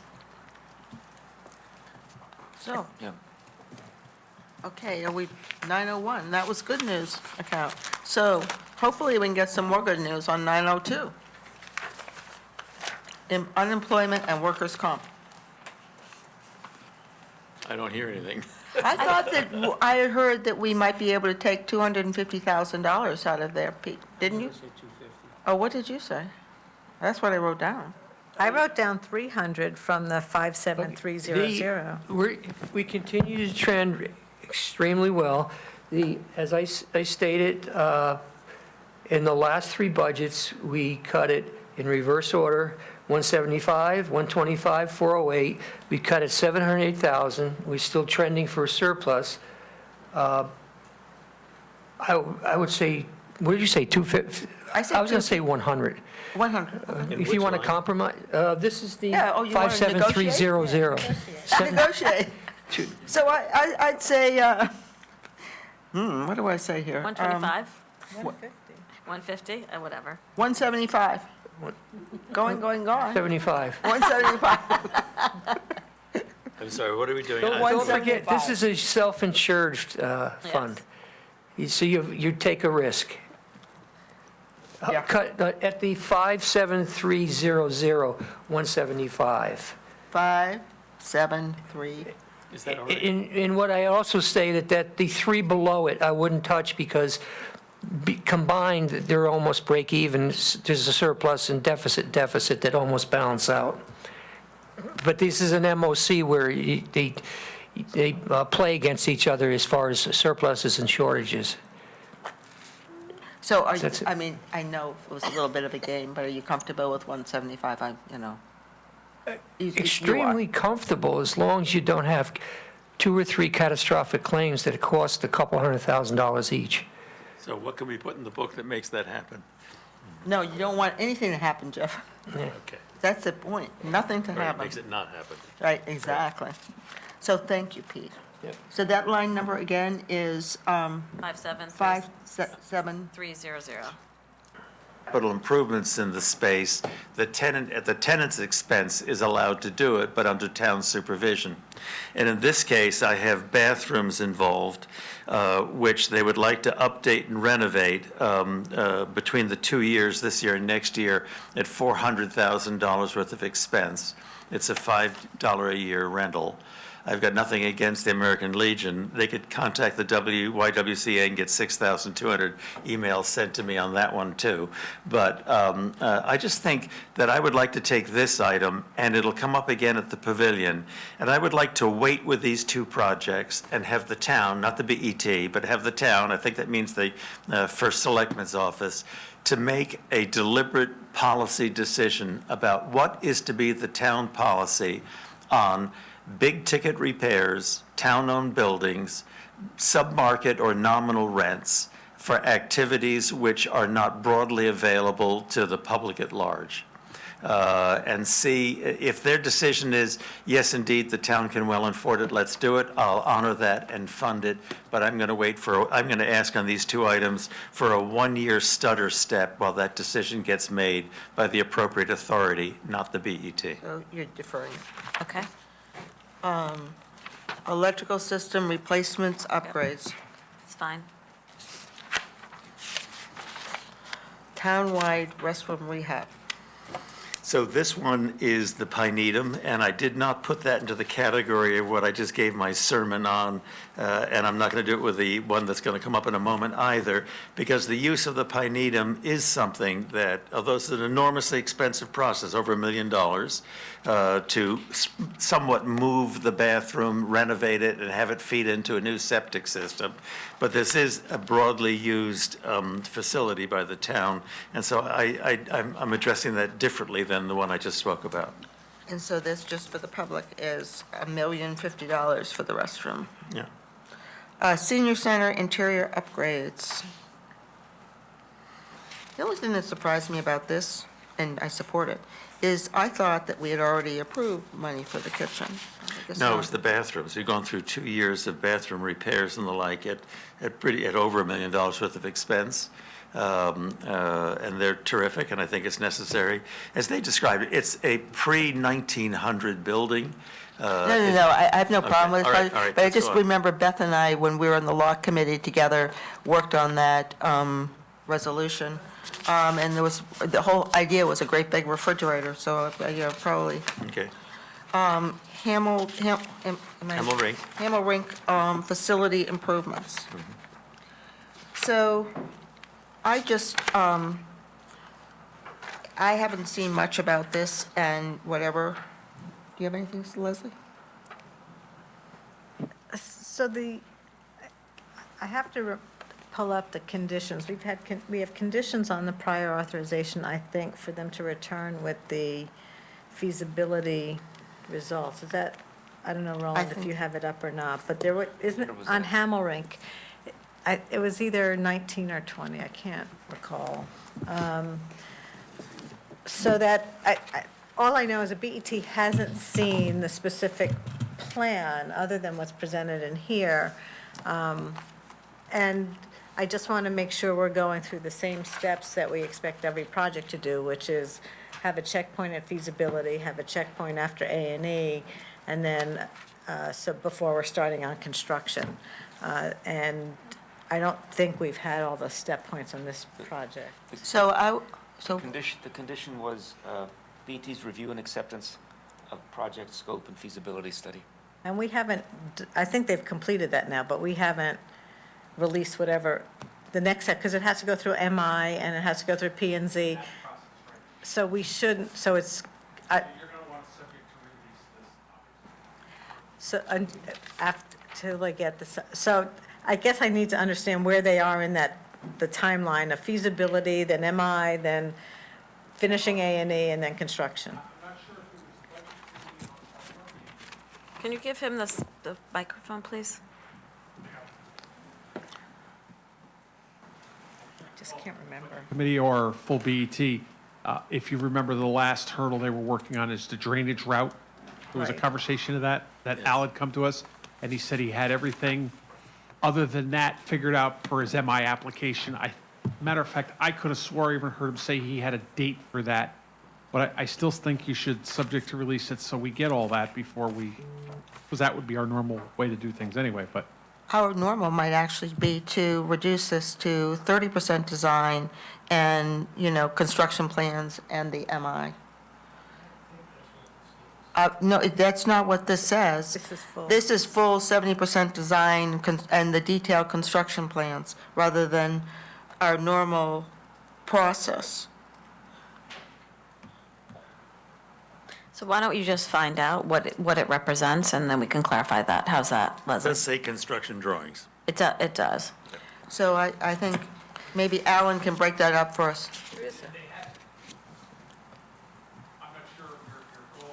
But they had feasibility money, they spent that, they give them the A&E, they usually get it through land use, come back, for subject to release, and then that'll happen, and then they'll be ready to, they'll bid out the job and they'll go from Yeah, there. so just to be clear, I'm supportive of this project. I think the point, though, is what are we trying to get this year versus the construction itself? And our process that we've done on all these You can do projects. it with a subject to release. Yeah. And you won't release it until they've come forward with the, I'll do a little more work and come back to you, but if you look at my memo, which is in your book, page 78, it said that, oh, sorry, I need the mic, sorry, Mike.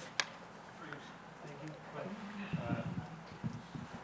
It doesn't really have that detail. It does say in the next to last paragraph, the intention is only to award the first 30% of the design. So it's gonna go the way you want it to go. Yeah, maybe it's a And the type. condition on the fiscal '20 budget of 250, and we haven't acted on that, is that, someone help me, I'm just having a moment, I can't remember, Hamilton hasn't come to the BET this fiscal year yet. So there's a condition on 250,000 from last year's budget upon the BET's review and acceptance of project scope and feasibility. And that step was intended to be the break before you started the MI process and moved forward with even that 30% design. So we haven't seen that yet. This is asking for even the next step of money, which is the full plans. So what this is doing is really just not having to wait for the annual fiscal cycles. It's so we don't lose some time, I get that. But I think a condition's appropriate, but we also, sounds like Hamel should come to the BET for release of that MI money, because in theory, you shouldn't have access to that right now. Leslie Beth has, Beth? Can I ask Mr. Drake, being on that committee, am I right that there was some discussion of public-private partnership, that there was some interest in supporting this? Yes. Hockey and skating is a very popular thing in this town. There's lots of people behind it who like to give money. No one's, in the absence of a plan and approval and everything, there's no firm promises, but Mr. Siciliani will tell you the answer is yes.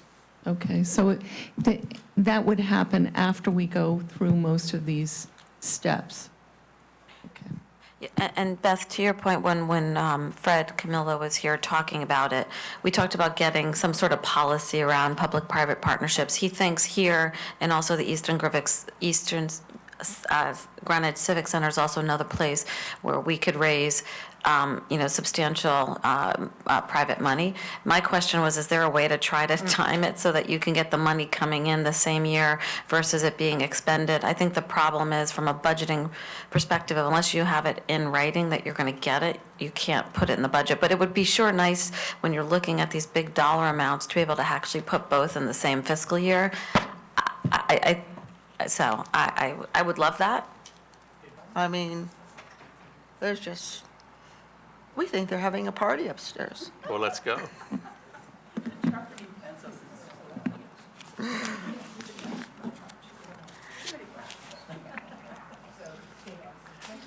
I mean, if you want to proceed, I guess we can, but Just wait for a moment, to see if they come join us.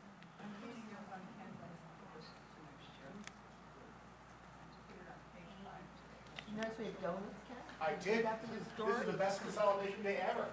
And installation and the cost of operation. It's done at the full BET. So I really support the effort. I mean, we were counting on the Board of Ed to come back to us with a revised CIP sheet, which doesn't seem like that's coming. My concern here is the Board of Ed has a lot on their plate, and I'm just not sure how focused they are on this as a priority for them right now. We know that it's not going to be feasible to put dishwashers in every school. Some of them will work. Maybe we use an in-district school or we outsource it. So maybe they don't need the full 260. Maybe we give them a little bit amount for a study, and then we figure it out from there. But I do think it's important to get a plan from them so that we can actually move forward. I do think it will result in savings going forward, but I also think it's just better for the schools and for the children. So there's three possibilities here. So let me explain. The reason for the condition is over the next 2.5 months at maximum, they'll have answers to all these questions.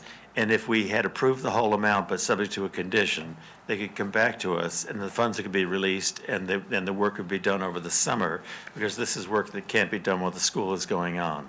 If we only give them the money to do the analysis and they have to come back to us, then we're going to postpone this by a year.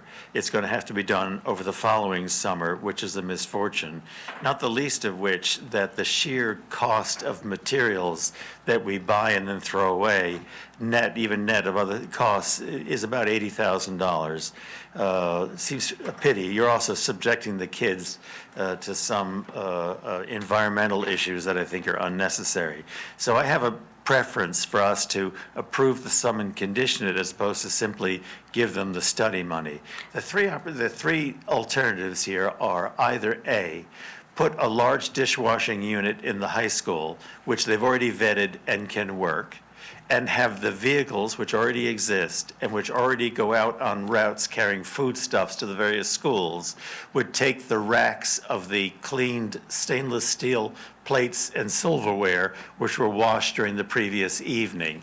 And there's room on the trucks to do it, and we vetted the union agreements. There's not a problem with having that work be done.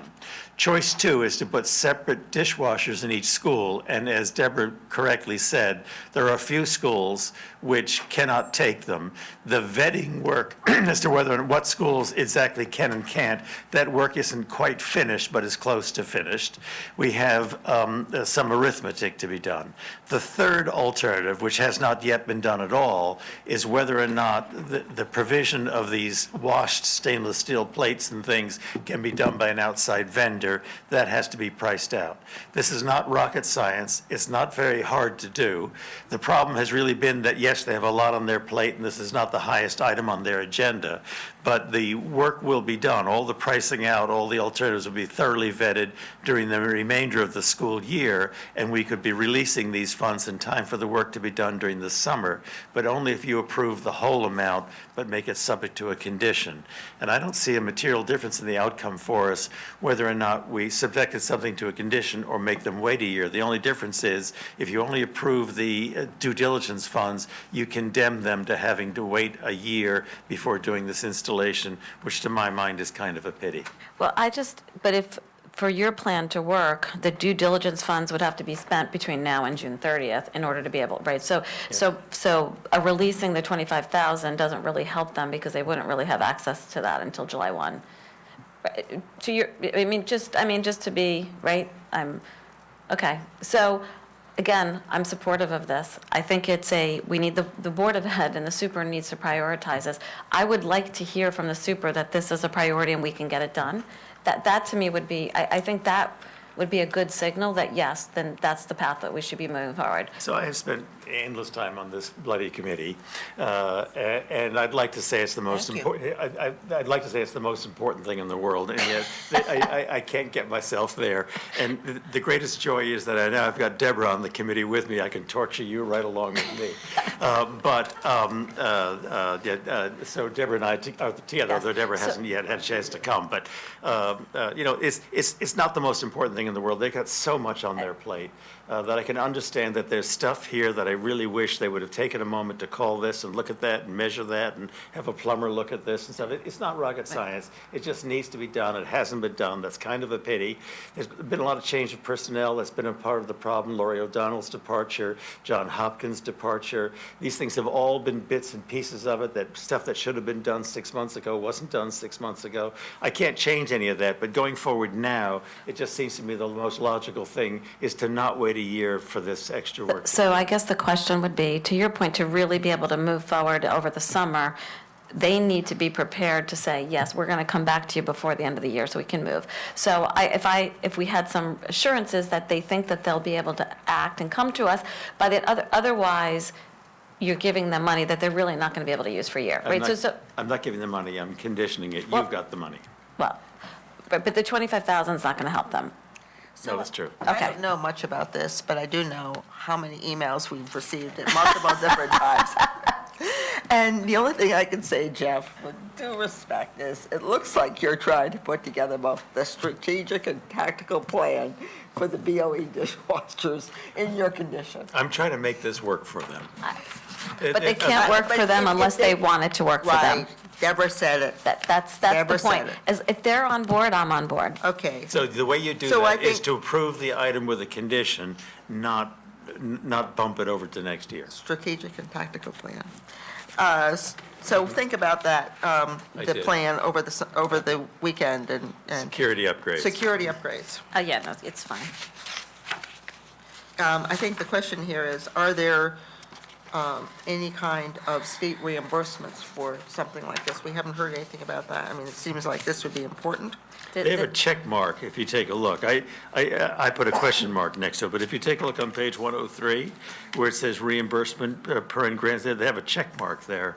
I don't know what that means. And then, interesting, I have it crossed out. So I have a think they- delete there, too. They clarified that Oh, this that would there's not not? be eligible. Oh, right. okay, thank you. And I have a delete there, too. Roland, I mean, it doesn't seem like it's All right, worth I'm sorry. two of us. Yep. Okay, major project GHS entrance. Here's another one that needs, Yes, so this was another one where we talked about pulling out the media center. It's from- out. Okay, but do we have a revised sheet? Because the media center is the 2023-24. Okay, but you're not approving that now. No, I don't have a revised sheet, but you're not approving that now. Oh, okay. You're only approving what's in front of you, which is the I think entryway. I think it would be helpful to get a revised sheet, because I'm not sure what is construction money and what is A&E money for any of it. So I think I think it matches last year's. Somebody's phone's beeping. Not mine. it's not mine either. No, it's mine. It's David. Why is David calling? So I think it would be helpful to have the revised sheet to know what is the A&E for the current scope of the project, and the sheet should clearly talk about the current scope. Yes, if they could please, I think we could get a revised one here. Thank you. So, and Mike, do you have anything more to say So- about this since you're on the committee?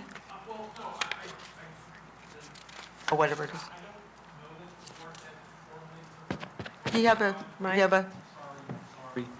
I don't know if the Board of Ed formally took a vote to change what they would call the High School Security 1A project to take out the media center portion of it. They approved their capital plan, and they got this CIP sheet in their Q&A.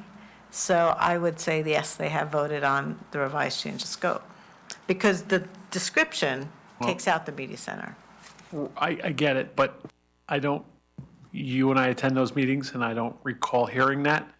But I think this is real, because then the question is, where did they drop the media center back into their approved, semi-unapproved capital plan?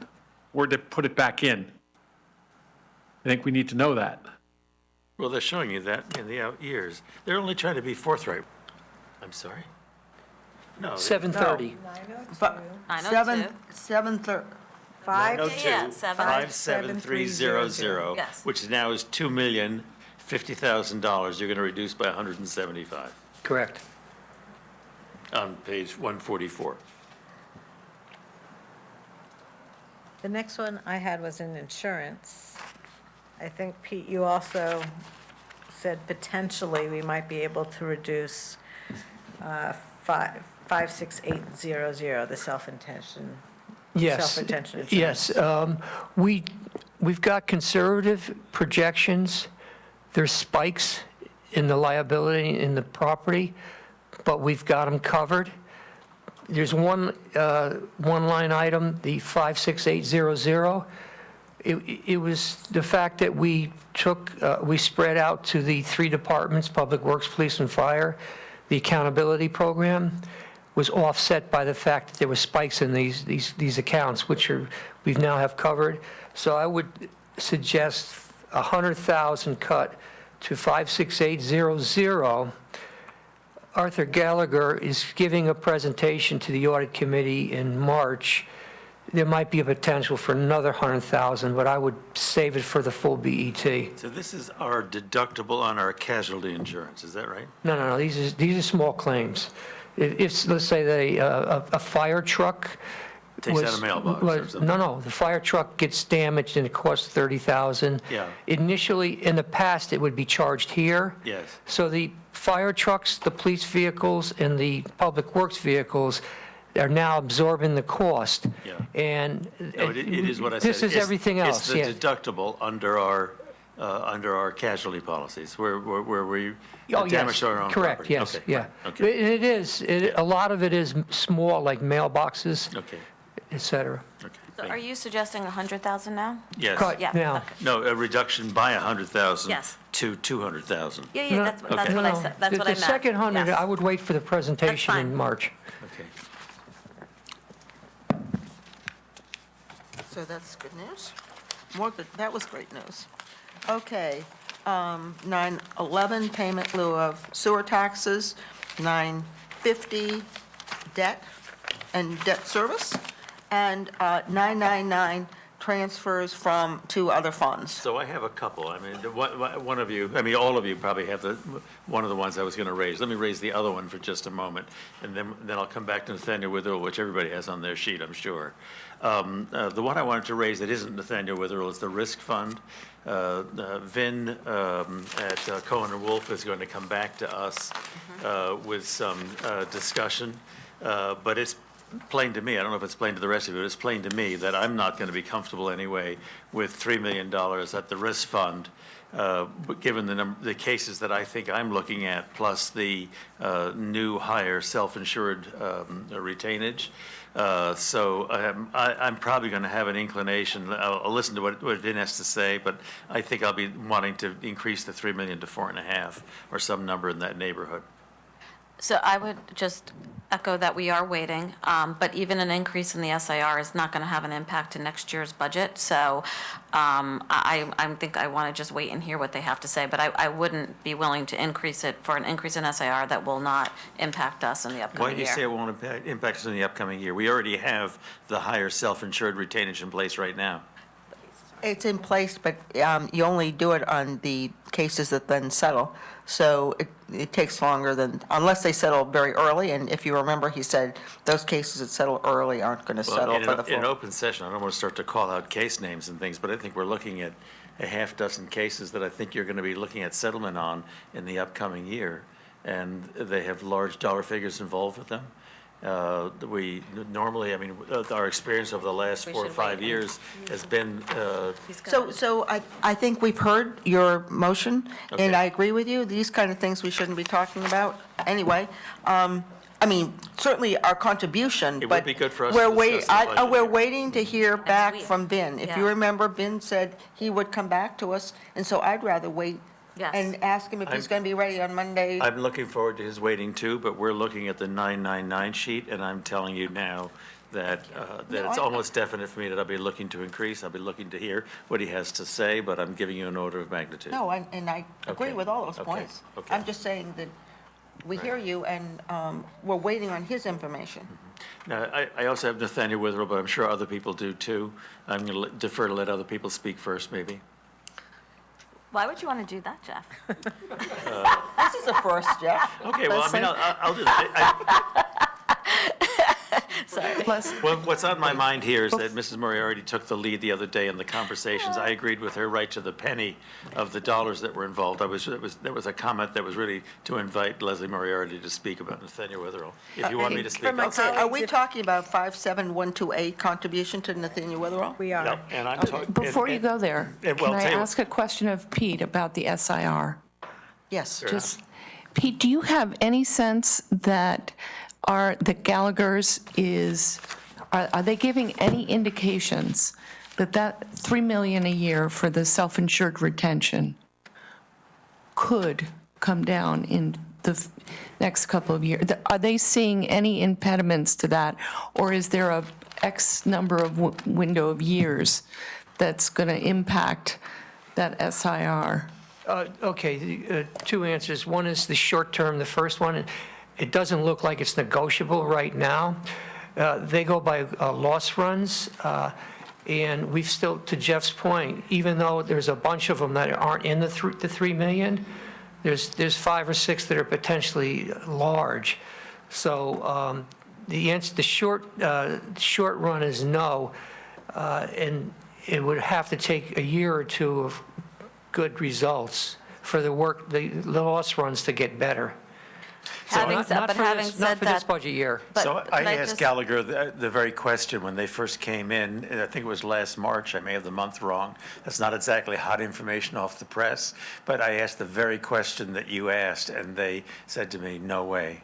That the carriers were not going to be interested in taking our insurance unless we had that SIR exposure. Now, of course, it's been almost a year, maybe it's changed, but we'll see. I was in that meeting as well, and so there are some larger cases that are, when you look at the 10-year, that's starting to roll off. So I think that's what Pete, yeah, yes, and they did specifically bring that up. So I do believe they're all over it, so, and they did mention that.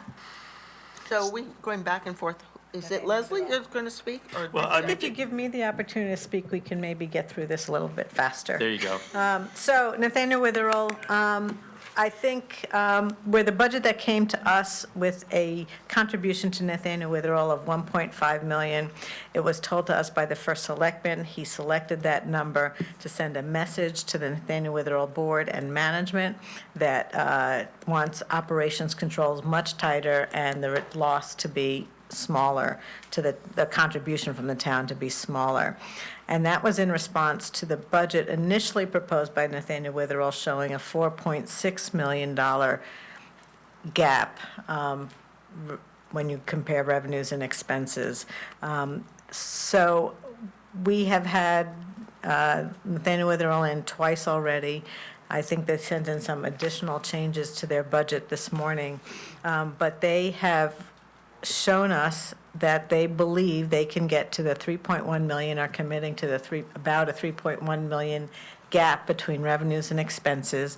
That is a combination of slightly higher revenues, but significantly, we should note that much lower or lower operating costs by about 800,000, reduced capital expenditures.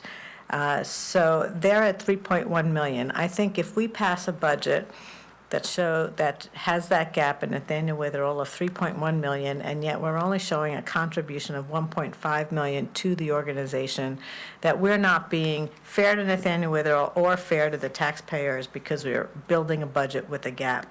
I think that we should be. I think, Roland, isn't this on your list that we can add $1 million to interest? $500,000.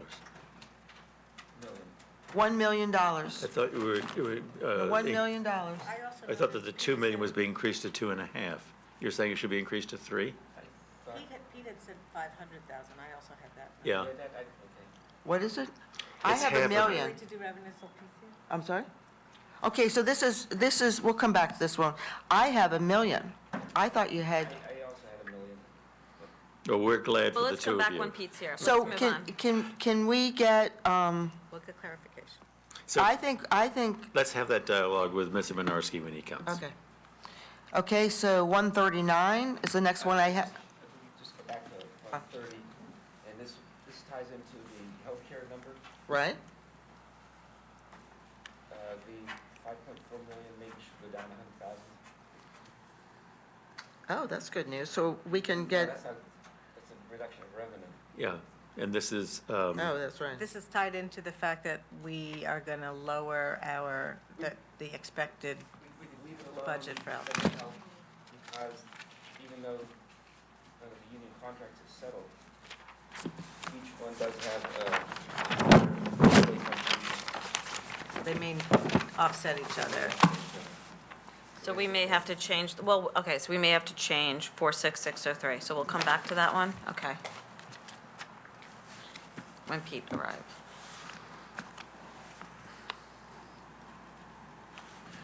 So that's Okay. 100,000. Different color. Okay, so now we've done 130. The next one I have is, was 139, and I think we've covered that with Lauren, which was really related to the tax collector, et cetera, et cetera. Roland has handled that. I don't think there's anything there other than what we hire senior tax credits. And the next one I have on my list or someone's list. Where does anyone want to go the next? Does anyone have any 161, 71 through 204? I don't have anything until you get to 321. Okay. Does anyone else have anything before 321? Leslie or Deborah? Again, I have my account codes in order, so I have to Okay. translate. Yeah, we switched how we do things. Well, I would go to question on 318, which is the CMAQ reimbursement. So my only question on that is there, and I mean, I know we generally just don't budget for that, even though there's possibility of getting in, We put that into the capital financing yeah, to, at some point, to reduce the need to borrow. okay. But we don't budget this because we don't know when this is coming in. Exactly. Okay, that was my question. And I had something on it affects several departments, but in this budget, we've budgeted for, or in the budget proposed to us, and it was in the guidelines, $1 million of state revenues. We didn't separate it by category, by ECS, by the LoCIP program, the otherwise unrestricted grants. Since that time, Governor Lamont has issued what he expects each municipality to get. It totals slightly more than 1.1 million, I think, in these categories, because the road aid grant, we don't recognize in revenues, we just allocate it to the capital project. I would propose, or I would like everyone to think about actually budgeting in the specific line items that the governor has indicated they would come in. So that's the LoCIP program under 312, 43444. His number was changing. 312, 43444, the local capital improvement program, we have 325 there. His chart had 320, 381. It then flows to 620.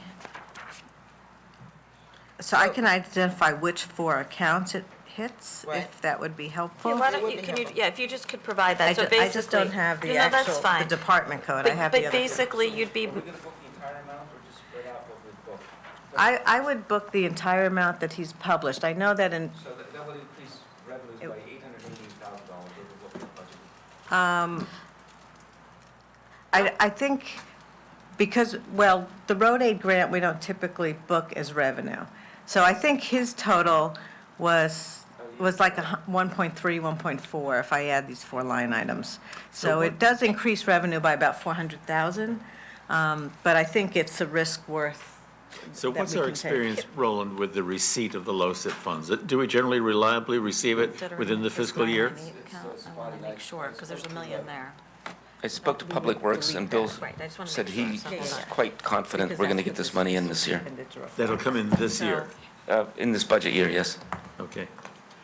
So I just want to clarify, so you're basically, in the 998, in the account 49040, we have $1 million. That's what's an estimate of these accounts. So basically, you want to just reclass out that million and put it in the respective line items. So I would be generally supportive of that, but could you please, I think what might be helpful is just to have a schedule that just lists it rather than trying to figure it out, and then we can talk about that Monday. So, Start with the revenues. Roland, I assume that you are now plugging those into a schedule that Yeah. you then will show up in the screen at some point in time for us? And so, and then he can print out for us too, Deborah, maybe, towards the end of the day, at the end of the day.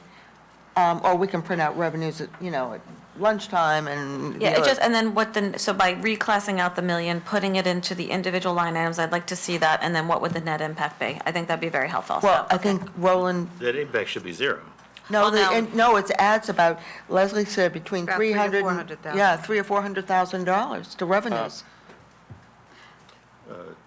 Okay, she was suggesting that it would be $305,000. Okay, well, Or 300, Whatever. 300 to 400. Because she said 630, Leslie, what'd you say, 630 was the total net number at the end?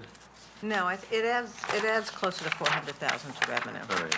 I can give so you, we'll there are come back four to line this. items, it's 320, if somebody wants to add them, Yeah, 320, 381. Roland, will you just take, or you have this down? Yep. Yeah, Leslie, if you could go through them, please. Okay. Do you want me to identify what they are? Yeah, that would be helpful. So the first one, actually, I take, so no, it won't increase by 400,000 because we have. 138,000 is what I'm coming up Because the with. LOTSIP program was already Yeah. budgeted. Yes. So it's a smaller increase, but it still is an increase on revenue. 138,000. The LOTSIP program, we have in the budget at 325,000. It's going to be 320,381, so a reduction of $5,000. ECS grant, it's under 620, 43451 is the account code. That's in at zero. We're projected to get 378,649. The pilot funds is, I don't know which account, which department it's listed under. I think it's 99, It's the 99 something. Pilot is 997? Is that one? So that's budgeted at zero right now. We're going to get 674, 786. And then unrestricted grants municipal is probably also under that 99. Yes, it is, 997. It's budgeted zero, we're going to get 89,000. So, And then you have to back out of 998, 49040, Have the to $1 million. back out the $1 million. Yep, got it. So Pete clarifies for us on the interest that Pete is recommending a $500,000 increase, not $1 million. Really? And we all went through the same thing with fire pool and the wonderful thing that you did, so that's our model. Right. Okay.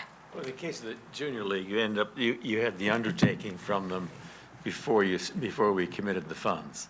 I mean, I don't expect, it's not meant as an indignant remark of we're the generous givers or something, but, at this point, we don't know if we can have the generous givers or not. We'll have to see.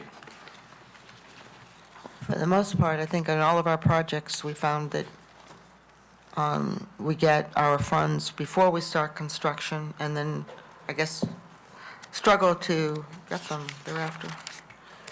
Eastern Greenwich, do we want to continue? I do. Yeah, Are keep we going. looking at a condition, is that what we're doing we're here? gonna Or condition the- looking, are we looking at a breakdown into the 30%, some breakdown of funds?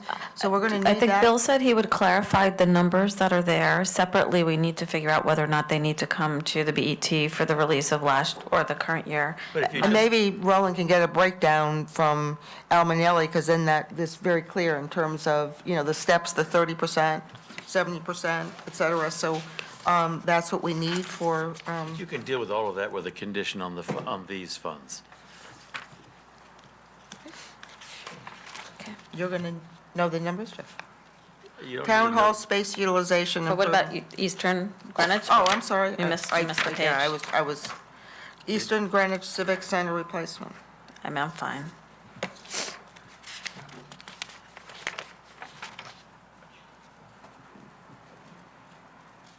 Town hall space utilization improvement. Yep. Townwide asbestos lead abatement. Great.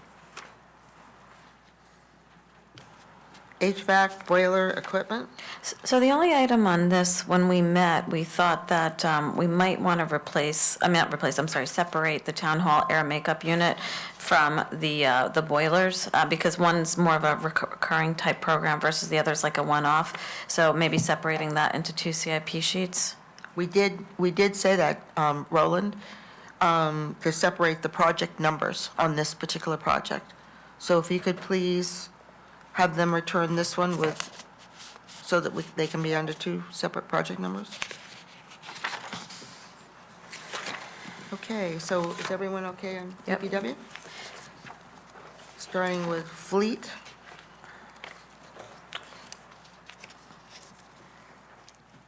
This number is up substantially. Do we want to, Which number's up substantially? the total vehicles, or you want to just, Is it because actually we've got less please? police cars than Right, normal? right, but we also have, I don't have last year's figure in front of me, but I'd be surprised if the total number is up I substantially. had it someplace. I've got an $800,000 pumper in here, maybe that's a factor. That $200,000 excavator. So last year, I have last year's capital sheet, $1.6 million versus this 2.4. I think we had separated some things out the last year. That's the problem. That's another point for our budget guidelines letter is to put these back into the departments, because I don't think we're, So the tendency of what they have, you may disagree with it, I'm not defending it, is you get on a list sheet like this, the over-the-road vehicles, and you get on separate pages the vehicles that are not over-the-road vehicles. I may be using the wrong expressions, but that's how it was described to us. I'm not quarreling with your, I'm just telling you how we got here. If it helps you, I mean, obviously look at the list, it's as obvious to you as it is to me, but we have a $200,000 excavator, an $800,000 fire department pumper, more than $400,000 loader, Yeah, and a nearly $200,000, well, that's three vehicles, so maybe that's not a good example. But I've got three rather expensive vehicles that maybe is creating the swing, but without my having last year's sheet in front of me, I don't really know exactly what the differences are. and Jeff, your favorite, a $26,000 motorcycle? Yeah, no, I let go of the motorcycle. Okay, this so year, yeah. Bruce Museum bathroom refurb, Do you want last year's sheet? Do you want last year's? Yeah. Jeff, I have it right here, for the fleet. Oh, I'm sorry, no, I mean, Okay. unless it concerns your objection, I Oh, don't, no. you know, I wasn't raising an objection. Bruce Museum bathroom refurb. Where'd you just go to? I'm sorry. Oh, did I miss something? Yeah, we have the. Oh, yes, I did. Sorry. Thank you, Jeff. external entities. Bruce, no. No, I we have didn't two miss more anything. vehicles, three more vehicles in fleet. Oh, no, I thought you just passed off on the whole thing. I'm sorry, I did miss. Okay, DPW mini excavator and roller. It's my understanding, what I heard from, is that this list includes, as I think you and I even found out on something else, the CIP sheets are for new projects or new equipment. If we've already had a fire department rescue pumper, even if it's $800,000, no longer are these sheets being presented because they're purely replacement. So where we used to see these items in the department's budgets, we no longer see them. We only see them if a sheet is for a vehicle that wasn't, or something very similar like a mini excavator roller, if it wasn't already in the budget. That's the way I remembered this. Okay. So are you okay, DPW mini Yeah, excavator and roller? I didn't have any objection on fleet at all. But With what? that would suggest, though, Leslie, that you would actually, on page 89, it has the mini excavator, which is new, and the vibrator roller, which is a replacement. So it suggests that you might want to move.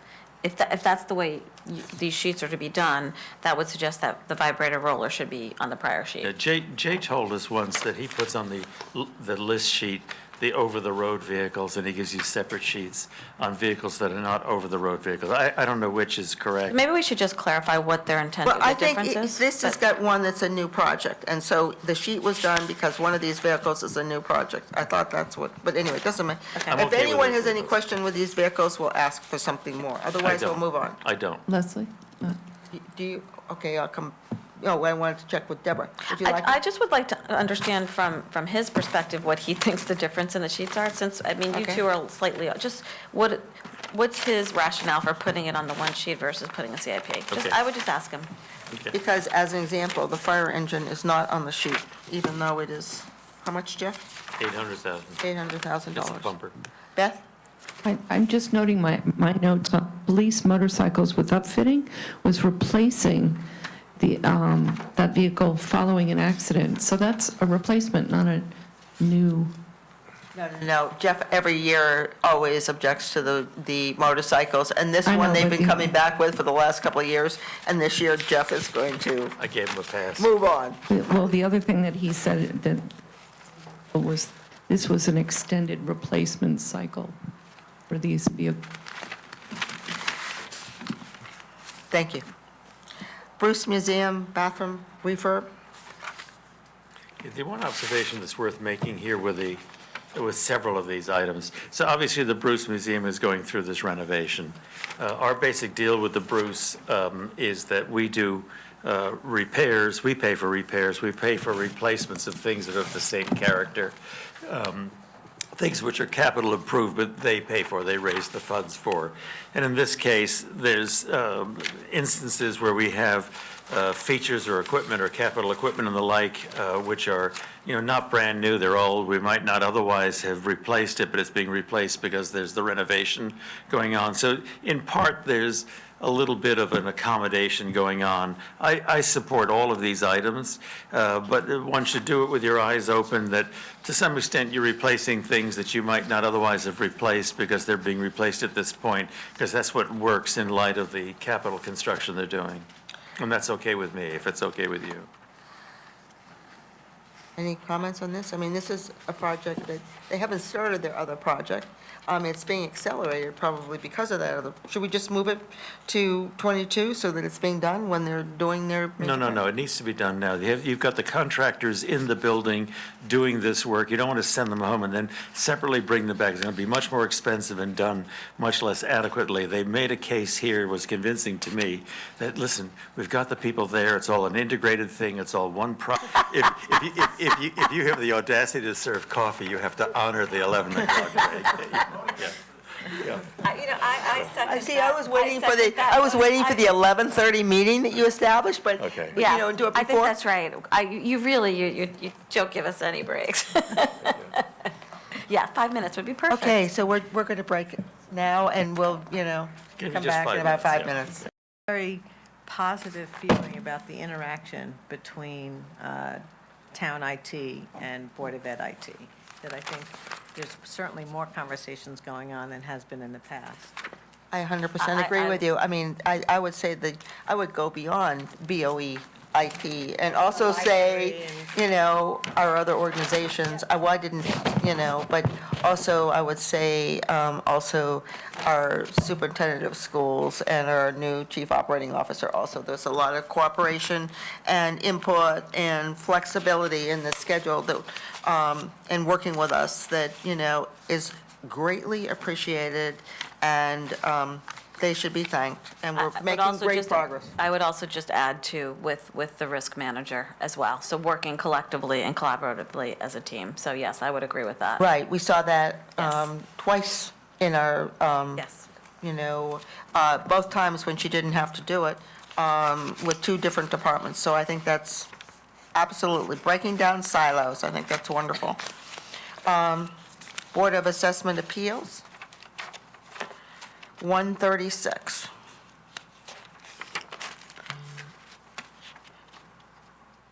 Tax collector, 139.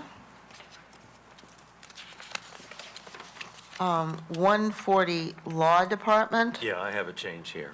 Okay. I'm going to a motion that I'll definitely be making on Monday is for a bookkeeping change.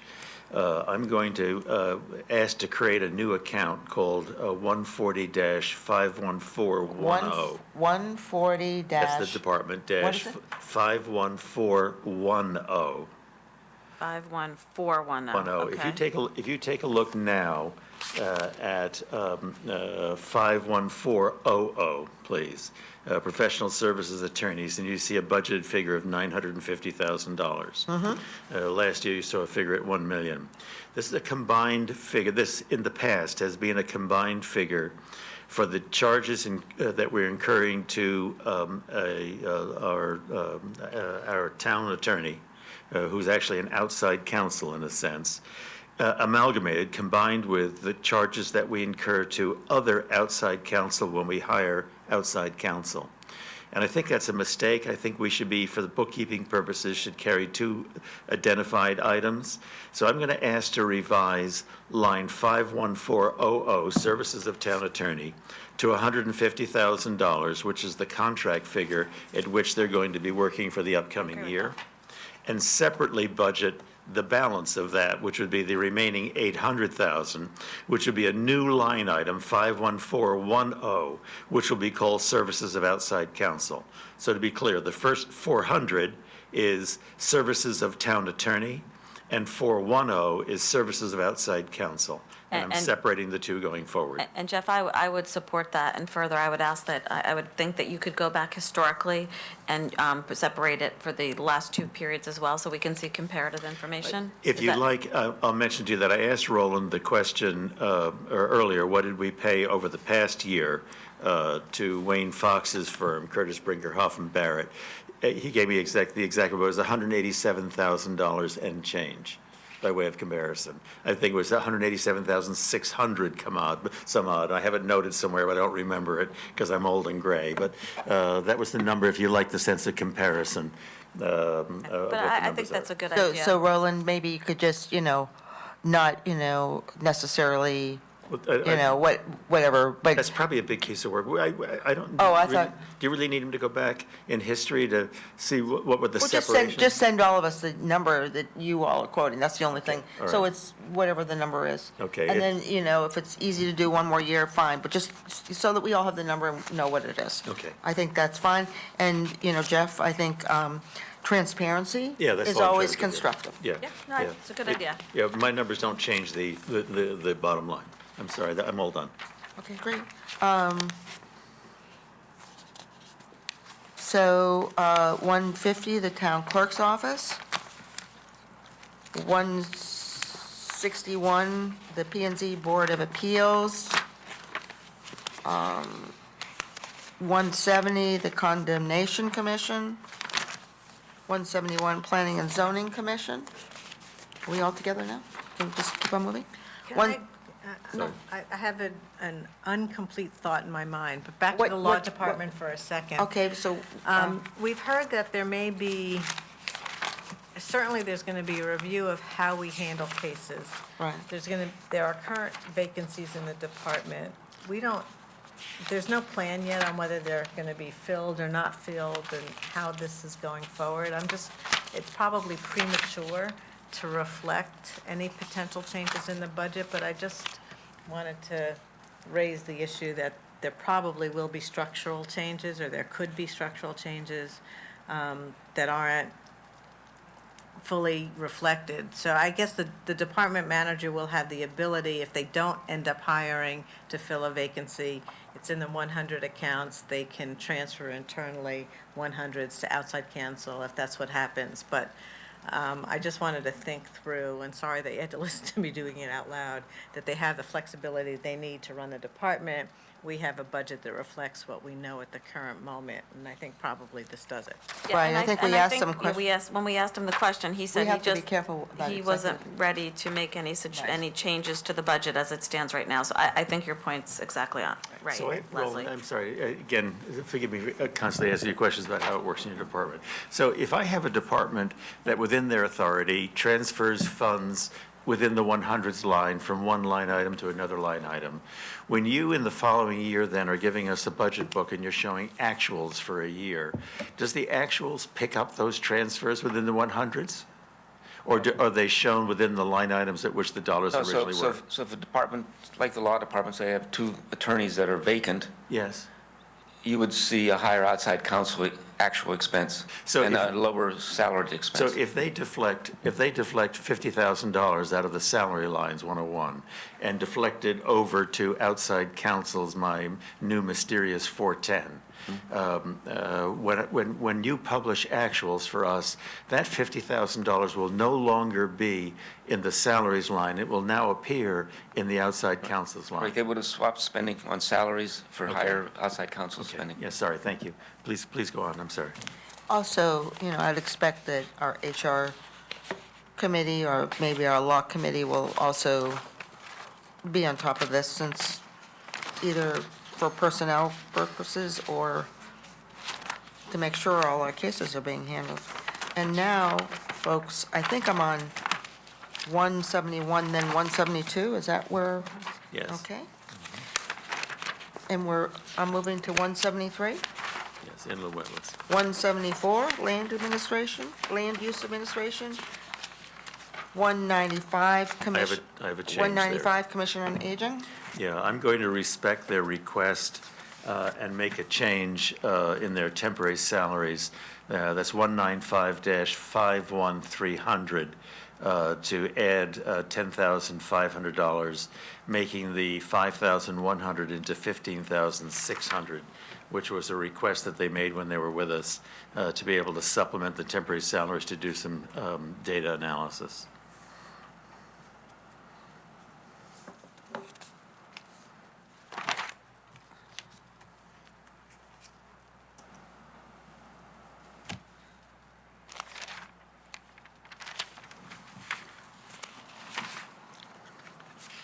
No more comments on that? Nope, 196. Okay, 196, senior center.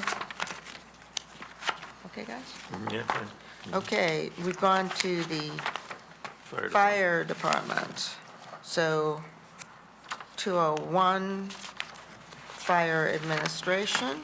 Sorry, just a second. Thank you. No, I'm good. Thank you. You're all, okay. Yep, thank you. 202, fire training. So why don't we do this Leslie? by page number? You want to do that by page number, or what do you want to do? HIRS review and migration. Are you okay? Okay. Document management and systems integration. Network storage upgrade. GIS map update. Cyber program and data loss protection.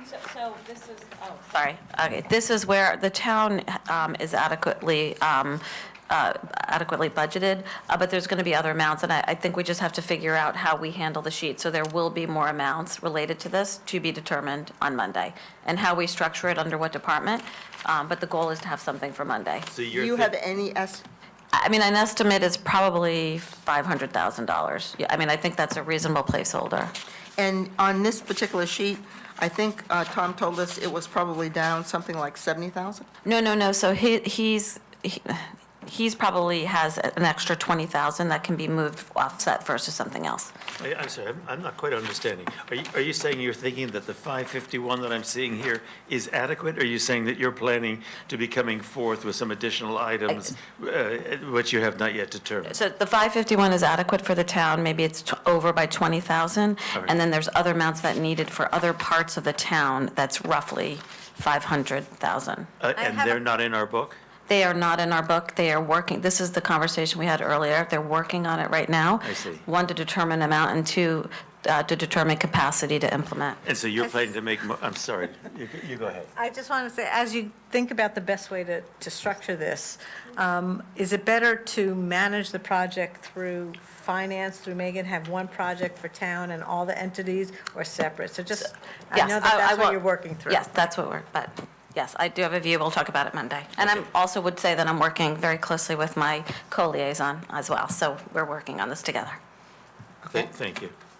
So, Equipment? 5-year revaluations, climate change, adoption, sea level. I actually would like to, before we get to this one, suggest that we add the Aquarian land acquisition, which I think is booked in this department for Oh, I see. $1 million. conservation? Okay. That's what the sheet said, Conservation Commission. Okay, I didn't even notice that. I put it at the end of DPW, but I probably did that wrong. Oh, yeah, well, it's in conservation, it's in conservation. So on mine, I will just say here, $1 million. That's fine? Climate change, Sorry, give me just 1 second to get my books in order. So you did it after, I just did it because that's what it said on the sheet. that's great. I wasn't as astute as you. So you put it right after open space, plan implementation. I and just now did we're it, on I just fire. did it as the first item on conservation. The next item on conservation is climate change adaptation, sea level rise. And I Before was- that, that's fine. And It doesn't matter. It I don't doesn't. care. I don't care where you put it. so I would say, I put it at the end, you know. does anyone have anything, climate change adaptation, sea No, level no, rise? no. I would say that that one probably be something that we could defer for a year. And open space plan implementation. So on that one, I think I questioned it also in the budget deliberations. I mean, I think we're demonstrating with the Aquarian land sale that we're gonna be responsive when the opportunity comes up. I don't think it's necessary to actually put money in for something that might happen. I think we might be better off just doing it as we're doing it now. So I might suggest removing that. The only comment to that is that most of the departments don't have study funds, so that if something comes up that they're not yet going to move forward with and fully propose, and not necessarily in partnership with Greenwich Land Trust that could do the legwork, they may need some funds. So I don't know the right answer on that, but it's a small amount of money, and it allows a department to have some ability to move ahead. Okay. I just want to interrupt with one question. I know that we had asked for a better understanding of the debt model, and we're going through charts, some of which may have reductions proposed because of the total level of capital and the impact on the model. I'm just wondering at what point we were going to review those scenarios. I was going to do it quickly at the end. We don't have a lot of time, so I think I'd rather, if you think this would make a difference. I don't think it's going to impact I think I have a sense of what I'm going to decide, and I also have a view on how the debt model will work, so I don't think I need to do debt model before capital. And Jeff, No, you and Leslie communicate? No, Okay. I'd rather not do the debt model now. Okay, so we moved on to fire, hazmat, vehicle extrication equipment, firefighting foam, personal protective equipment, patrol, 2 emergency lights, et cetera. Please. Then we've moved on to police, audio-visual equipment, building camera upgrade, VDI server replacement, license plate readers, replacement of UPS system. Okay, moved on to so now we're in the Public Works tab. So the first one is stormwater program compliance. So this is the one that we were just quizzing Jim Michael about, making the point to him that there were funds from 2019 and 2020 available to him, 518, and Leslie Tarkington had made also the note that there's also unspent funds that have already been committed, although unspent. And he was insisting back to us that, I'm really sorry, but I really think we need every penny of that. So I just make that observation in passing. I don't know if there's a plan of anybody to make a motion on Monday to reduce the sum nevertheless. I'm fine. I'd say consider a reduction. This is over 2. Traffic signal maintenance. So Roland, note that. Traffic signal maintenance. Variable message boards. Roadway resurvey for pavement management system. Highway maintenance program.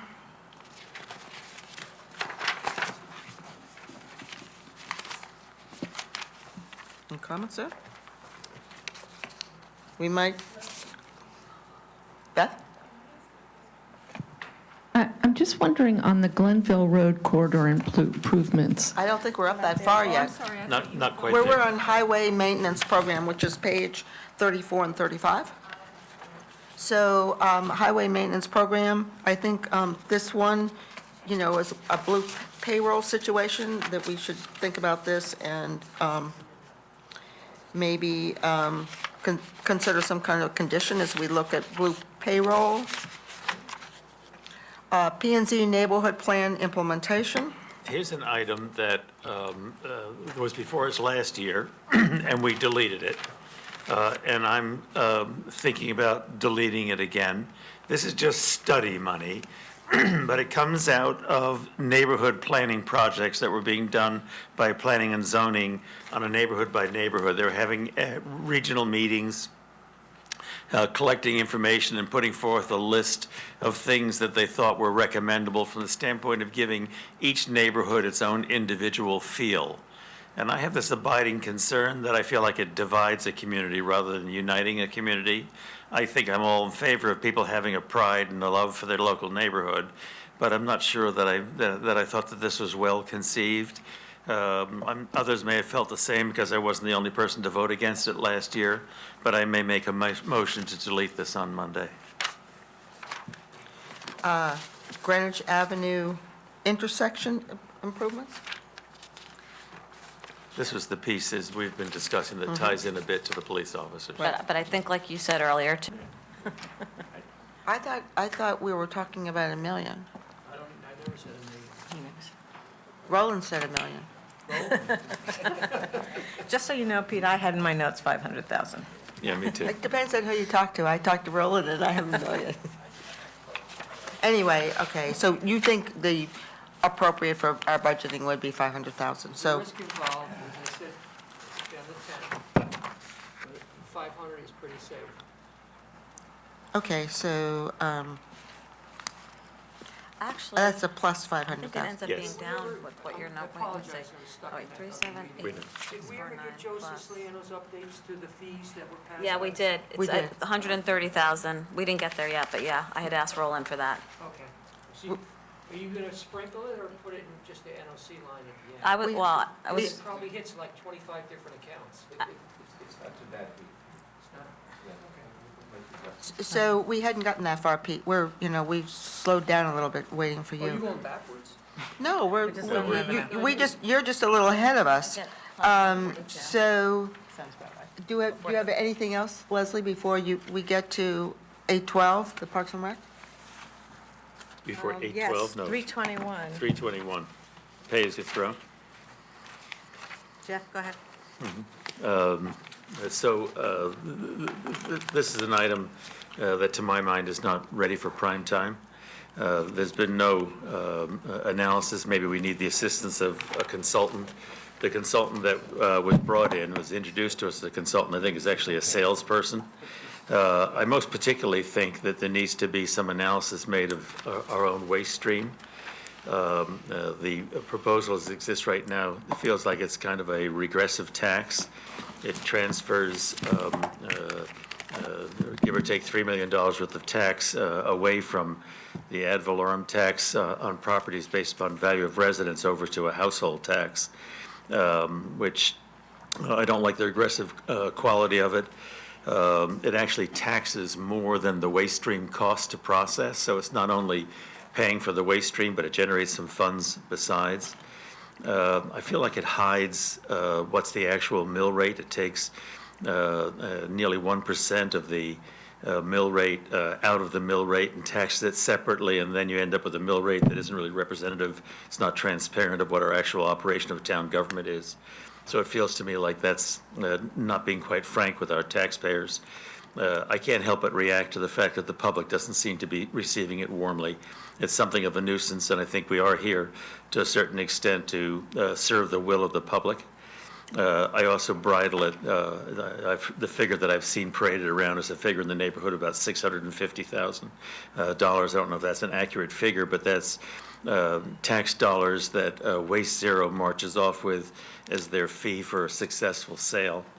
And the real problem here is, to my mind, the problem that we identified in the guidelines was the sharp rise in the cost of our waste stream. Some of that has to do with China politics, obviously, but I think some of it also has to do with cartel control over the handling of our waste stream, who owns the recycling plant at Bridgeport, who owns the one in Peekskill, who owns the contract, and what competitive bidding was there or wasn't there to do our transport to the recycling centers, and who are the large haulers in town, because you find a common identity when you look at each of these categories. And I think one of the problems there is cartel pricing. If we have a problem here that our waste stream has gotten very expensive, we ought to be addressing that problem. I'm not against measures to improve how well we do recycling in town, although I'm told that we're remarkably good compared to most municipalities, maybe even the best. Well, all things considered, I thought, something this is all worth a better look than this, not shoot from the hip as you come into office kind of a thing. It really needs to be, let's hunker down and take a real look at it, figure out exactly what the best solutions are. And I just don't think I'm going to see this implemented in this year. And if that's the case, I'm not going to provide for $2,796,000 worth of revenue that I think isn't going to be there. I would reduce that item to zero. There needs to be some coordinating changes in the cost of the transport of our municipal solid waste, which we're budgeting for the upcoming year at 4.6 or 4.7. I would take that back to the 5.5 that we budgeted last year. Then there's a smaller sum for the Come to that. for the shipment. These are coordinating changes. I wanted, if I'm going to talk about taking out a revenue item, I think I need also to talk about the negative and positive adjustments to the cost of our, to an out-of-pocket cost in Public Works. And so candidly, I can give you line items. I'll save that till later. But I think it's worth saying in the same breath that if you're going to take this revenue item out and not do pay-as-you-throw, you need to then restore the cost, the budgeted cost for the shipment of municipal solid waste. I'd take that from the 4.6 to the 5.5 it was last year. And I would amend the cost of our transportation of the recycling as well, which presently is at about 1.2. And I'm not quite clear of the figure that it goes to, but I believe it's in the vicinity of about 900,000 small change.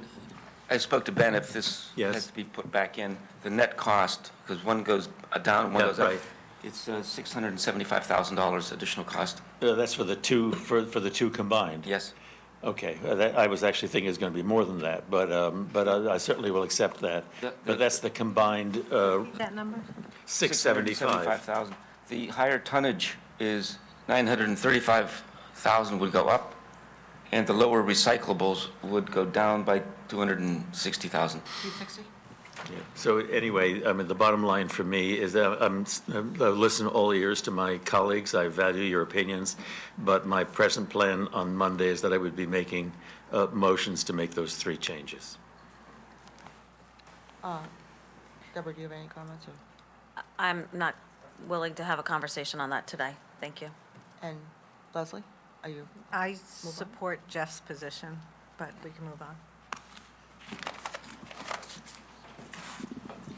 I just want to make, it's my understanding from what we heard from Ben and Blaze that this same consultant has been working with the DEEP and the EPA and, has been working, I guess, with the town for the last decade. So this was not, it's a DEEP, our Connecticut DEEP consultant that was referred to. So, there has been a longevity to the process here, and I guess the same consultant has worked with most of these other communities that have converted, and apparently some of them successfully. That's one. The other is the comments about cartel, I don't think are necessarily appropriate for this forum. And, like Deborah, I'm not going to talk about this item here, but I do think that, these are now becoming, they are parts of national firms in both of these facilities that you're talking about. And I just don't think that those were appropriate words. But, we're moving on to our next subject here. And our next subject is. Oh, I'm sorry, there's one footnote that I overlooked saying that I should add. If the first selectman would like the appropriation of some consulting dollars to bring in a true independent expert to assist, I certainly would support that. I should have said that before. I don't think that a commission payment of $650,000 to a salesperson who comes in here is the same thing, and I object. I note that you use the expression consultant too. I don't think somebody's a consultant when they're paid nothing if you don't buy, but they're paid $650,000 if they do buy. I don't think that person's a consultant. I think that person's a salesperson, and I think you need to know when you're hearing a sales talk as opposed. Greater than that transfer. So, over the last 5 years, we've seen about a $580,000 increase, which is very substantial, of money going out the door, in addition to our other external entities tab, which shows $6,083,000 going out, being paid out in cash to entities. So, and in addition, I can say one of my, again, silos. I don't like silos. Just because we're growing larger doesn't necessarily mean we need to build our walls.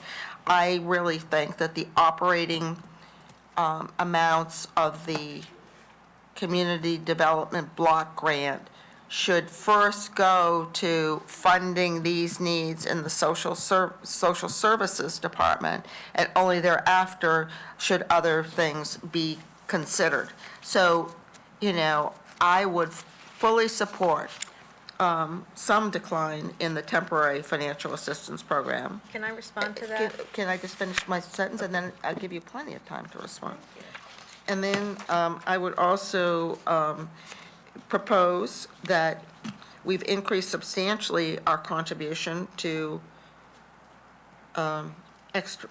these human services, external entities, and so I would just support support removal of the increase of 17,442, which would still give them a budget of $874,000, and no direction. But I think one of the things that I thought Deborah was going to raise, and it may not be as pertinent, was the preschool program at wherever it was down. It's at the yeah. Y. And I think we heard that it was going to yeah. be discontinued, and therefore, should we be looking at that particular item for removal, whether, and again, I'm happy to have that be part of keeping the contribution flat at $874,000, but again. I think the point there is, I don't know that it's up to us to really decide where it should be reduced, but clearly there are programs on here, and that one in particular, we know it's been announced that it's going away. So that's why I do think some reduction, we're not looking at a significant, but I directionally would support it. And by the way, Leslie Moriarty, I agree with you, I would not want to penalize them, but it still has increased significantly over the last few years when you take into account the accounting transfer from the external entities, so. Again, that was the policy Yes. change for the Yeah, and- YW. But just the one remark on the 2%, holding line items to 2%. Clearly, in our guidelines, we talk about the first selectman's budget was to target a 1.7. 1.75 actually, technically. 1.75% increase overall, and not using that percentage on individual departments to allow for individual changes as necessary to run the town service, the departments that he sees. So now you're using that same percentage on individual line items within a budget. I do want to point out that the overall human services budget, if you exclude this contribution for external entities, in the aggregate is only increasing 1.7%. So to say you want to reduce the one line item that's 35% to get that lower, I think is not keeping in line with what our intent was for the guidelines. If they see an increase there, they were able to make reductions in other line items to account to it to get to the right bottom line. So I see that sort of as being punitive and not addressing the need that they identified to us. Right, and you are correct to correct me. I should have said 1.75 rather than 2.0, so you are correct there. But I also think that when the budget guidelines were written, and we've been consistent, not just the past year, but the year before, whatever, and we've talked about this, we've really created that flexibility, particularly for the smaller departments that have a hard time managing to these kind of, there are always increases. We're not talking about any decrease in their expenses and, their appropriations, but increases. So, I look at as a, and I think we've talked about it, we don't want to penalize in particular, our small departments. And this department, Human Services, is unique in the, in the state of Connecticut. There are, it's very limited in terms of what they do and what they have. And has 22 people and persons plus, I think, a rather substantial, but I don't have it here. I'm just doing this as we're talking. Part-time, yeah, 15.82. I'm sorry? 15.82, I Yeah, believe. 15.82, so a substantial number of part-timers. And, their budget has grown substantially. And, again, we had said we weren't going to dwell on these points a lot. We spent a lot of time on this one. Yeah, Have let's move on. Have Oh, yeah, we bridge. lost track of our schedule? I don't know how long Jim has been sitting there. Should we, Yeah, we we can- finish? We could And do bridge. I'm done with human services. So- I want to move So to we're bridge. going to, if it's all right with everyone, we're Yeah. going to switch back? It's very all right. I want to get the guy back to work.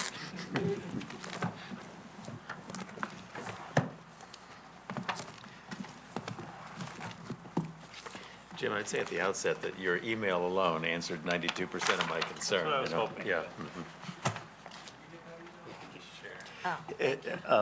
Well, then, in words or substance, let me just, he'll say it better, but my concern was that We're supposed to show the picture. oh, I'm so sorry. I didn't realize.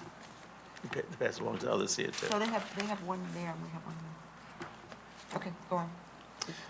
I So- don't know. So, Jim, on the capital item that I had asked you about, the bridge replacement in Bruce Park, the description had said something about that there's no state reimbursement available because the bridge is located at the site of a private driveway, is what it had said. And I got myself all provoked, I guess, that I thought I was replacing a bridge on somebody's private property, replacing their bridge for them, and the rationale for that was we need access over that bridge to get to playing fields and restroom facilities. So I got even more hysterical and said, why are we needing access over somebody's private driveway to get access to our restrooms and things? And you rightfully corrected me in your email last night. I just wanted, because Mike said he didn't see the email. No. This private driveway is not somebody's personal private driveway. It's one of the internal roads in our town-owned public park. But because of the nature of the road, it's not deemed to be a public road and therefore doesn't get state reimbursement, but it's not somebody's private driveway. It's a part of the park. Now, if I got some of that wrong, please straighten No, me out. that's exactly right. And, with us in DPW, we look at public roads, we look at private roads, and then we look at what's considered kind of driveways and so forth. And so to try and designate the difference, we called it in that write-up sheet, it's private driveway. It's really a driveway within the park that the bridge carries, cars across. But it's still all owned by the town. It isn't some John Smith at 123 Main Street's driveway that we're fixing. So I thought about actually then emailing you back to you, then you've answered my question, don't come. But I thought that was presumptuous of me because I thought others may have questions. You've answered all my questions, and I thank you for sending me emails in the middle of the night. Thank you. No worries. Okay. And this was literally in the middle of the night. And I think it went to Roland and then, I just forwarded it to everybody. so, since you're here, Leslie asked me if I'd ask you another question too. I had a question, and I know I had to leave the presentation you gave the other day a little early. And if you're not the right guy, sorry, but Greenwich Avenue Streetscape, the additional funds being requested, when prior funds haven't been used, there's a condition on those prior funds that hasn't come to us. Is the BET Budget Committee's Consolidation Day. We're celebrating by having donuts for Michael Mason. The Budget Committee, It is Giving Day. Every single organization I've ever donated to has emailed me. thank you. So I was going to say that the Budget Committee held a public hearing on the fiscal year 2020-2021 budget on January 23rd, followed by 8 days of 9 a.m. to 4 p.m. meetings with department heads to analyze and ask about department-submitted operating and capital budgets, the town's revenue sources, which are about 89% from property taxes, and detailed information about fixed charges, the centralized cost of benefits. Consolidation Day is about assembling this information in an organized manner, working with our great budget director, Roland Geiger, and our controller, Peter Minarski, who's at another board meeting, but will be joining us shortly. Anyway, we're, all of us preparing for Budget Committee decisions to be made next Monday and Tuesday. We've used the approved budget guidelines to frame our discussions. We questioned energy conservation initiatives as well as many details about the proposed budget. First Selectman Fred Camillo has provided new initiatives which are taking both financial and cultural adjustment. The First Selectman, BOE, and town appointing authorities and department heads have been most responsive and supportive throughout this process. Many others supported them. We thank them all. Budget guidelines provided the framework, and this year, as in past years, we have requested that the First Selectman and BOE find efficiencies to deliver the services familiar to and demanded by the citizens at a reduced cost. We have asked them to review all areas of their operating and staffing tables to identify possible areas of service reductions and reallocations. While we asked town department heads to provide a list of reductions in priority order, both town and BOE, this was not received.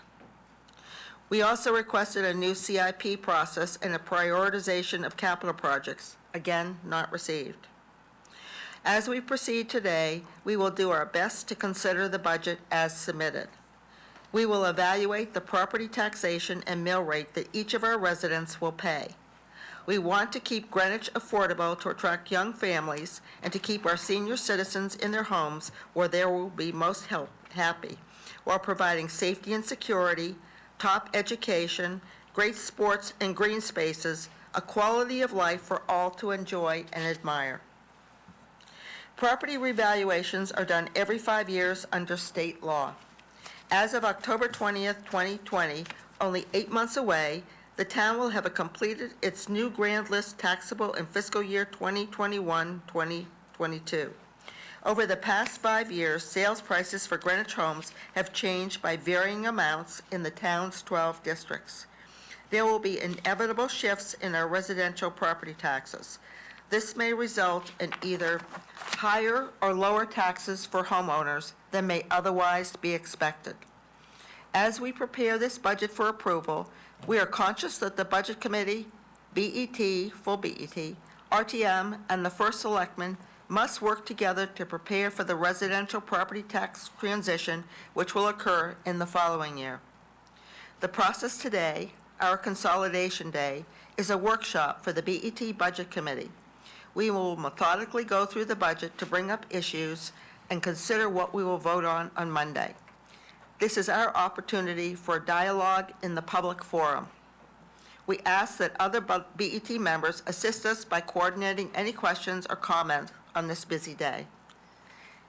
Thank you, Leslie, Jeff, and Deborah, for all you've done to date. Let's get to work. So, I have a question of all of you. Shall we start with revenues as we always do? Yes. And then if we have any questions on anything that Roland can address, we'll just talk to Pete after he arrives? Yeah. Okay, Let's that just go works? front to back. Okay, so let me just make sure that I am coordinated here.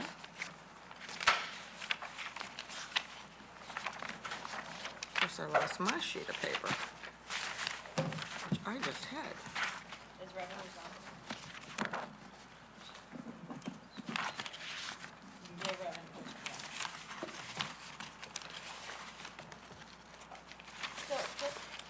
Since this is my first consolidation day, my understanding is today is more just throwing out there the ideas of things that you might propose a motion for, but it's really going to be Monday where we go through. We're not going to talk about our support for it today. It's more just, I'm going to throw this out on Monday, correct? Well, it's addressing everything that we might consider on Monday.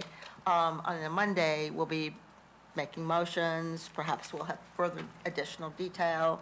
I mean, this is more or less giving the overview of what we expect to do, so that we either can go back and work as our separate caucuses, I guess. I mean, I don't know whether you all will, or also any further detail that we need, so that we're very decisive on Monday and know exactly, and we have a good idea in terms of where we're going to come in. And so if there will be some detail to it, I mean, we've seen Jeff ask on the bridge down in the Bruce Park, because he wanted more detail than what we have, but it won't be necessarily to, get to the point where we can vote. Can I? You can I speak, think, of course you can. I think there are two benefits today. One is to identify the areas that we're considering changes, but I think it's also helpful to have that preliminary discussion today, so that the motions on Monday, and hopefully not Tuesday, run more smoothly. I second that. So I think, you said just identify the areas. I do think that we benefit from having some conversation about the whys and the other issues that may be around that. Initial thoughts. And we may not have all that detail yet. And identifying those areas where we still need information to make a specific recommendation Monday. Right. Okay, so are we starting with revenue then? And so, I mean, I've put together a list, of things that I may talk about, or, Deborah may talk about from our viewpoint. I've tried to incorporate anything on my list that perhaps Pete had on his list, whether it was something that we were going to raise or not, because, either Peter Rowland will, or maybe you guys, but anyway, they were on a list, so, I've got my own, just the way you do, I see in front of you. We have the things that we will be raising too, so I thank you for being a little patient with me. Hopefully my list is the right one. I gave Deborah a copy, and So do we just want to talk generally about revenue items? so, we're going to go through department by department so we can lay it out, or page by page, I guess we're really saying, rather than department by department. So, actually, Roland, since we have started with revenues, would you mind emailing, oh, there's Lauren right there. Thank you, Lauren, for being here. Because I sent her away at some point, and now I see Why I would you do that? can't find my own page here, which is ridiculous. I had it out. And I can't find my own page. Isn't that ridiculous? Okay.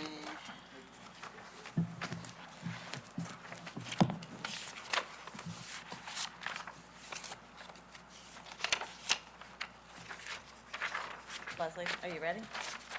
No, to be honest with you. I can't do that job properly. Maybe that all by itself is a reason for me not to make a formal motion this year and try and be better informed a year from now. The place where I raised it last year again was regarding the YWCA's Violence Prevention Education Program, which last year was $180,000. This year it's $175,000 because they've deflected a few dollars off onto a related program, and they're trying to keep a balance among these. So, I mean, the answer is, it's what I should be doing, Leslie. I'm not really able to do it properly, and I haven't decided yet what I'm in fact going to do on Monday. And to be honest, you talk about, I don't remember whether you identified a dollar amount last year? Yeah, the motion I made The motion I made at the Budget Committee last year and did not repeat at the full BET was to cut the $180,000 funding for this program to the YWCA. That's my recollection. Maybe it was, no. No, I think it was to reduce 60. it back. It had been funded at $120,000 the previous year. It was increased to last year by another 60 to get to 180, and the motion I made was to reduce it back to the 120 because I didn't have the nerve to ask to reduce it to zero. Okay, so. Thank you. And Deborah, you had, So Jeff, I agree with a lot of what you said in terms of, what is it that we should be doing as a town? Where should we be supporting organizations? I'm not willing to kind of go all the way, but kind of the way I was thinking about it was not identifying any individual organization, but instead say, I think we need to have more clarity on this, and maybe the way to do it is start by reducing that contribution by a little amount. I wasn't thinking a big amount, maybe it's $10,000, but more say, let's come back and let's have this conversation, so maybe next year it's going to be more robust. But I think we need to understand the process.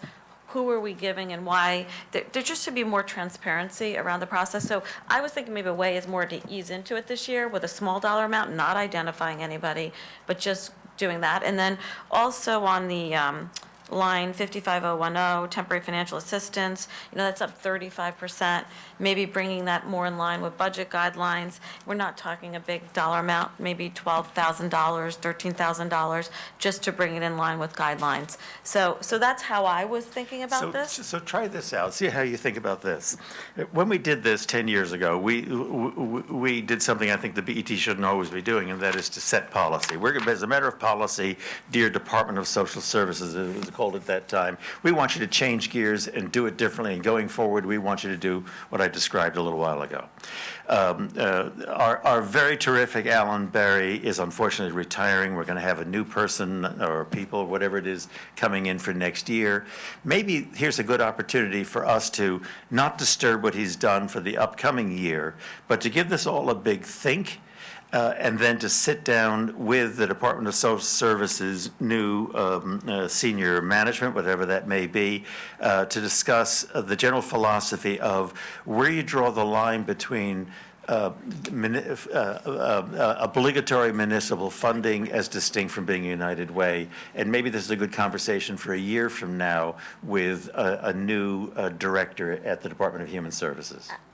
I think Leslie has some. I want to ask you a question. Oh. Could you just get off your purse? Is that your question? Got to get off your purse? I'm trying to get mine. I'm sorry, what's it doing under my chair? Yes, are you finished? I Can just- we just make yeah. sure that So Deborah's I would just add, then we've you? gone, just from the 2017-18 budget year, we went from 345,000, and we're looking at a proposal of 891,000. I mean, that's a Well, significant. there's some items that have come onto Yeah. this sheet, which were funded by the real external entities in Right. prior years. So it's a little deceptive for you. I think when you look at the bottom line, you're not quite apples to apples there. Okay. But having said that, I think we'll talk more about this from my perspective on Monday. Oh, thank you. I don't have this one. So Are you finished? Yeah, that's fine. And Leslie? All right, so I get a little nervous in thinking about how some of the suggestions that I've just heard on how to move forward, on trying to understand this better. I think if there a real question and a conversation that the BET can have with Department of Human Services over its policy and practice in this particular area. I think we all have different assumptions of what we've heard over the years of how they use the external entities, but as Jeff indicated, they've moved from a model years ago of delivering some of these services in-house and instead to a model where we refer our clients to other agencies that perform services. And what we've been told is that the dollar amounts in most of these line items, not all, are estimated cost or some reimbursement for the services provided to Greenwich residents by those agencies. And we can absolutely have a longer conversation with the Department of Human Services on how they think about this and how they move forward. I think that they should not be penalized by the accounting change that was made 3 years ago to move things from external entities 440 into this account that was done because the BET wanted to know that there was some oversight over those particular contributions and that there's accountability. And we know the Department of Human Services has integrated a reporting model. They touch base with these agencies, I believe, quarterly, asking for reports and results-based data. So that's why Kids in Crisis was moved over, the River House and YWCA program.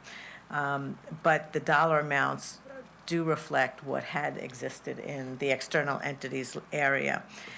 Jeff is touching on a different area and trying to differentiate between, do we want to just pay for services delivered to Greenwich residents currently, or are we also willing to provide resources that address issues affecting our town, but they may be education, so they're results-based for the future, the education of our students, for example.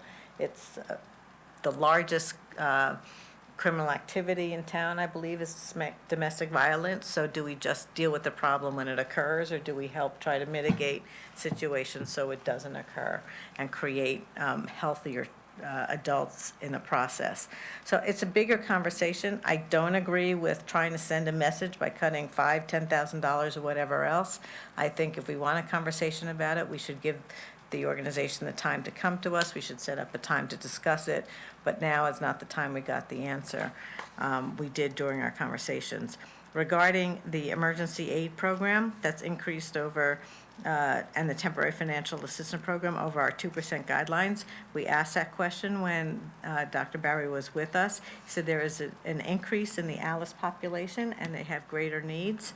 And I think, again, to budget the needs based on a 2% increase is not properly meeting the needs of our residencies, so I would not support a cut in that particular line item. It's not a big dollar amount, but I think the message being sent by that kind of change is the wrong one to send. So I do think that we are going to have a change in management. I think the kind of things that are being discussed here, the temporary financial assistance program, the size of that increase of 35%, when we have been so disciplined to our other departments, and our other departments have been so disciplined in response to our requests of them, to come back at 35% increase was really surprising.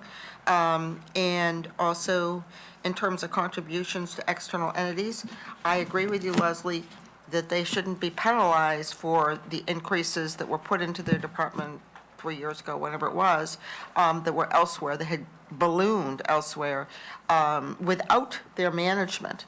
But those same entities, you know, they've molded into their program. But they don't begin to reflect the total increase, which is maybe another 75%, that Jim can address while he is here. Since this is most unusual, he is the only person coming today that's not one of the The only committee. question, oh, sorry. Go ahead. So I was looking at Roland's bridge schedule and all the bridge work that was done and the money that's been received to date. And now that we've resolved the master agreement and some of this money that we're expecting to receive, do we have a sense of when that money might actually be received? Have you worked with the DPW? Because I didn't see, I saw what's been spent and so it was appropriated, what's been received, but I was kind of looking for when might we receive some of the money we're entitled to? A lot of it has to do with how the bridges are Right. constructed. Yeah, go ahead. I was going to say, so some of it comes in as we're constructing the bridges. There are a couple bridges that are outstanding that we had to get separate agreements with. And there was initially the original agreements, and then, was it in October maybe? We had to go back to the RTM again this October to get approval to sign additional agreements for the local bridges. Those are now signed. The agreements have been sent back to the state. The state has now, we're still waiting to hear from them if those have been approved. Then the next step of that is then submitting all the paperwork. And so there's a couple bridges that we'll get small amounts on probably in the next 6 months. And then the rest of them will come as the projects progress, so. But there was some where you were getting it up front. Wasn't there a couple that I thought we were getting money up front too? You don't need to answer this now, but, and I know we probably won't budget this, right, but just because, to be conservative. But if you, even if you just had a sense of, based on when you think the timing, the bridge is going to get done, what you might receive, I'm not to the penny, but just generally speaking, I mean, might it be 500,000, $1 million? But there's big dollar amounts of money that we expect to get reimbursed. I agree with you. I don't think this is something that we can get done now, but, I think we went back to Roland and said maybe this chart needs a couple more lines. It looks like we could get another, I think I added up the numbers and sent it back, and it was substantial, very substantial. Yes. One of the other issues is they have to stop all the time during this construction where somebody from the state comes in to look at it. They review the design work before you can go on. And so it's a rather lengthy process, and some of them just get stalled for a while this review back and forth happens. So, Roland, yeah, I agree, and we're on a tight time schedule here. So I would suggest that we do need follow-up on this, and we need a couple more lines in the chart, and maybe, next month, in March or something, we can just have a session. It will be after our decision on Monday and Tuesday, but a session to get updated in terms of more detail on the bridge programs and what kind of money we can get in, and then maybe at least it would be useful prior to our full BET decision on this budget, but after this budget committee has made the decision. Is that a good way to proceed? Do you have- Different topic. Two small unfair questions to ask you. First, traffic signals. What approximate cost to install traffic signal? You said that the 200,000 requested doesn't include that, doesn't encompass that scope. It's more bump outs and markings on the street and other kinds of things. But just to understand what the commitment is there. And you said the funding might be in that Greenwich Avenue streetscape project, but I guess the timing on that, it doesn't sound like you're not focused on that particular kind of application at the moment. You're looking at the stormwaters and the underground utilities. It's all part of that, yes, but to answer your first question, a new traffic signal where there isn't one today typically can run between $300,000 and $500,000 per location. Roland? Does that include Would you all pass of this the to pedestrian? Jim? Correct. Jim, Signals this is and a capital request from 2008. Get that Yes, assistance? yes. Yeah, I've seen that one. You've so, seen that, yeah. Yeah. So it's between 300 and 500,000 is approximately for the equipment itself. And then when you start, like this was from 2008, it's about 500,000 for 3 intersections apiece, so that's $1.5 million. That, when you start looking at, are there any additional work such as sidewalks or bump outs or any other physical improvements, oftentimes it's a little bit higher than that, but, our anticipation for something like this would still probably be pretty close to this for 3 intersections, about $1.5 million. Right, and that's not currently in the budget. So if it were determined that traffic lights would be needed before the officers can be removed, there's no funding to do that. Is that a correct statement? Correct. Then, unrelated topic, question on the stormwater program compliance, and this again is a funding issue. I believe that's still within your bailiwick. There's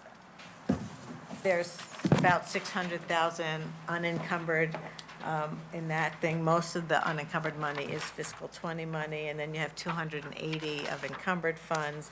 You're asking for the annual 400,000 that you've typically asked for. I recall the conversations that you say there's always a long list of things to do. You can't really accomplish everything that you would like to accomplish to meet the needs of that permit requirements.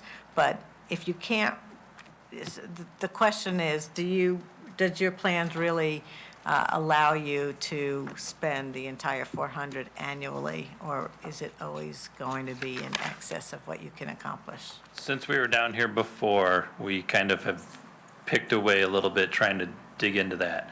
And because the requirements have increased for each year annually, we used to, when we first started to have to do this, we used to only have to sample 5 outfalls a year.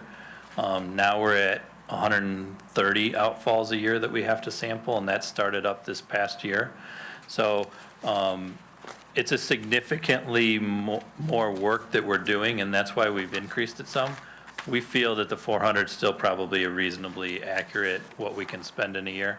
Is that done by internal staff, or or is that primarily outsourced work? Primarily outsourced work.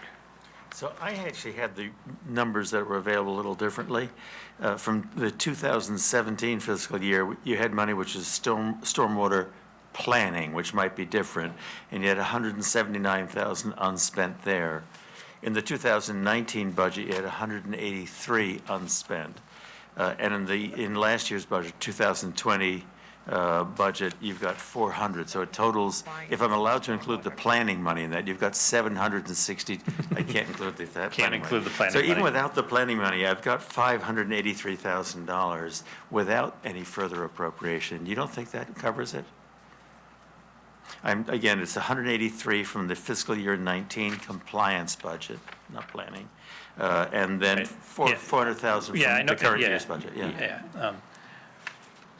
We feel pretty comfortable that that's what it is. If You need another 400, so it needs to be we think that that's what we, between, 983,000. a lot of the work that we have to do for this actually comes in the spring timeframe. So we have we're gearing up to do some of that because there's certain, per the permit, there's certain requirements that have to be done in what they consider the Peak flow, the wet months. yeah.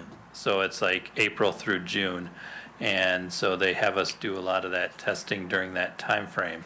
So we're gearing up for that right now. So, wait a second, what was your number, Jeff? 583 is the total without the 400 being requested. That's a new updated sheet for the parking fund. Increase, We have to vote on that, right? Vote to change. on Monday we will. Yeah. But I brought up the point so that we would just have it on the list. The Griff Harris Golf Course. And then, just so that we've done it, the tab for OPEB and the, I guess, retirement fund. Anything there? And then, also, the other budgets that we approve are the Shellfish Commission and the Harbor Management Commission, and they're under a tab called Restrictive Reserve Accounts. Can I ask one question on the retirement? Their 149 account, they changed something for fiscal '20 that would incur greater expenses. Are they on track with using that budget? 149 in retirement, for the retirement fund. No, that still represents the cost that if we have to pay for the management fees directly as opposed to having scooped out net of the investments, And how net of the have- earnings. How have we been operating since we've been working with Newberger? The fees have come out of the earnings. So Or do we- I- Showing revenues net, is Does that it matter if we, I mean, to carry that 2.5 million and 149, that may not be reflective, do we need to carry it there? It may not have an impact, it doesn't have an impact on the budget, the mill rate, so it may be not worth spending time on, but Is your question on the 149 on the 2.450? Yes. correct. Okay, that was overstated. That was a number they got in the year we were going to Newburgh. It was to protect us against all of it being charged as hard dollars instead of soft dollars. And it didn't materialize. A lot of it was soft dollars. But to answer your question, we're trending much closer to the 1,000,007 as opposed to the 2,450. The 2,450 was overstated. So We should never be adjusted it. Should we be adjusting it for fiscal '21? We are. We dropped it to 1.7. Well, the budget in my book still shows 2,450. Yeah, exactly. Pete and Roland, just a reminder, sorry, I had mentioned this to both of you offline, that the number in our book was wrong and that it was 1.7. You mentioned you were going to change it, but we had the old books. Okay, Yeah. yeah, is your lower left dated January 24th? It is. Yes, But we've got Why do I have 2.45. 1.7 and they got everything? I don't know. that's weird. Well, to Marion's point, she caught it, being a liaison. It was adjusted in Munis, but not in the budget books. Okay, so you'll let us know. The number's if we- 1.7. So you'll let us know if we need to vote to change it Yeah. down, because the book we have still shows a Yeah. higher number. No, the Okay. bottom line is 2,044,201. we You don't just don't have the current pages. And I don't know how I got it and you didn't get it. It's magic. So believe it or not, I have to ask you to be patient with me because perhaps the conversation moved on and I didn't quite understand what was happening. I want to go back to Witherall 450. Deborah, did you suggest a reduction in the, I'm suggesting a reduction to be determined. I in the haven't- 100s Yeah, I said of it- about $1.5 million or something? Well, it's going to be between probably two line items, and I haven't been specific yet. So if you want to be more specific, but I'm going to come back. But I think Leslie Moriarty's point about understanding what it, getting a little more color from them, I think that's a fair comment. But yes, I'm proposing a reduction. How's that going to work procedurally here? So all you're doing is having the contribution stay at the 1.5 million in the external entities, and then what you're doing is their appropriations, the appropriation we approve for them, I'm just reducing that amount so that the amount's equal. So a task in the hundreds, Jeff would do it, where reduce it by $1 million. Respectfully, you know, the same, I'm much more mundane than that. How are you expecting we're going to learn what? When is that going to happen? And from I mean, whom? I will send an email, we'll see if we get feedback. I tell you what, actually, thank you, that's a good answer. I'd be grateful if we could get the answer by an email that's shared with all of us. So if Larry, Roland just send it, and then, I don't care who sends it. okay. I would like the answer to come back. The question to him is that if his budget is cut by $1.5 million or $1.6 million, what's the impact of that? And I wouldn't mind to have that in writing, so to speak. I think that's a good I idea. hope his language is good. So, you know, I think probably has a looking at it Leslie. 100, you know, just a mil, oh, sorry? Andy. Can I finish? Sorry. Okay. No, I'm sorry, of course you can. I was talking and then you interrupted me. Sorry. And then okay. And now you're directing it We're to other nattering people. like an old married couple. I just wanted you to be aware Not right that, Yes, Andy, you can talk before I finish my sentence, that's all right. I like the suggestion, I like the direction. I think the timing might be off. We, as liaisons, we met, Beth and I met yesterday with Larry and went through everything. They need to fill in some gaps. I don't see how they can reduce salaries this coming fiscal year, although longer term, there will be opportunities, but I don't see how that's going to be possible near term.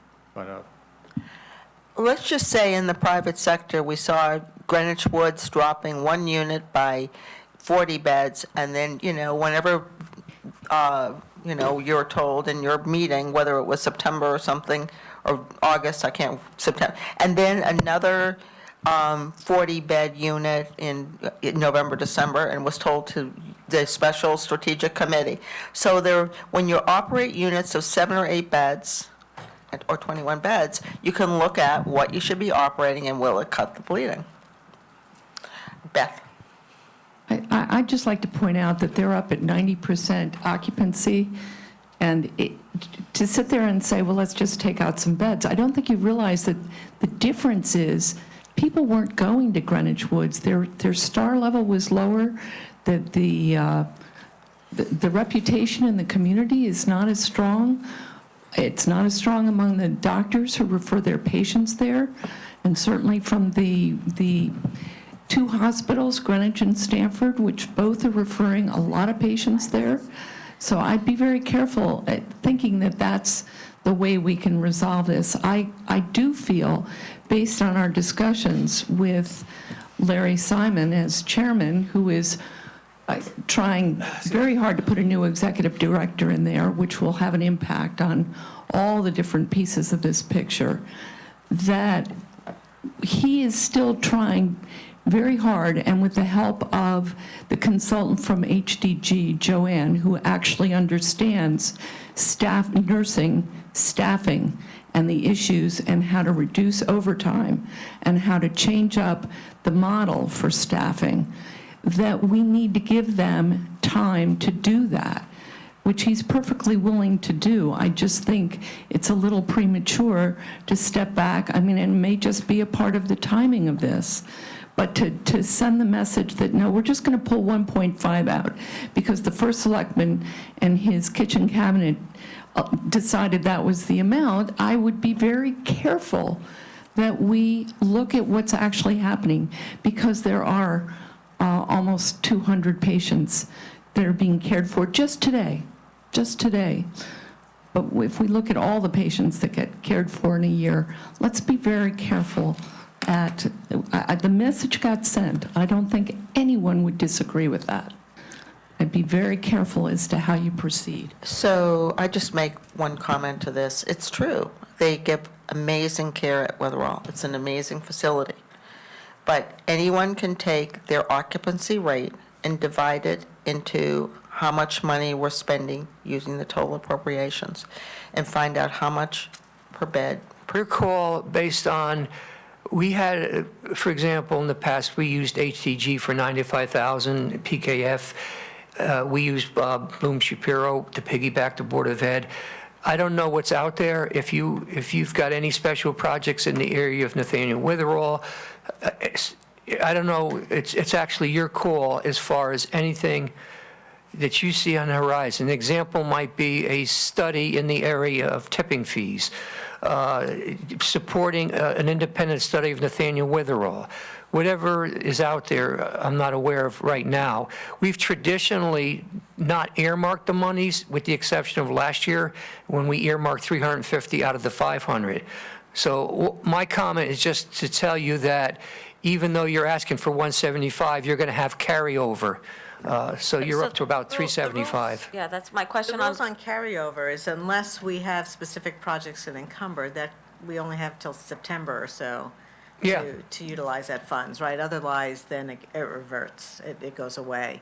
And I also wanted just to point out that no other department, including the first selectman, has this kind of unassigned consulting money, or not much of it anyway, so that this becomes a resource to look into things like tipping fees or other things that may come up in other departments, the negotiations with Ashforth on Railroad Station, et cetera, where we may need some outside consultants. So I'm comfortable that there is unassigned money in here. We don't want to necessarily be greedy about the amount, but I think, given the activity of the past few years, I'm comfortable with the 175 that we have here. Are you? You're comfortable? Yeah. So- Or is it better to return the 200,000 and add it to this budget? I'll just let. Well, the 200 will go away on Right. its own Right. if we don't commit Right. to So- something by right. September. So this 175 gives us comfort through the entire fiscal '21. So can I test that? I mean, so suppose I say things to you like the pay-as-you-throw consultant I was just referring to 10 minutes ago,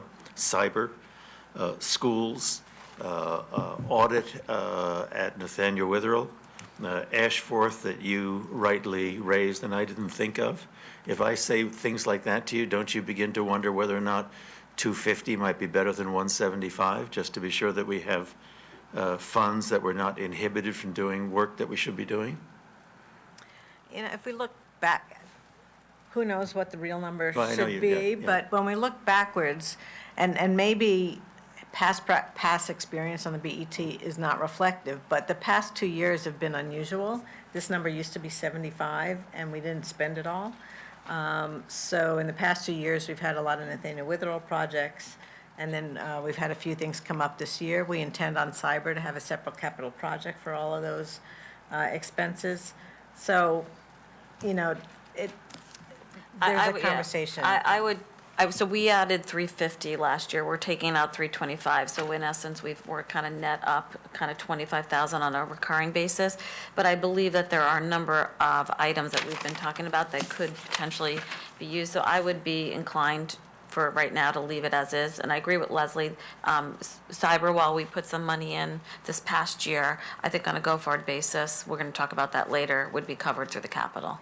Yeah, I'm thinking of making a motion on Monday to increase it to 250, and I invite my colleagues to give it some reflection. It gives you a couple of days to think about it. I won't dialogue it further with you. You could make all the same points I would make. I just feel like 175 feels a little spare to me. So, under those circumstances, Jeff, you would allow or expect that the 200,000 that Pete has just advised us of, rather than encumbering it, you would let that go back to fund balance? Well, Is that what you're saying? If it gets applied between now and September, it gets applied between now and September. I'm looking for there to be an adequate balance for us to deal with desires to do consulting after September. Okay. All right, I mean, think about it. I'm just raising it, and we'll talk about it. We'll deal with it on Monday. And your number again is, of increase is what? By 75,000 from 175 to 250. It's line 1351490 on page 18. Okay, great. Okay, moving on to 134. Oh, I'm sorry, Laura.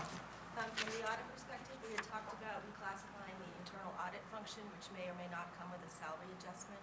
And I just wanted to ask Pete if he was comfortable that the salary line would account for that.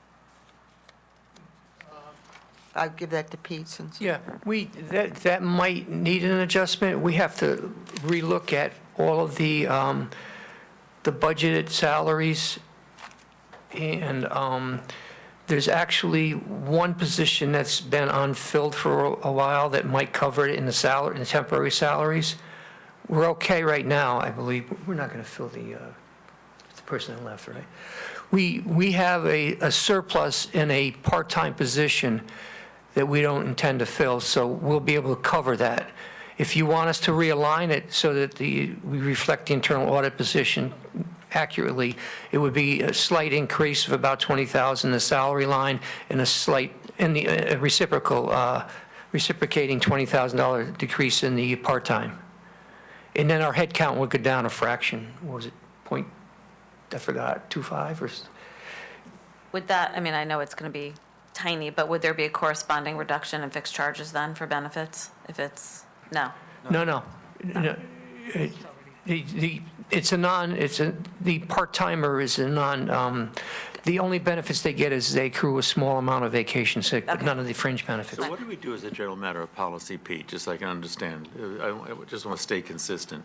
When we're carrying a position on the table of organization and have a salary figure that's aligned with that, but that position is not occupied and we presently don't have any plan to fill the position, do we generally excise that salary figure from the budget, or do we budget for that figure just because it's a position on our table of organization? In this particular case, this person recently left in this fiscal year and went to the town clerk's office.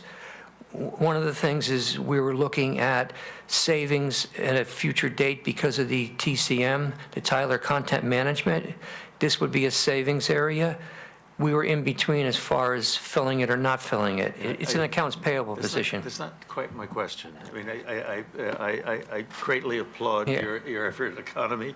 That's not the question. The question is that where I'm carrying a position on the table of organization, and it has a given salary, which is the appropriate salary to that position. It has a grade, it has a position, we have a number, but the position is presently vacant. and we're thinking that we probably won't hurry to fill it, may not fill it at all. What, as a general matter, do we do in other departments at other times? Do we generally continue to budget for that figure, or do you take that figure out of the budget? No, we do budget for vacancies, and this is where a lot of our fund balance comes at the end of the year, because there's 30 to 40 vacancies. So then I'd propose here, for the sake of the consistency, that we budget your salary, that you, when you're able, you give us a revised salary figure that has incorporated in it a salary figure for our internal auditor at a figure that you think it's going to be, and also include in the salary line the salary of this person recently departed, but nevertheless carry the salary. Meaning, I'm saying to you, I think you need to increase the salary lines to reflect what you're expecting to have happen, were all those positions filled, including the not risk manager, the internal auditor, at whatever you think is the salary at which we're going to actually incur it at the end. I think it's just to be consistent. Okay. But don't go spend the money. Sorry, Leslie, please No, continue. no. Yeah. Information technology, 134? Just 1 second, I'm sorry. Leslie, this is another area where common policies make sense. Assessor, 135? Can I just, to your comment, I got a Per very, year it's costing our taxpayers. And so we're all trying to work on this together. Maybe our first selectman handled it one way, maybe Larry will handle it another way, maybe they need to sit down and work it out, how it balances out into our budget. But balancing out the appropriations or the reduction in the appropriations, similar to the reduction in terms of the contribution, to me is a very balanced way to approach it. And he gave us this direction, he sent a message, and it's our responsibility to either decide we didn't like his message, and so we're going to change it, as I think Mr. Raymer did, or we're going to decide, gee, we need to support his recommendation and see if that message works. Remember, there's 4 months even between now and then to improve operations, so if they improved, maybe that wouldn't be such a problem after all. I don't know, but that was why, and I apologize Can I because just? that's the last. I was next. Sorry. I just, to add on, I think a comment like the first selectman in his kitchen cabinet is really just a very unnecessary and somewhat derogatory comment. I think that was the budget that was put forth. There's 2 different ways to achieve it. I think we really need to end this conversation, but I just think that was a very unnecessary comment. I have a procedural question. We got a budget book that has a contribution to Nathaniel Witherell in the fixed accounts at 1.5 million, but in that same budget book, we have a Nathaniel Witherell fund sheet that shows 3 point something. So that the budget that we started with has a disconnect. So I don't see the consistent message here to say what occurred. So am I misunderstanding the No, fact no, that you this- aren't, Leslie. You are exactly Amen. on point. This is like sending, it's a balance sheet. You need to do both sides of the balance sheet, and all we're doing is trying to execute on the other side of the balance sheet what was done on one side. So, or income statement, however you want to talk about it, but it's, I've got to agree with you, and now we're working on You're adjusting the that. credits, and we want to adjust the debits. So- That's all. I So think we- we're all trying to do it in different ways, but we're all trying to do exactly the same thing. So Okay. I Can we think move we on, finished please? operating, and it's Yes, time to move on to thank you. capital. But I am going to suggest a very brief break, just for a couple minutes, 5 minutes, and then we can start, and we'll sort of start afresh. So Roland, you're going to send an email with you here to show you what in the scope of things they expect to be coming up. If they didn't have it there and they brought it up later, you'd be saying you were Should be a separate, incomplete it with should be a us. separate project now, if they've officially done that. I don't disagree with I it. agree with Mike. Yeah. So what are we asking to do at this point in time? Yeah, I want to get that clear too. I'm sorry. I'm still back at the grassroots. So are we asking Roland to send somebody an email asking what? For Sorry. a revised CIP sheet that identifies just the GHS entrance project in current years and out years. Mike, did you have a question about Can you do approvals? that, Roland? Okay. Look, I think that's what you have to do. If you're going to ask them for that, you want to have it so we don't accidentally lose track of that master plan. Mike? So there should be the question on what the plans are for the media center. I have a different understanding than you, that I think certainly in the short term, they've determined that that building was to be constructed partially to allow them to build extra classrooms for a population surge. They determined that the classrooms would not be completed prior to that surge going through the school, so they don't need it for enrollment purposes. So the timing of that now, if they do it at all, would be very different, but we haven't heard a precise plan on what they may or may not need. I think what I did hear is that it may just change to a renovation of the media center as opposed to a new construction, but the renovation was there. Laura may have some information, I think, but Can I want to ask a question first? it's not for First the Deborah, current year. And then Laura. Yeah, so that would suggest, if that's the case, that 15-year plan, even regardless of what we're going to do from the debt model, but that might suggest that $31 million might be reduced. So not only do we need a revised CIP sheet, but we also need to revise that 15-year plan to take out that 31 million. See that, we'll get it. No, but, right, so that would change the 15 years that we put in. It would change the town's capital Yes. model as with many. Yeah, I mean, that's a others. big number, so I definitely think we need to make sure that we capture that.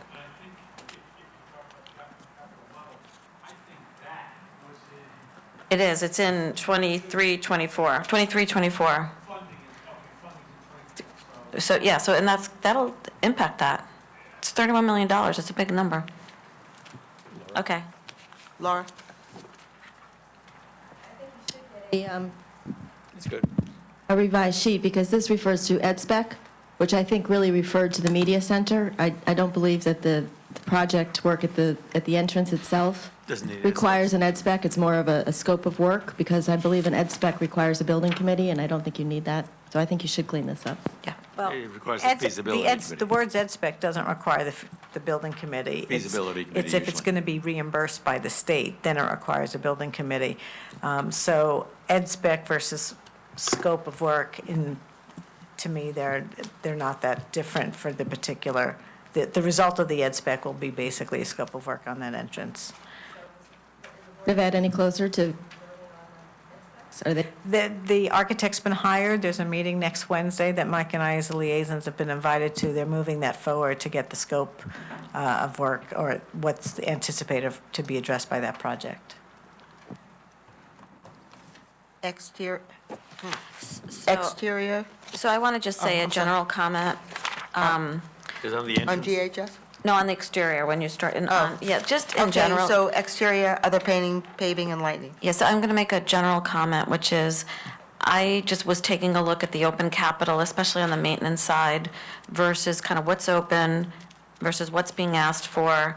And then when you contemplate Central, the potentially knocking down of the school, the $20 million over the next 5 years, I am likely to make some motions for some reduction in the maintenance capital. And I'm not prepared to have that conversation today on individual line items, but it's something I just wanted to highlight, and I'll be prepared on Monday. The only question about that in being able to act on Monday is, there's a financial analysis you can use that if you have 20% of your HVAC projects open, I'm going to reduce the new HVAC by 20%.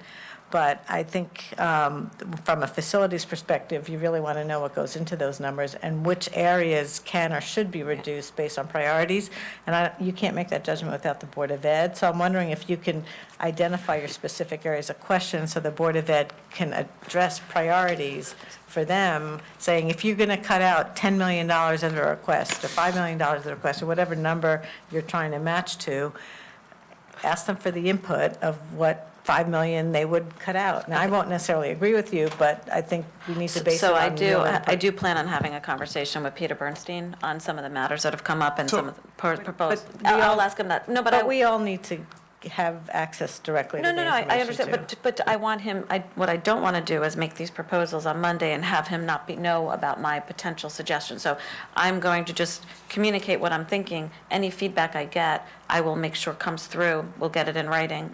Can I recommend, I think typically what we're doing is we're asking Roland to ask the administration, because again, Peter Bernstein's not going to Yes. know whether Central's air conditioning is falling down and needs to be replaced over J.C.'s versus Glenville's or anybody else's. So, because these projects, I know they're by category, but the categories aren't equal either.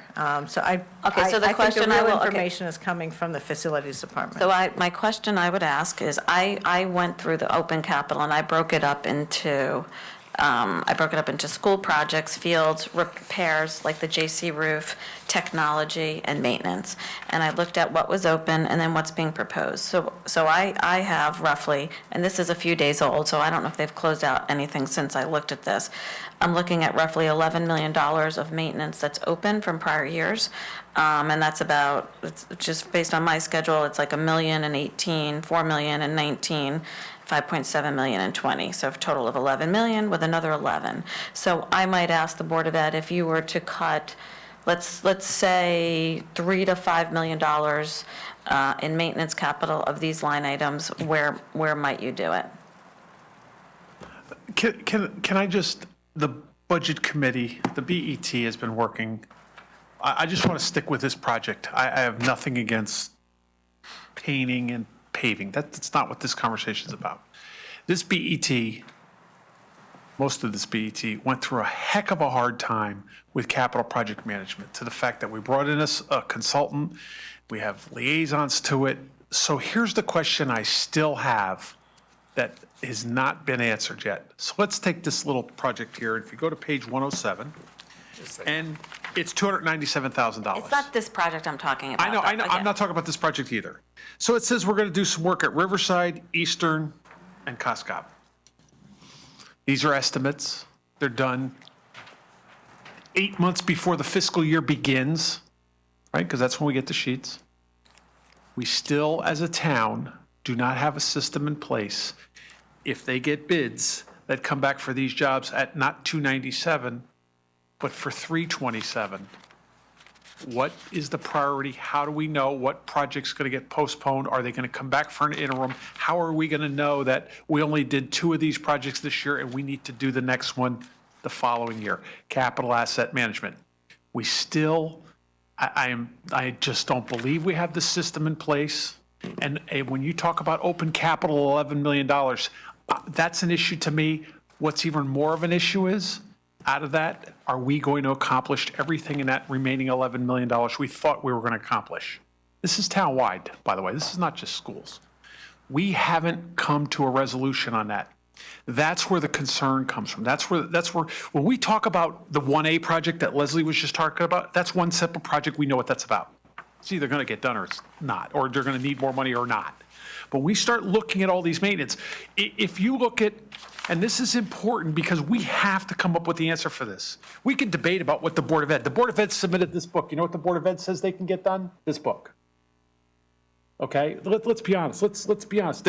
We have to make that decision this year. Right, and then also they have 265,000 of encumbered but unspent.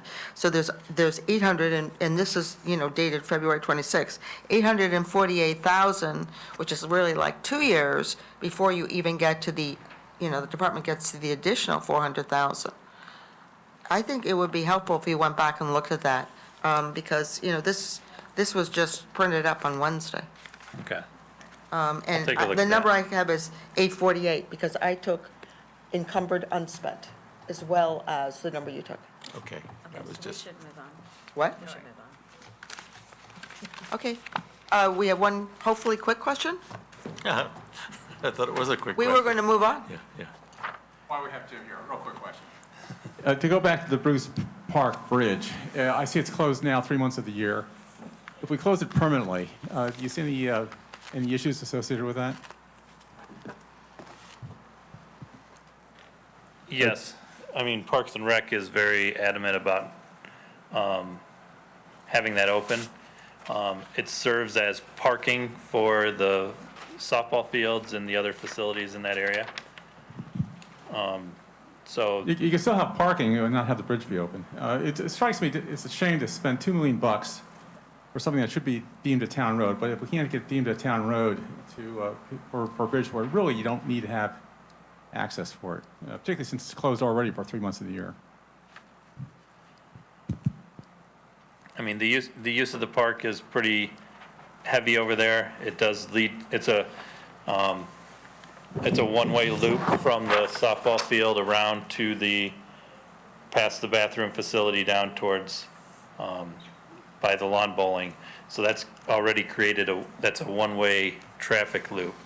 And so, we'd have to do some significant physical improvements to allow traffic to be able to turn around if we eliminated the bridge, if we were to still allow parking over there. But you could defer the bridge perhaps for a year. I mean, we're looking for opportunities, Jim, and we need some help here. We asked, both the BOE and the First Selectmen to prioritize their projects, to come up with a CIP process. Those things didn't happen, and so rather than being done by the leadership, we're struggling here, and so I think people are trying to approach you in different ways we can handle some of these issues and still do so many other wonderful projects that everyone wants. And so that's what I think people are trying to do. I think I would defer the how important it is question to Joe Siciliano. Okay, great. They specifically, this bridge is in very, it's got a rating of, I believe of a 2, which the reason we don't, which is next to nothing. So reason we keep it closed in the winter is because of the condition and not wanting our plow trucks to go across it. So we feel it's a pretty significant safety concern. Okay, thank you. Laura, did you have a quick question? So I'm with Andy on this. I'm struggling a little bit with this item. We use that park a lot. And I guess, Jim, from our conversations about the bridges, or the bridge that we discussed at Cardinal Stadium, we had thrown figures around of significantly less than 2 million for that bridge. And I would like a better detail of the entire project. I think there's some other things besides the bridge, as well as in here, there's an Eversource capital item to do some of the curb work. And I know that a lot of that work is right through Bruce Park. So I would just like a better handle on the entire project, stripping out the bridge from the other improvements. The description that we have did say that there's some sidewalks and drainage facility, and there is a little more than just the bridge there. It didn't have a sub-breakout or something, but it was quite open with you that there's a little more than just the bridge there. Okay, so moving I'm on. sorry. Thank you so much for coming. We really appreciate it. You'll be taking your phone off the But- hook, I take it. But you can tell, you can go upstairs and tell everyone we're struggling down here. I think they knew that.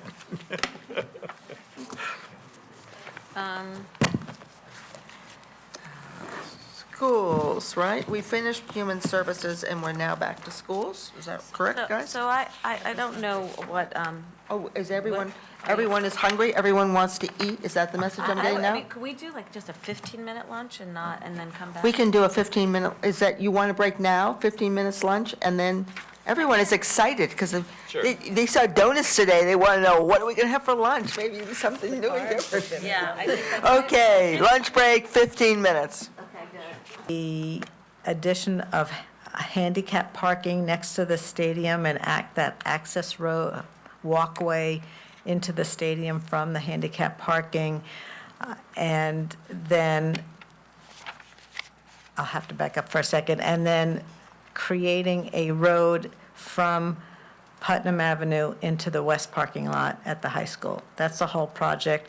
We have 3.9 million already appropriated for the project, and this 8.1 gets added to it, so the project becomes $12 million. The Board of Ed also approved and gave guidance to the superintendent to proceed simultaneously on 2 phases. Phase 1 is just the home bleacher replacement team rooms, handicap parking, and lighting. And Phase 2 is the visitor side bleachers, visitor side team room, and the road, and the moving the tennis courts as part of the road project, moving the tennis courts, and building the road into the west parking lot. And the reason they're separated, part of the reason is that Phase 2 is going to be a longer approval process because it's on wetlands property and it requires state approval, and there's more engineering components to that particular part of the project. But the appropriation is to cover both phases.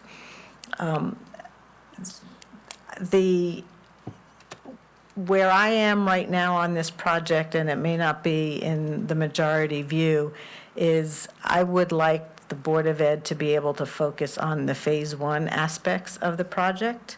I think the time and complexity of Phase 2 are such that they can and should be deferred, whether, so it might, and it can be done in two ways. We can appropriate the full amount and condition that other part subject to a future date, or we just appropriate money for Phase 1. Now, that's it in a nutshell. If we were to appropriate the money for Phase 1, or, you know. We have to clarify the numbers. I think that the way they presented the financial charts, we can separate most of it. What we would have to decide is, are the team bleachers, is that something we want to put into this first phase because we want those bleachers replaced right away? So it would be a different phasing than the Board of Ed appropriated. Then there's the team rooms, so we have 2 days to decide whether we include that or not. Some of that requires more planning money because of the wetlands and the other things. So there's a little bit of a blurry line of what's included, what's in and what's out. I guess if I can take a few minutes and maybe working with Laura, who sat on the committee for this board, to be able to outline what information we need to break that project apart into pieces so we have the data for Monday, and then I can give it to Roland to confirm, have him confirm with the Board of Ed. But it'd be helpful to know if other people are thinking about it in a similar or Well, I think different you way. need to know the component figures, even if you're going to approve the whole thing, but condition. Because won't you break it into dollar components with different conditions or something? It could be, but we don't condition until April 2nd, so we have a little time for that. Oh, I see. I would generally, I mean, I'm supportive of the project. My concern by having it all bundled into one big project is that the stuff that has to go through MI and all the approvals is going to slow down the other piece It that all can. does. Yeah. It all requires. I thought the part with the home bleachers did not have to go through that if you just replaced it. So I thought that was my latest understanding. Different location. Could you say again what you said about the delay? I didn't follow that. I thought that there was part one, I thought could get done faster, and that what they want to do as part two might delay the overall project if it's all together. So that if we have issues or uncertainties or consents that we don't have on part two, you're concerned with it delaying part one, is that it? If it's all bundled together. So that's why I would be supportive of a phasing if it meant we could get some of it done sooner while we work through the other stuff that'll be done. So I kind of agree with Leslie. I'm interested in hearing the data that she has and then make a decision based on that. But I want to just figure out how do we expedite this and get it done, because I think it's important to the community. The only question I have is, the project gets implemented by phases. Giving them access to the funding doesn't necessarily change the way it gets implemented. So, I mean, I'm supportive of phasing this only because I don't even want them working on part of it yet. I want them to focus on this and other things, but other capital projects. But I think your concern about will they get tied up with having to seek MI approval for the entire project as opposed to MI for just a piece, they'll be able to do that potentially anyway. I don't know what standard P&Z is going to hold them to, whether they want a whole site plan, even for something just considered way down the road, or whether they will consider looking at things smaller. So Well, the part I worry most about is the road that they want to put in, which I think could be longer term and might delay it. What I've been hearing is that they want to do both the home and the visitor at the same time, and I know, I thought there were more approvals required for the visitor, maybe my information's a little stale.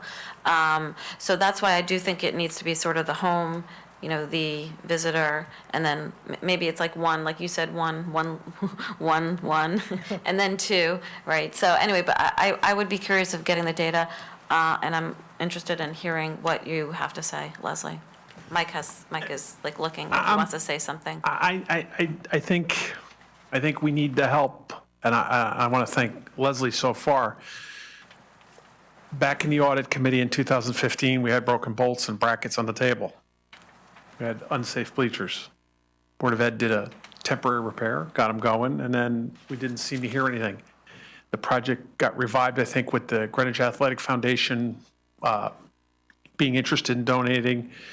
And then there was a change added to the project of moving the tennis courts and the exit road for Hillside Road. And my challenge is, I definitely want to deal with that audit issue because, as you know, the temporary fix that they just did, they're renting stanchions, and the gift is gone on that right now. So they're incurring a cost. So there's certainly no doubt. This is not a new project. I think it got forgotten after the repairs. Here's the conversation. If we get permission to remediate, we have permission to reduce field 6 and 7, and hopefully we're going to do that this year. The state at the public hearing said field 2, 3, 4, and 5, I don't know if necessarily in that order. We could pretty much count on getting some okay to do some of that starting a year out. That project's going to require some real drainage on the property underneath those fields and draining the water, and it's going to, I would suspect, go in the direction of where that road might go. I want to be able to get something done. I don't know what the number is. And I'm agreeing with Leslie over there. I don't know exactly what the number is. I would almost want to do phase 2. If you want to give them feasibility money or some study money, I would put that in a separate project number, give them, I'm open. But I want to be able to accomplish what started out as an audit issue in 15. I mean, even though they've been shored up now twice, they're still not in, the condition that they're supposed to be in. So the project has got some, So is your concern just the bleachers, or are you worrying No, about? no, the project, phase 1A. When you redo the bleachers, there's footing work that has to be done. They're going to replace the light poles. They're going to it's in the scope of the work. I think the only change in the scope of the work that I think we might agree on is part of phase 2 is the visitor side and a small storage area in that part. I think we might want to slide that into phase 1. I just want to separate phase 1 and phase 2. I would like to get something done because I have had the concern with all of the capital projects at the high school that during remediation, not this first phase, but the second phases, there could be some complexity of doing work at the high school while some of that remediation is going on over the summer months and what have you. So I kind of want to move on what we know is the stadium. I have some numbers. If people can pull up from the Board of Ed meeting on January 20th, they had a presentation at Cardinal Stadium, and they had the chart putting in a contribution that's equal to the operating statement that we reviewed and that we have tacitly given approval to because we're not asking for further changes to be made. Now, the 3.1 million is slightly different as of this morning. You may have the better number. The 3.1 will stay the same. Like I said, after a meeting with the board last night, the board was kind of concerned about the electrical panel being taken out of the budget. So that is going back in. Other projects are coming out, and he's reflecting the difference in lower fixed costs. So the total is still the 3.1 million. Okay, thank you. So I will be making a motion to increase that 1.5 contribution to Nathaniel Witherell to 3.1 to recognize the efforts they've made and to be responsible and show that we're accepting the proposal that they're giving to us.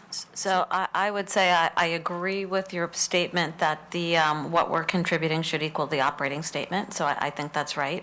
But what I'm going to do, though, to fix that is not actually increase the contribution, but rather reduce their appropriation in their operating costs, whether we do it between a couple of different line items.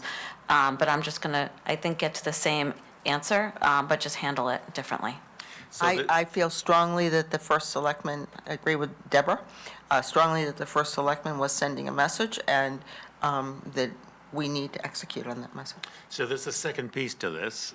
So that the 3.1 million would be to 999-57128, which is contribution to Nathaniel Witherall. I would propose that there be a second item, which is a new account, which I would call 999-57127. But wait a second, what you would call what? 999-57127. I'm creating a new account line.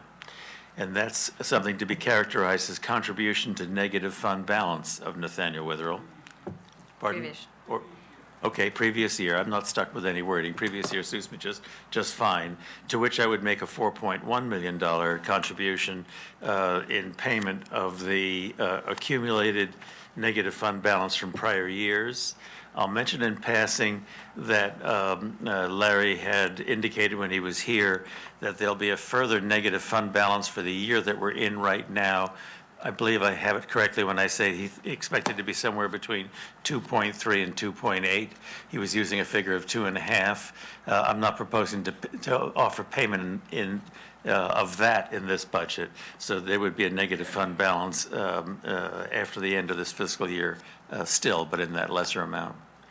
I'd like, it's important for the same transparency, I would like there to be two separate line items for the 3.1, which is our contribution for the operation of the upcoming year, should be separated from our payment of the past year. I would like the public not to misunderstand that this is a facility that runs at a $7.2 million negative in a given year. In years past, in recent years past anyway, when we made contributions to the negative fund balance, it was rolled together on the books as a single item, and I think that's a mistake. I think it deceives the public as to what the circumstances are. I want the books to reflect the accuracy. So I would just say that I certainly would consider some kind of derivative of what you're suggesting. But Roland, when I talked to you, we weren't going to use the Witherall name. I thought we were moving that line down further to another line and just to take care of the audited, a number for audited, but I didn't think it was identifying as Witherall or up there. I thought it was sort of at the bottom, below contribution to school lunch fund. Other, no, it doesn't make any difference. Okay, Can I- and then, may I just finish what I had to say? Sure. And then I probably would consider, doing some kind of at least evaluating at this point, a blend of maybe something lower, like $1.5 million of that number, and only using the audited financial numbers of fiscal year June 30th, 2019. I want to get back to, or make a comment about the proposal by Deborah to reduce an additional $1.6 million of operating expenses from Nathaniel Witherall. In order for me to understand the impact of that, we need to unfortunately ask Nathaniel Witherall, Larry, or whomever he decides, what would be the operational impact of reducing expenses by 1.6 million? How would he do it? What would be the impact on patient care and building operations? Okay.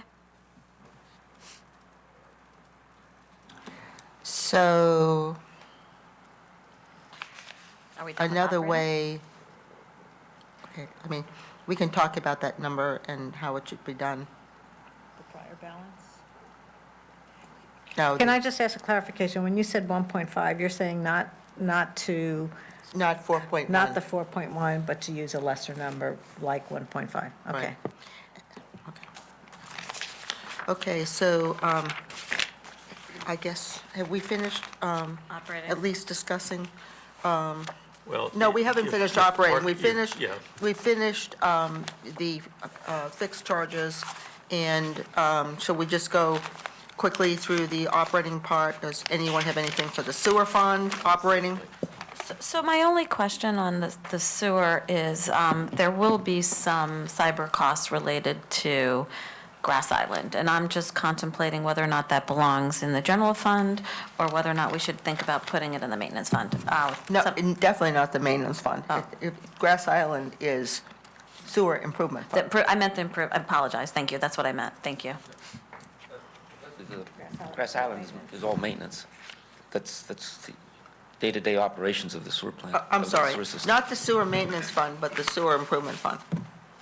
No, No, the Grass Island. Grass Island is all in maintenance. It's all It's all in the maintenance. maintenance, okay, so it would be the maintenance fund then, whatever. But I'm It just- seems to me that cyber relates to the sewer plant, and it could be easily funded in sewer improvement, not maintenance. That's what I'm saying. Going to expand capacity, which is what Improvement Amy's fund. definition usually involves. Then I would suggest that, okay, I think what you're saying, I think you're right.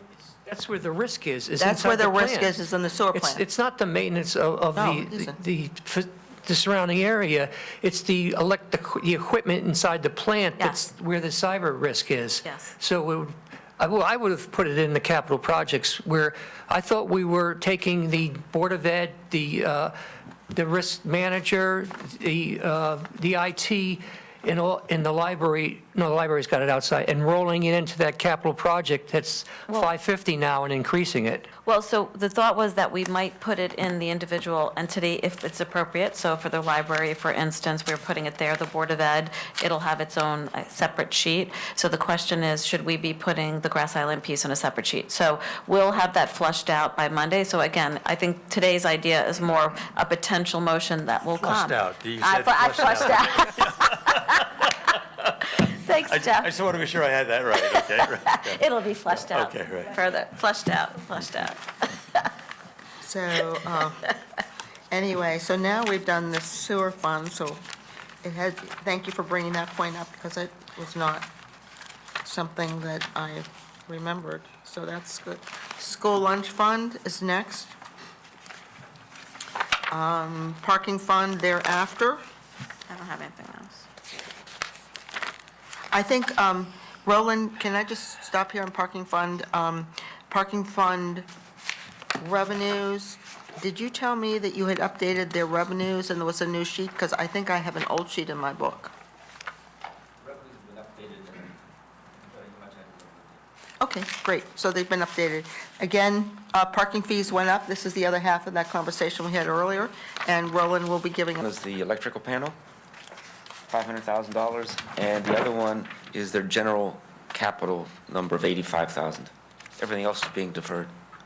Everything else, so now, I'm sorry, Roland, so they're keeping the electrical panel, They're keeping 585. and they're keeping The general capital, So we had 442 in the budget for them of capital project, and the 442 for next year capital is changing to 585, is what you're saying? Yes.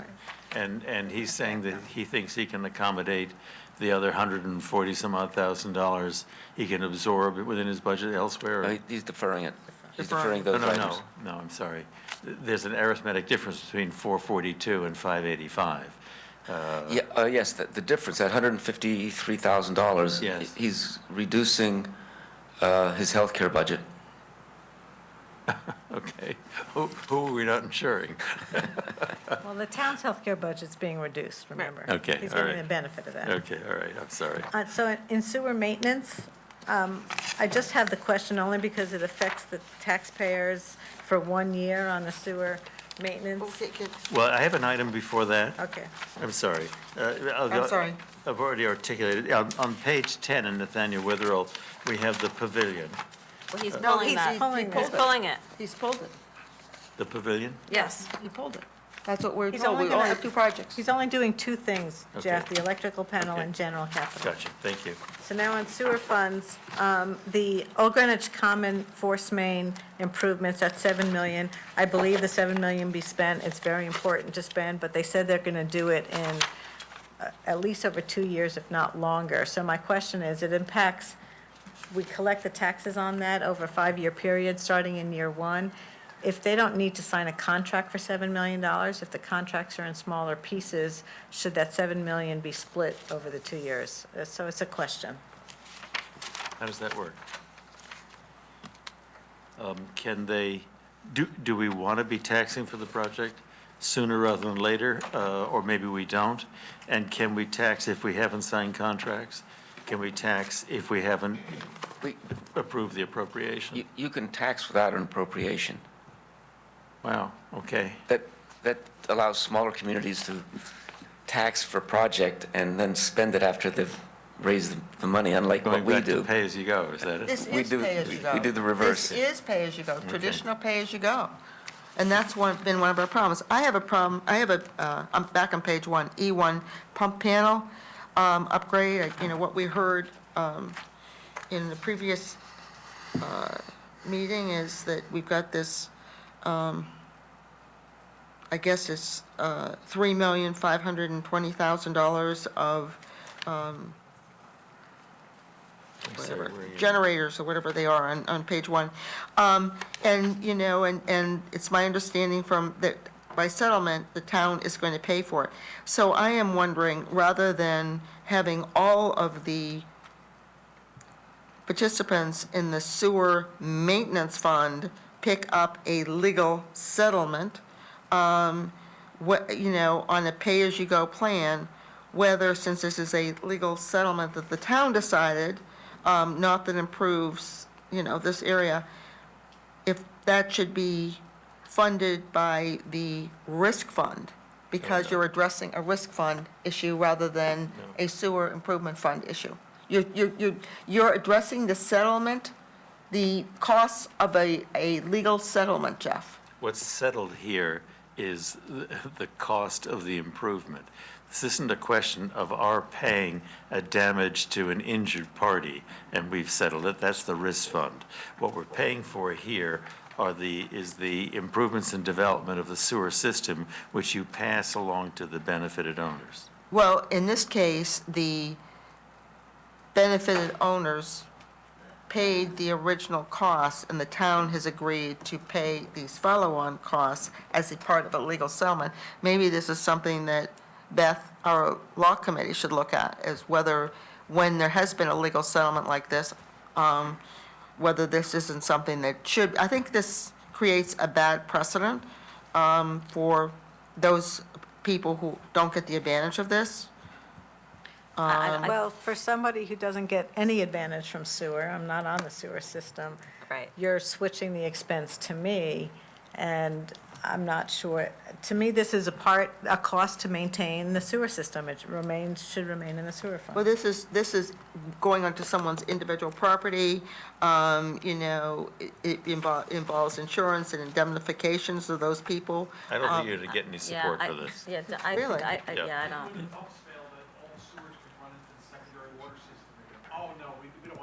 No, I'm not, no, I'm saying honor the settlement, but it's a legal settlement. No, It's to maintain the system. to maintain sewer, yeah. Yeah, we're not doing that. You're on your own on that one. I'm going to vote with them on that one, Leslie. I'll be paying into it. I'm on a sewer, but I'm not supporting it. It's pay-as-you-go, Jeff, remember? Yeah. It's pay-as-you-go. I think that's it. Griff was fine, I didn't have. That's all I have. Okay, we're done, Wow. believe it or not. Okay. Thank We you, have our- everyone. do you- I have a So do question. you want to quickly look at the capital, or we just, Oh, at the model? the model I just have- very quickly? Do we think we'll really get done on Monday? Is it possible? We're not going I to go think- home on Monday until we finish this. Well, I think if we don't repeat the same arguments today that we do on Monday, we should be able to go quicker. We should, At right? least abbreviated arguments. Well, we actually agreed on, there's only a handful of items So where we Roland, have didn't, you where we put didn't together agree, a right? sheet on this that you can Right? I mean, forward to us? Or no? There was- The ins and outs? Yeah. And is that something that's later on this evening or tomorrow, you can forward to it tomorrow morning? No. I mean, That'd be great, thank you. the problem with the model, we know there's 30 million in there and out 3 years, that's not supposed to be there. Right, we just probably voted on significant amount of capital that'll be reduced. That's this year. The only thing is, and the overall point that was made is to stay within our policy levels. We have There's really to two sheets, right, push Julie? capital out. There's the capital Really, and the $100 million level is hard to sustain or impossible to sustain. But what you have to be careful when you push capital out, it compounds, right? So any $10 million I take out of this year moves to next year, and if I want to take another $10 million out of next year, that means I've got to take $20 million out to move to the following year. So it pushes everything out.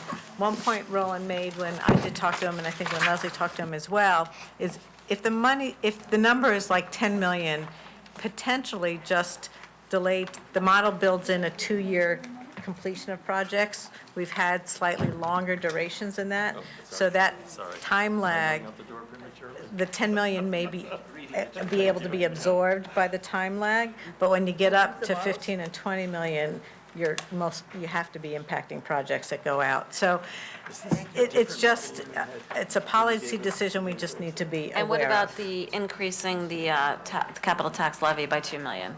Well, I didn't see the actual chart, so maybe Roland can circulate those. Yeah, why don't you just now. have them circulate? Okay, all right.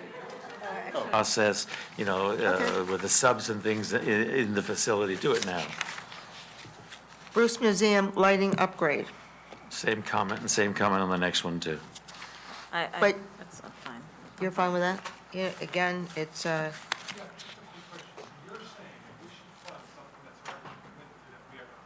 Say that again. You're asking us to fund something that they've already committed to? This is work that's being done. Going on, you're saying? No, don't put words in my mouth. I'll put the words in your mouth if you don't mind. I'm saying that I'm prepared to do renovations of features and equipment that are in the building because it ties in with the larger project that they're doing and they have the contractors in place. So not in this cycle, but in the last cycle, for example, we replaced air conditioning units on the ceiling on the roof of the building. They were still functional. They were aging. They were getting less efficient. But the real logic of replacing them then was it all tied into a larger HVAC system for the larger building as a whole, and that made sense to me. Did we replace some air conditioning units last year a little earlier than we might have? Yeah, we did. But it made just clear sense. It's what you do with your own home if you were doing the work at your own home. I guess what bothers me is a lot of these projects are being accelerated. We had them in our budget in '22. They've just accelerated it. And then if you go to the next page, Jeff, there was actually a project for $30,000 this year for LED lighting or whatever. And they've, increased that to 125. Actually, I have a note on this one. We need to go back to them. They said that this was a placeholder, that it would change. They didn't really know at the time. I think we need to go back and find out. I seem to recall that number will come down a little bit. Roland, could you follow up on that? Because I wrote will change, so we were expecting a follow-up. It'll only come down if we make the inquiry and get the answer, so Yes. I'd be grateful if Roland would make that inquiry. This So we're with now Bruce at Museum lighting Lighting. upgrade. Page 92, it's the LED lighting. And I'll just, again, point out that this is something that we're planning on 30,000, but it came in at 125. And my question to the Bruce was, do your supporters of the Bruce Museum understand that all of their money is only going to the new Bruce Museum, and none of it is coming to all of these upgrades? And I the think answer was... we just need to get the revised number. I think she said in the meeting she thought it would come in, so.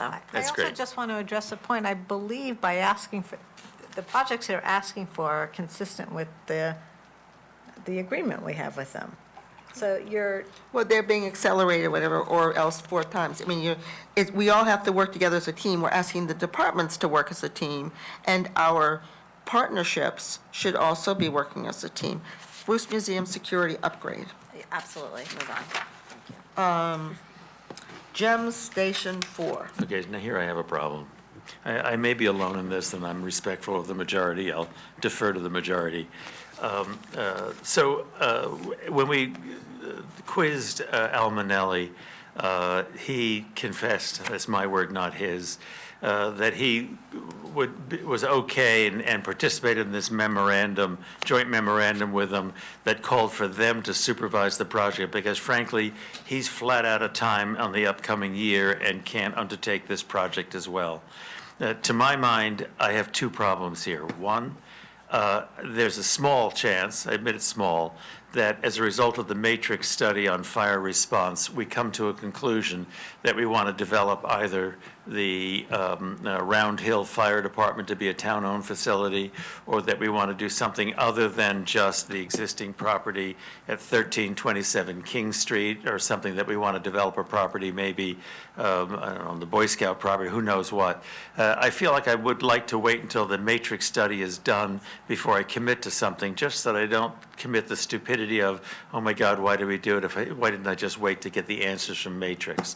The bigger problem that bothers me more is I'm just not comfortable taking a piece of land that the town owns and $2 million plus of town money and handing it to an external entity and saying, you run the project. It just feels irresponsible. And to do it because our hotshot, Al Manelli, is busy, I don't think that's a good reason. I can save both problems with one stroke, and that is, let's postpone this for a year.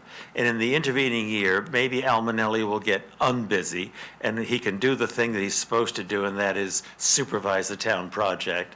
And in the meantime, maybe we'll get some answers from Matrix. So I think the world of GEMS, and I think the arrangement they have up at Station 4 is nothing short of crazy, and I'm very sorry, and I'm a huge supporter of GEMS. I'm actually a former volunteer responder at GEMS, but I would postpone this for 1 year.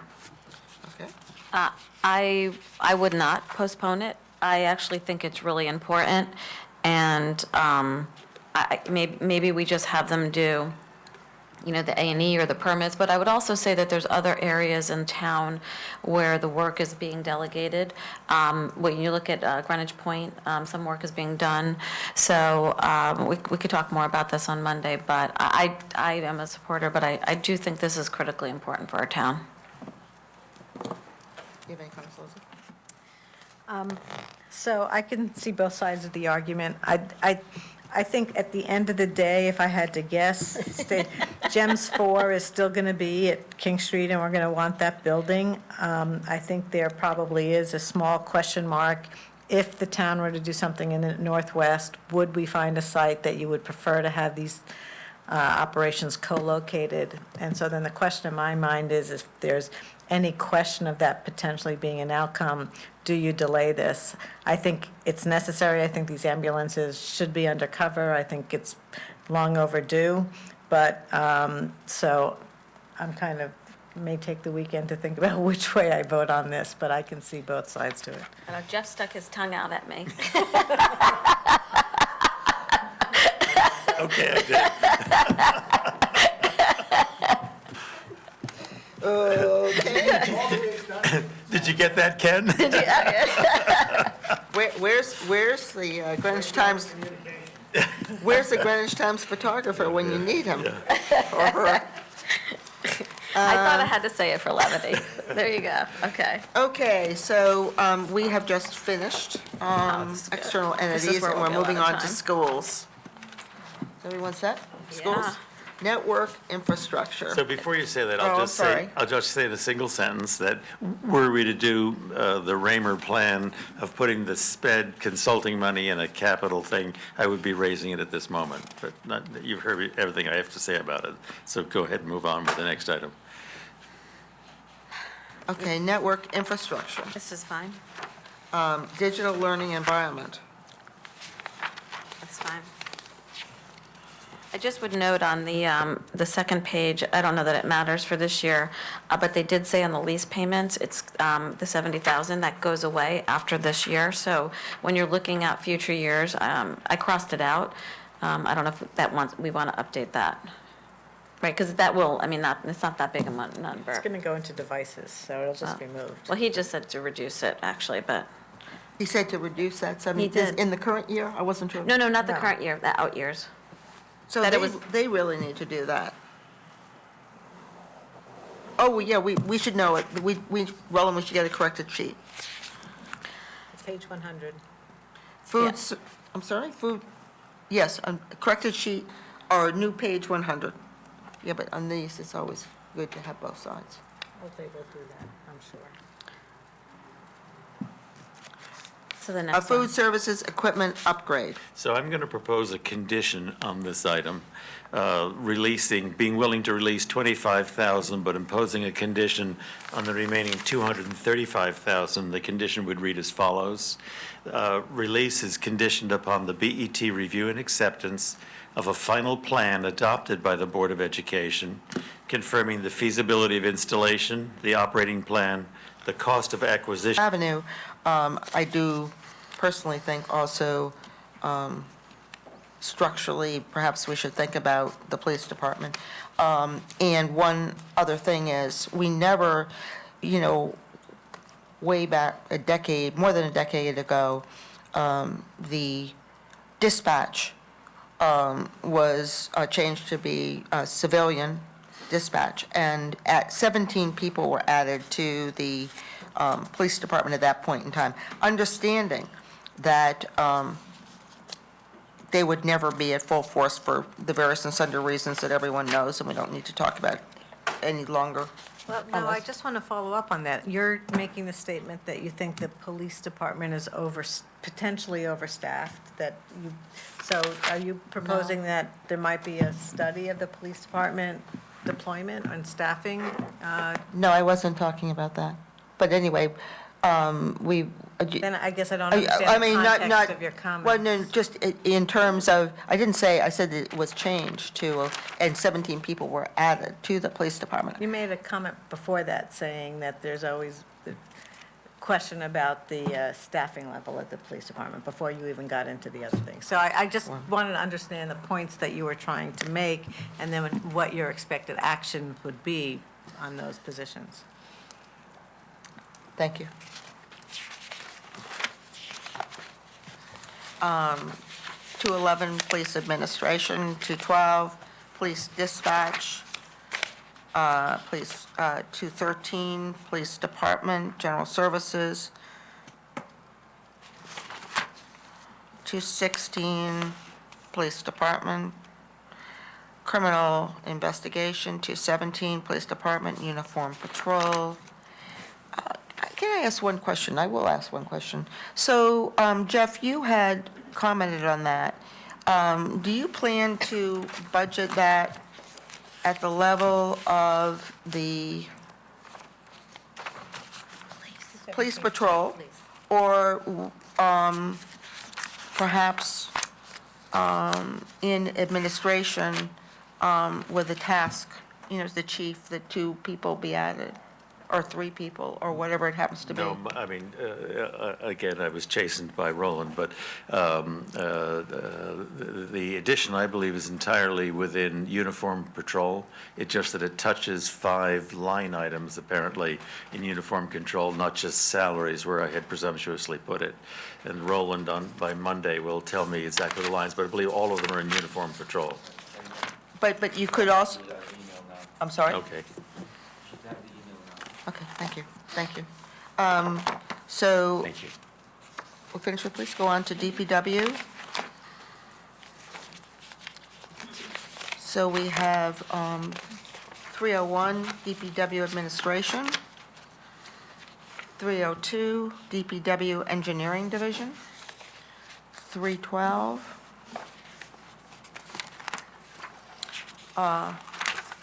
Highway, streets, and bridges. 315, BOE projects done by DPW. 321, waste disposal. So here's where the other 2 lines, I won't go through the whole thing again, but in the event that we stepped back from pay-as-you-throw, the 2 lines that would be affected appear here, that is to say 52510, waste removal services, that's the municipal solid waste, which I said I would restore back to 5.5. I have no idea if that's the correct information, it's the best I can do. So Roland, can you give us? And then secondly, just to finish the sentence Okay. before Roland chases me for the second time in 10 minutes, and 52520, which is, it says collection and removal, but that's the transportation of the recycling, which would be actually, which would be reduced to a slightly lower number, I believe. And I think Roland has the correct numbers now. Is that what's happening? Yes, the trash would go up 935,000. That's the 52510? Yes. I'm And, sorry. There we go, by what, 900? 35,000. 35,000. And the recycling? It would go down 260,000. 260,000. Thank you. At the time that I make the motions, I'll use corrected figures, hopefully.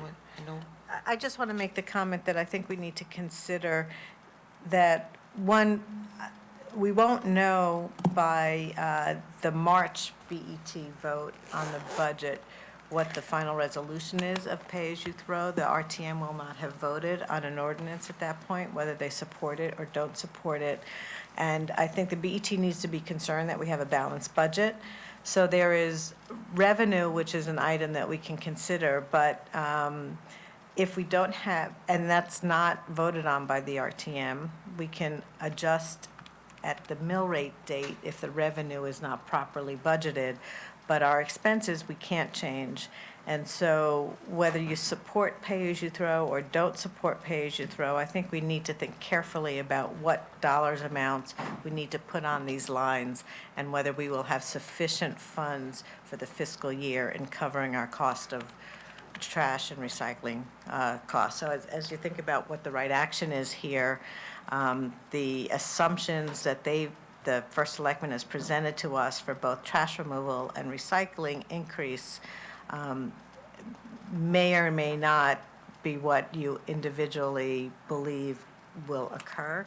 And so we may, even if you keep the revenue in, we may still want to make changes in these expense items. So I think that's a good point, and maybe we need to sort of have a little chart that shows us different things. I guess I'm going to ask a question of. So I'm trying to figure out how, I'm listening thoughtfully to what Leslie's saying, but I'm trying to figure out how we accommodate ourselves to that. So I think we'll have a discussion over the revenue, whether you keep the revenue in or not. So if the program is approved, an ordinance is approved, there is going to be some dollar amount of revenue received. But that's but when we fund a budget and fund expense allocations, we're also making specific assumptions on the amount of cost it's going to take for us to remove the trash and the amount of cost for recycling. So we may not get the 33% improvement that is forecast, even if you have pay-as-you-throw. And so a more conservative approach would be to not budget for all of those savings and dollar increase in recycling. Recycling is cheaper to remove than trash removal. It also assumes that there's an overall reduction in volume, I believe, because of taking things out of the waste stream. Again, that's practice. Do we expect that behavior will happen? So I'm not a supporter of pay-as-you-throw, but regardless, if that position doesn't prevail, that we restore 100% of the cost to the town, even though supporters of pay-as-you-throw may want to consider a less aggressive budget for the cost to remove the waste and the cost to remove recycling. Does that help? Pay-as-you-throw. Yes. So I guess to your point, Leslie, I think what might be helpful to know is if you look at the numbers and the assumptions that's in there, if you say you don't have the 33% in reduction in waste, but you sort of kept maybe like the prior years, how much you generated of recycle versus waste, looked at what that cost, how might that differ from what's in the budget? And that, right, so because you're saying, okay, you're separating the discussion with revenue and cost. And I mean, I think it's worth having that We conversation. should take a look at that sensitivity kind of chart. I agree. Is that something, Roland? I mean, just to know those numbers, I think that would be very chart, helpful. I think would be very helpful for all of us, to be honest with you. I'm just trying to figure out how we want, I mean, I agree with everything that Leslie just said. I was just trying to figure out how one creates appropriate numbers for the budget. So I think what you can do, the one extreme is you're not going to have this program, and we're going to use in a presentation that we had on Tuesday, there was the budget that DPW would have put in to this year, this year, fiscal '21, if we weren't doing pay-as-you-throw. So, I do have an item I want to adjust on Board of Education. I am concerned that their $5.4 million budget for out-of-district sped tuition is totally unrealistic and insufficient. This year's budget was the same, 5.4 million. They're exceeding that number by 1.2 million. They're going to probably spend 6.6 million in the out-of-district tuition. Since this was identified in January, which was after the Board of Ed took its vote on the operating budget to submit to us, they weren't aware of this particular overrun at that time. The administration's been able to take actions to reduce spending in other lines to recapture money to try to cover some of that overage.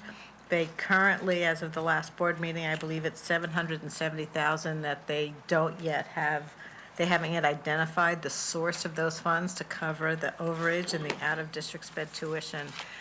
They have put in freezes within the entire Board of Education, freezing positions, freezing any discretionary spending to try to recover that $775,000. And I think to go into the next budget year, knowing that that money, that line item is under pressure, under budget. I recognize that there could be different kids. Some of the kids could move out, other kids could move in. It's just going to have a significant negative impact on other plans that the Board of Ed has and other important initiatives. So I plan to make a motion to increase that line item by $800,000 to reflect. So while we're going to make a motion to increase specific line items, we recognize the budget is considered as a whole, but to increase 52080 by $800,000, and that's to reflect not all, but part of their underfunding. A second area I considered, but I don't think I'm going to make a motion, but I also think we do know that they are doing a study on special education. It's a particular concern of administration and board members, as well as staff and parents. They will be undertaking a study in specific areas to identify really whether they're getting the outcomes on that program that they expect. And it's very possible that that study is going to say you're under-resourced in a particular special education area.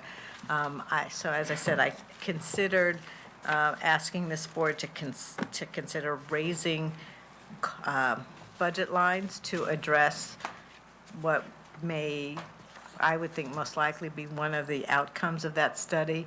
I'm going to hold that motion probably and say it's premature. We don't know what and where, but it's very possible that they'll be under-resourced in staff as well as other consultants in addressing the special education population. So I had a related change, if I may.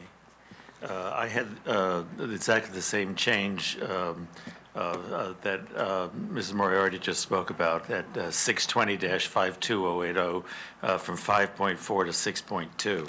But back. From what? If you take a look at the instruction page. Right. To what, though? That's Department 620. Yeah. Line 52080. That's the line that Leslie Moriarty just referred to. And it's currently budgeted 5.4. The addition of 800,000 would increase it to $6.2 million. And I had exactly the same change earmarked, which is not a surprise because I had listened to Leslie on a prior occasion and joined with her in the wisdom of her thoughts on that. I had a related change, if I may, and that is back on Department 600, which is administration. at line 51490, which is the line for consultants. They're presently budgeted at 418. We all heard at the public hearings, plural, and if you've been attending or listening to the Board of Ed meetings, you've heard it even more indelibly, the upset and outcry in the community indicating dissatisfactions with how we're handling special education, sometimes in government, sometimes in politics. The perception, the mere perception is the reality that you need to deal with. So whether or not we're doing it right or wrong, I think it needs to be carefully thought through, and that means studied. When we were here talking to Dr. Jones had indicated, of course, that she heard it too. She's been hearing it much more vividly than us, and that she thought she'd be able to cobble together about $60,000 of funds from their operating budget to be able to do a study. I think we should be doing stuff a lot more deliberately than cobbling together a $60,000 sum, particularly when the chair of the Board of Education, Peter Bernstein, said that he didn't think that $60,000 would do it in any case. So now I have a procedural problem. My preference would be to deal with this in capital. I recognize it's not really a capital item, but I would deal with it in capital. It would be my preference to create a capital item at $80,000, which is a capital item for consulting work to do a detailed study and establishment of best practices in the administration of special ed. I don't preclude the possibility that if other funds were needed, the Board of Education might be able to find the funds in their operating budget to supplement that. But I would like to be able to say to the public, we heard you, and here's a defined sum. And as to your suggestion that that sum actually won't be spent on special ed, it'll be pilfered off to be used for other purposes, by putting it into a capital item, it has to be used for that purpose, and we will have been responsive. If that fails, then if the preference of the committee is not to do it as a capital item, then, and that's the reason I'm raising it now, I would take line 600, 51490, and I would increase the $418,000 to $80,000. I'm sorry, to $500,000, which is an increase in that case of $72,000. May I $82,000. $82,000, sorry. respond to Jeff's comment? Yes. So I actually agree with you on putting the item in capital. But just a few, I think, different, a little bit different. One is, it's not that, I didn't get the sense she was cobbling together 60,000, but rather there was 60,000 earmarked. So my suggestion is to actually remove $60,000, a simultaneous removal of $60,000 out of the Board of Ed budget into a capital item. I was considering an increase to that as well. I'm not sure on that dollar amount yet.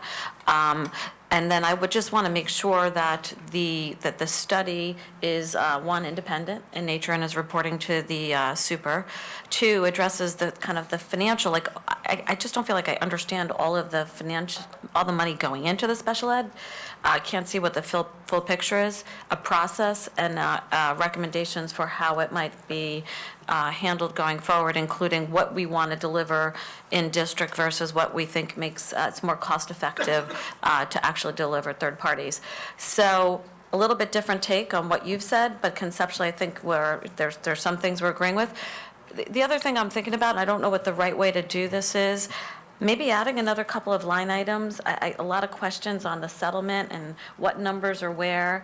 And I'm going to try to think about this, have it more formulated for Monday, but maybe creating a couple of line items to better understand some of the costs behind the special ed. So If you don't mind, just because she touched on a few things, her actual remarks were that, quote, I think I could find 60,000, which to me had the suggestion that she did not have an earmarked fund, but rather thought she'd be able to find a dollar here and a dollar there. And I don't want special ed handled in that way. I want it to be a properly funded, discrete fund. I perfectly agree with you about the reporting to the superintendent. It's not, I'm not. That we can proceed. Human Services. Can I just go back on one point? You know, we I'm keep sorry. going, no, I'm going backwards I a little. apologize. No, I apologize. You know, we keep going back and forth on, you know, waste reduction, pay as you throw, blah, blah, blah. I just pulled out, I have the, what was written in the guidelines. So it says, in addition to the proposals for an outreach campaign to reduce waste. So it's a general campaign to reduce waste. The BET requests the first selectman to provide an analysis of tipping. So it wasn't just to provide an analysis of tipping, but it was supposed to be an overall campaign to reduce waste costs. Jeff, I just want to clarify that point. So I don't think that providing a campaign of pay as you throw is not following the guidelines per se. I mean, maybe not providing tipping, although I think that may be forthcoming as Mike Mason suggested. I just wanted to clarify there was an overall request for just waste reduction. So, thank you. Again, I'm not sure whether, I don't think pay as you throw is on the agenda tonight, but I'm not sure about that. But there is a selectmen's evening meeting, a new first, right? Pay as you throw is on the selectmen's agenda for this year. Oh, it is? It is on? The ordinance. It yeah. is on the agenda? Yes. I didn't know it was on the agenda. At least his intention was to put it up for a vote tonight. The ordinance. To go to the RTM in April, but we don't know what the plan is now. Okay, thank you. Okay. So are we now ready Yep. to go on to Human Services? Human Services. Okay, Human Services. Yes, so, Go ahead. Jeff, do you have something? Yeah, I mean, I do, but I'll gladly defer to you. I'll raise my point after. So, Why don't we start with you? okay, we'll start with Jeff. Go ahead, Jeff. So this is the point that I raised a year ago. I'm told that there's a 6,200-person email list that at the YW that was sent out to. I received, I'm sure, 30 angry emails in response to it. But Excuse me, but I'm not- when every time they emailed you, each of the rest of us also got an You're right. email. You're right. Everybody got the 30 emails. But I only content myself that the 30 or so emails is at least a small percentage out of the 6,200 who were asked to send emails. But let me raise the point again here if I can. So we received a very informative handout from Human Services, and it laid out, I think, with pretty good clarity what they're doing.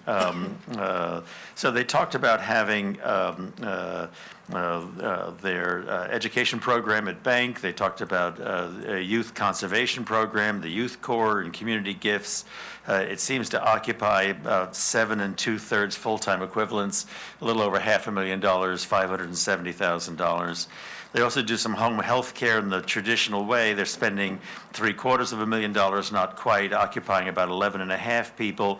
And they're going into homes where there's people in need to serve meals and deal with personal hygiene and laundry and dressing people and this type of thing.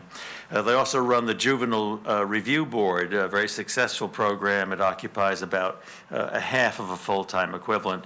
But then there's one more piece. They don't tell us how many full-time equivalents it occupies, but we know from the budget before us that it would be spending, $891,000. And I wanted to look at that for just a second. I'm not knowledgeable on each of these programs. By the way, in your email on Monday, on the 25th of February at 8:39 in the morning, at my request, Roland emailed to you the list, to every one of you, emailed the list of the external entities to which Human Services is funding out of this $891,000. Let's stop and take a look at something here for a moment. About a decade ago, a decision was made at the BET, actually, that we're doing a lot of support work from a social services standpoint, lowercase letters on that, which perhaps we don't do very efficiently, and that maybe there's private organizations out there that render those services more efficiently.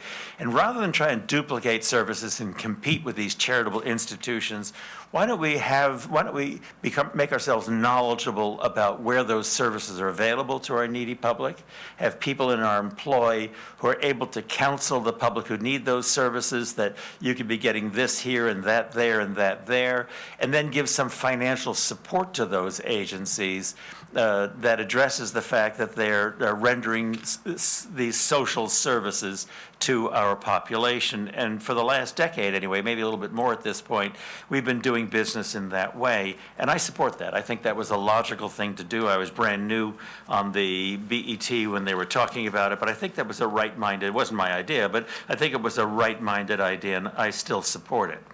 Now we end up with a list here, and it's hard for me because I don't know all of the functions. They try and describe it in a word or two in the second column of what was sent.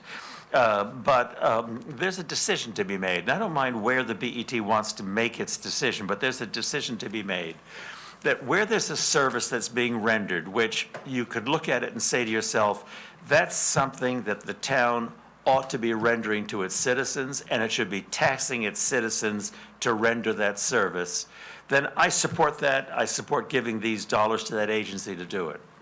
Where you look at something and say, that's a really good agency and it's a really good program, but it's not the kind of program for which a town, a municipality, has the obligation to tax its citizens to support, then I hope that agency goes forward. I hope the agency is able to render those services, but I'm not sure I'm comfortable with taxing our citizens to support that activity. That we have moved into a posture where our finances have become a United Way. We have a United Way. They do their job super well. I've sat on that board for 2 6-year tours of duty, 30 years apart and stuff. They're still there doing that work extremely well. Whether or not one or more of these falls into the category that I'm concerned about, the one I picked on last year because it was a notably large figure, was the educational program of the YWCA to be counseling our kids in the public schools. I think it's just the public schools. Maybe I'm mistaken about that. Maybe it's in the private schools too. But counseling our kids to understand healthy human relationships, whether it be dating relationships or marriages and the like, in the expectation, the belief, I think it's a right belief, that it helps avert domestic abuse, date abuse, social abuse within these social relationships. I had a question in my mind about whether or not it's appropriate for us to be taxing citizens for those services. I would have to say I discussed it within my caucus. I didn't get much support for it within my own caucus. I've not had a chance to discuss it outside of my caucus. I'm not even sure exactly how I want to vote or whether I want to propose a change. It depends how much my appetite is for 6,200 emails this year. But I think it's something worth thinking about. I want to be sure that I had shared that and articulated it. Between now and Monday, I'll try and make a decision about whether I'm going to be making a formal request, meaning a formal motion. I hope I haven't wasted your time to raise all of that. Now, before, I know Deborah wants to speak, but before Deborah speaks, I'd like to ask you a couple questions about what you're thinking. Were you thinking of identifying certain programs and saying that you are, that, you know, in your sort of division here, they don't fit with what you perceive as this program, and identify them, and you have a dollar amount in mind? I mean, there's two questions, and I'll ask one more after that. If I were doing my job well, which I am plainly not, if I were doing my job well, I would have made myself well informed about exactly what service is being rendered by each of these outside agencies, these external agencies, to be able to make an informed judgment about every one of these, whether I'm talking about an item which is receiving just $5,000, that's the smallest amount being granted, or whether or not they're receiving just shy of $230,000, that's the largest single item. Unfortunately, I haven't done that work, and so which I think would make it. It's 5 different accounts.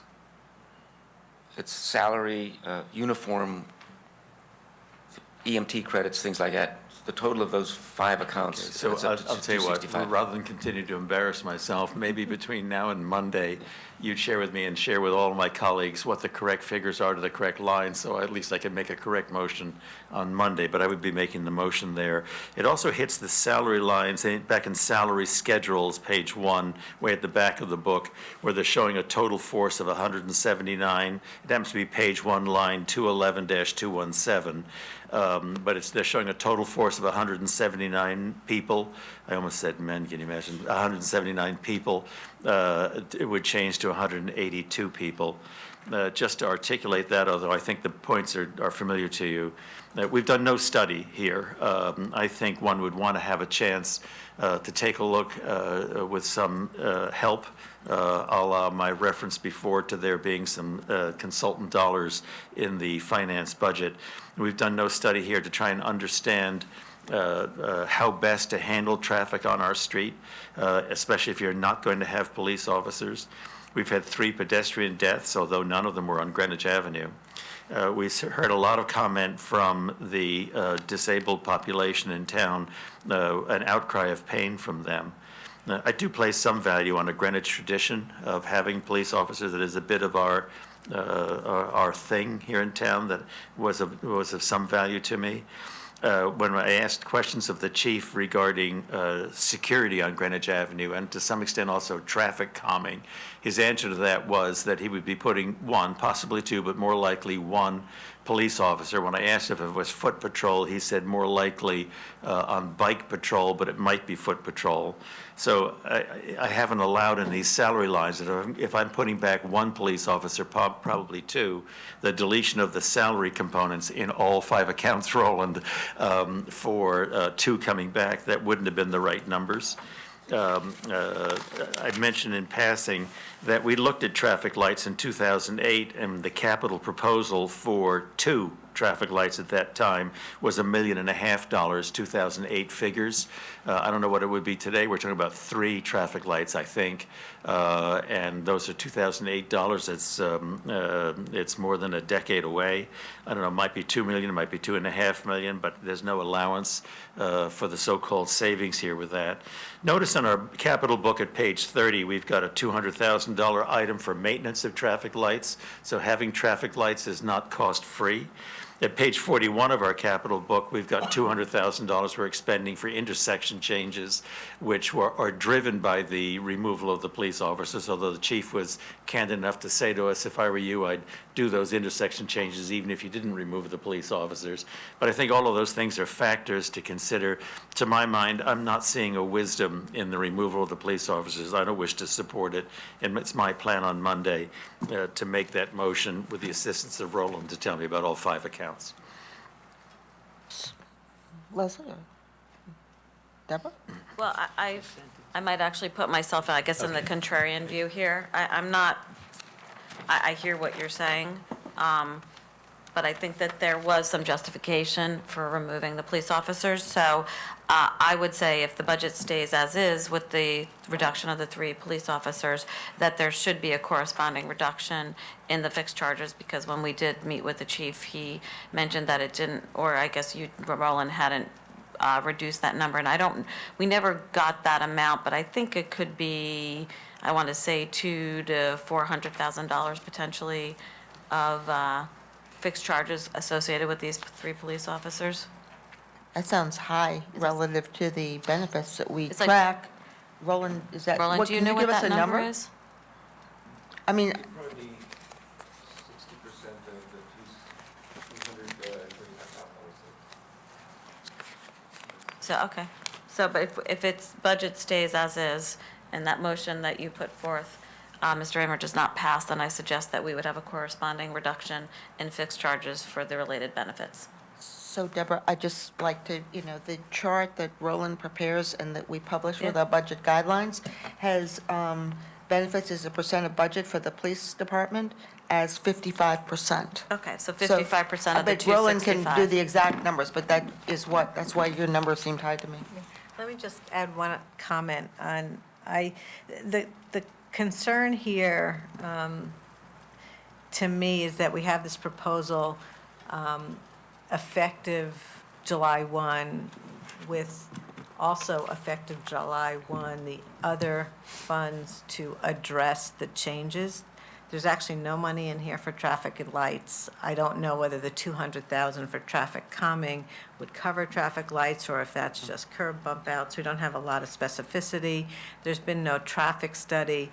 So while maybe I'm a little less, I'm not quite in the same place as Mr. Raymer on tradition, I just don't know whether we have, the rollout of this is a little concerning, and I don't know there's enough information on the impact of the change versus others. Now, we also know that the police department often is rarely at their full TOO, so the change in the TOO may or may not be a direct relation to the timing of the implementation, but we just don't know those factors. Typically, when we don't know, we don't make changes.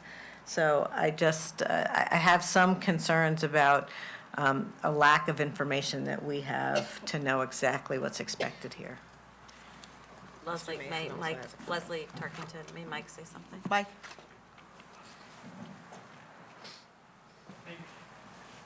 Hitting on a subject that I think this priority opens up a real conversation. The police department has not had a full TOO in my history on the BET. It has never been full of it on its TOO. Training, retirements, getting slots at the academy. And I understand the heartfelt, and I hear everything, and I'm not taking a position, but I think the question before the BET is, if you believe you're restoring money to ensure that the traffic control officers stay on the avenue, if you think you have the ability to mandate that, I don't believe you do. I believe tomorrow, the police commissioner and the police chief could remove those officers and redeploy them as they see fit. So you have to look at this, and I think there's always been a logistical timing issue on when you might get some improvements in versus when you may do it. And I think you've heard the police commissioner and the police chief say, yes, that's something we have to decide. So just so you're clear, if you want to restore the TOO number, obviously, I think the BET is authorized to do that. If you want to restore the financing, I think the BET is authorized to do that. But so we're very, very clear that doesn't. You're sending a message of what you would like to see, but you are not making that decision on the police on the avenue. We are not going to be making that decision. I accept that 100%. The first selectman has an ability to inaugurate pay-as-you-throw, even though we made changes in expected revenue. We don't tell, I wouldn't want us to be telling the commissioner of police or the chief of police how to deploy to best meet public safety. We don't have that qualification. All we can do is we're a finance board and we reflect the finances. It's a bully pulpit to some extent that with what we do or what we don't do, we're expressing whether we're supporting pay-as-you-throw, whether we're supporting the removal of the police officers. At the end of the day, we only have the authority we have and they have the authority they have. And I think everything you've said is absolutely correct, and I knew that from the get-go. And I'll add that I was just about ready to say something when I called them Mike. So I think that, also I agree with Mike about that we, even if the positions are restored, that they may not be restored on Greenwich. So I just find that this cut that you're introduced, and then one third point about the budget guidelines and the request for an additional list of prioritized cuts that could be made at 1.1 million. They addressed it not by giving us a spreadsheet with a list of the specific areas. They said at the next level of cuts would go into staffing, affecting what's going on in the classroom. So they addressed it in a very general way. And so I think making this cut a suggestion of a reduction in the Board of Ed budget, you just have to be realistic. What you're doing is you're cutting allocation of services to each classroom, and that's the only way that they would get it.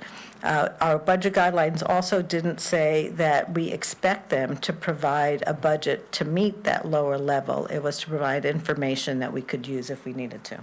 Right. So, but, you know, I just think I remember earlier today, someone is suggesting that we take money out of revenue. So we're going to have to start looking at some of these things, and this is a way of looking at them. I would just also comment, and it doesn't necessarily, you know, I happen to be a neighborhood person, support neighborhoods, neighborhood schools. But if there were some consolidation of schools, those classroom ratios might come out a little differently. And I think it might be easier to actually do a little consolidation and handle this, you know, in a different way. But that, I'm not suggesting that, but I do think that that these classroom guidelines are guidelines. They aren't strict. And so, you know, one of the things we're going to hear more about review of, you know, legacy programs and so forth. We're not hearing these. This is perhaps just a little bit of motivation to begin to look at some of these things.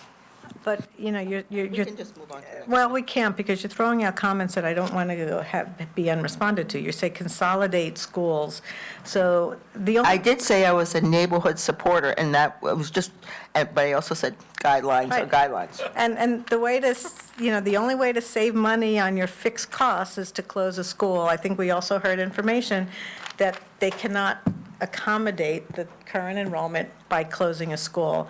So to hope that that happens, I don't know how that relates to dollars. And then, oh, now I forgot the other point that I had to make. Can the- Oh, my Let it go. goodness. I'll let it I'm go. so lucky. Ken, the headline is Tarkington demands redistricting. You got that? Okay. No, no, I know no. what it is. Tarkington is closing a school, okay, right? But I think, okay, since we're talking about things like that, on Nathaniel Weatherall, rather than No, no, no, Weatherall, no, we no, should have no, said no, no. Roland Geiger. Okay, so we're going to move I on. did, your last comment was about making these kinds of cuts in the classroom. I think that the one thing we also hear from the education staff, and you read it in any article about quality schools, is the most important person in the district is the teacher in front of the classroom. And so as you impact the resources in the classroom, Yeah. there's an impact on the quality of this education. So you just want to do that carefully. And, you know, suggesting cuts that aren't aligned or attributed to specific areas that we know that they would be rolled out, I think you need more information about that. Well, I happen to agree with you totally, 100%, that the most important part of our education system is our teaching. And I've been very fortunate in my lifetime to have had wonderful teachers, and I've also gone to extremely old schools. Okay, moving You on. have 50 kids in the classroom? Actually, moving on, I'm sorry, I've lost my page. Where are we now? We're up to We libraries. just did schools, I think. We're finished, right? Libraries. And we are on to libraries.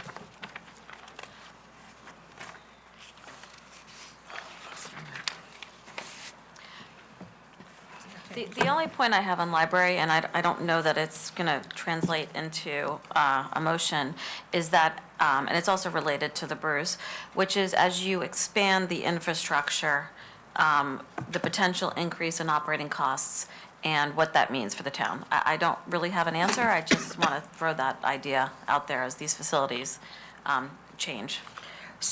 So I'd like to put one other idea forth, you know, again, representing our colleagues, that we have done a lot with technology. Libraries have changed. Borrowing books isn't as important as technology, et cetera. And our libraries become more of a safe haven almost, rather than a book storage area or something similar to those kind of words. And so I think we should be looking at position reductions in 701, 702, and 710. One position, 3 positions in total, as we move to technology as a different methodology. And we, you know, can look over the weekend at the staffing models for each of these facilities. Are you going to so you expect to make a motion on that? Because then I would like to understand from the library what the operational impact would be if there were reductions in that staff. Can we ask that question? Yeah, we can. Are you We'll ask- proposing to make that motion? I guess that's the question to you, Leslie. Roland, can you just send an email, please, to the library and ask what would happen if, just as a, task, they can pick the person, one person out of 701, one out of 702, and one out of 710? A head count reduction in the TOL of one person. I'm not identifying that position. 702 is the Peterson Fund. Is the Peterson one? Yeah, they'd probably It'll only be recommend, 701 and 710. you'll probably Right. recommend getting rid of 4 people. That's the 4 of us. Well, maybe, but then they could afford to take out the storage tank. Wasn't Yeah, that part of the okay, Peterson okay, project? okay. No. We're very expensive at no right. cost. This is the information been given, I'm providing it. Okay. Okay, please. Parks and Rec. Parks and Rec. So, we didn't go through the libraries and the codes, but Parks and Rec, 801 Administration, 811 Recreation Supervision, 812 Recreation, Organized Recreation, 814 Eastern Civic Center, 815 Community Centers, 816 Ice Skating Rink, 817 Western Civic Center, 821 Parks and Trees Administration, 822 Parks and Trees, Parks Playing Fields, et cetera. Leslie, I'm sorry. Oh, I'm sorry.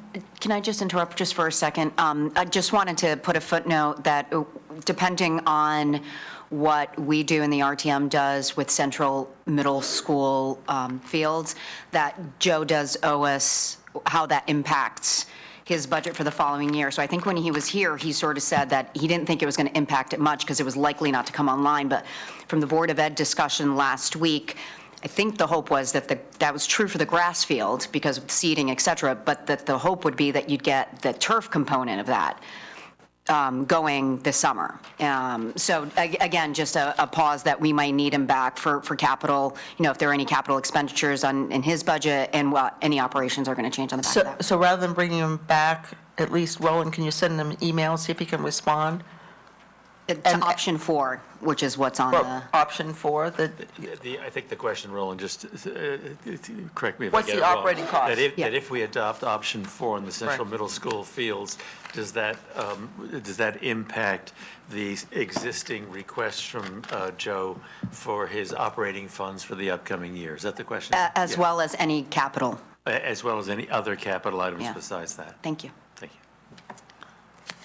wow, they could get that project done that fast.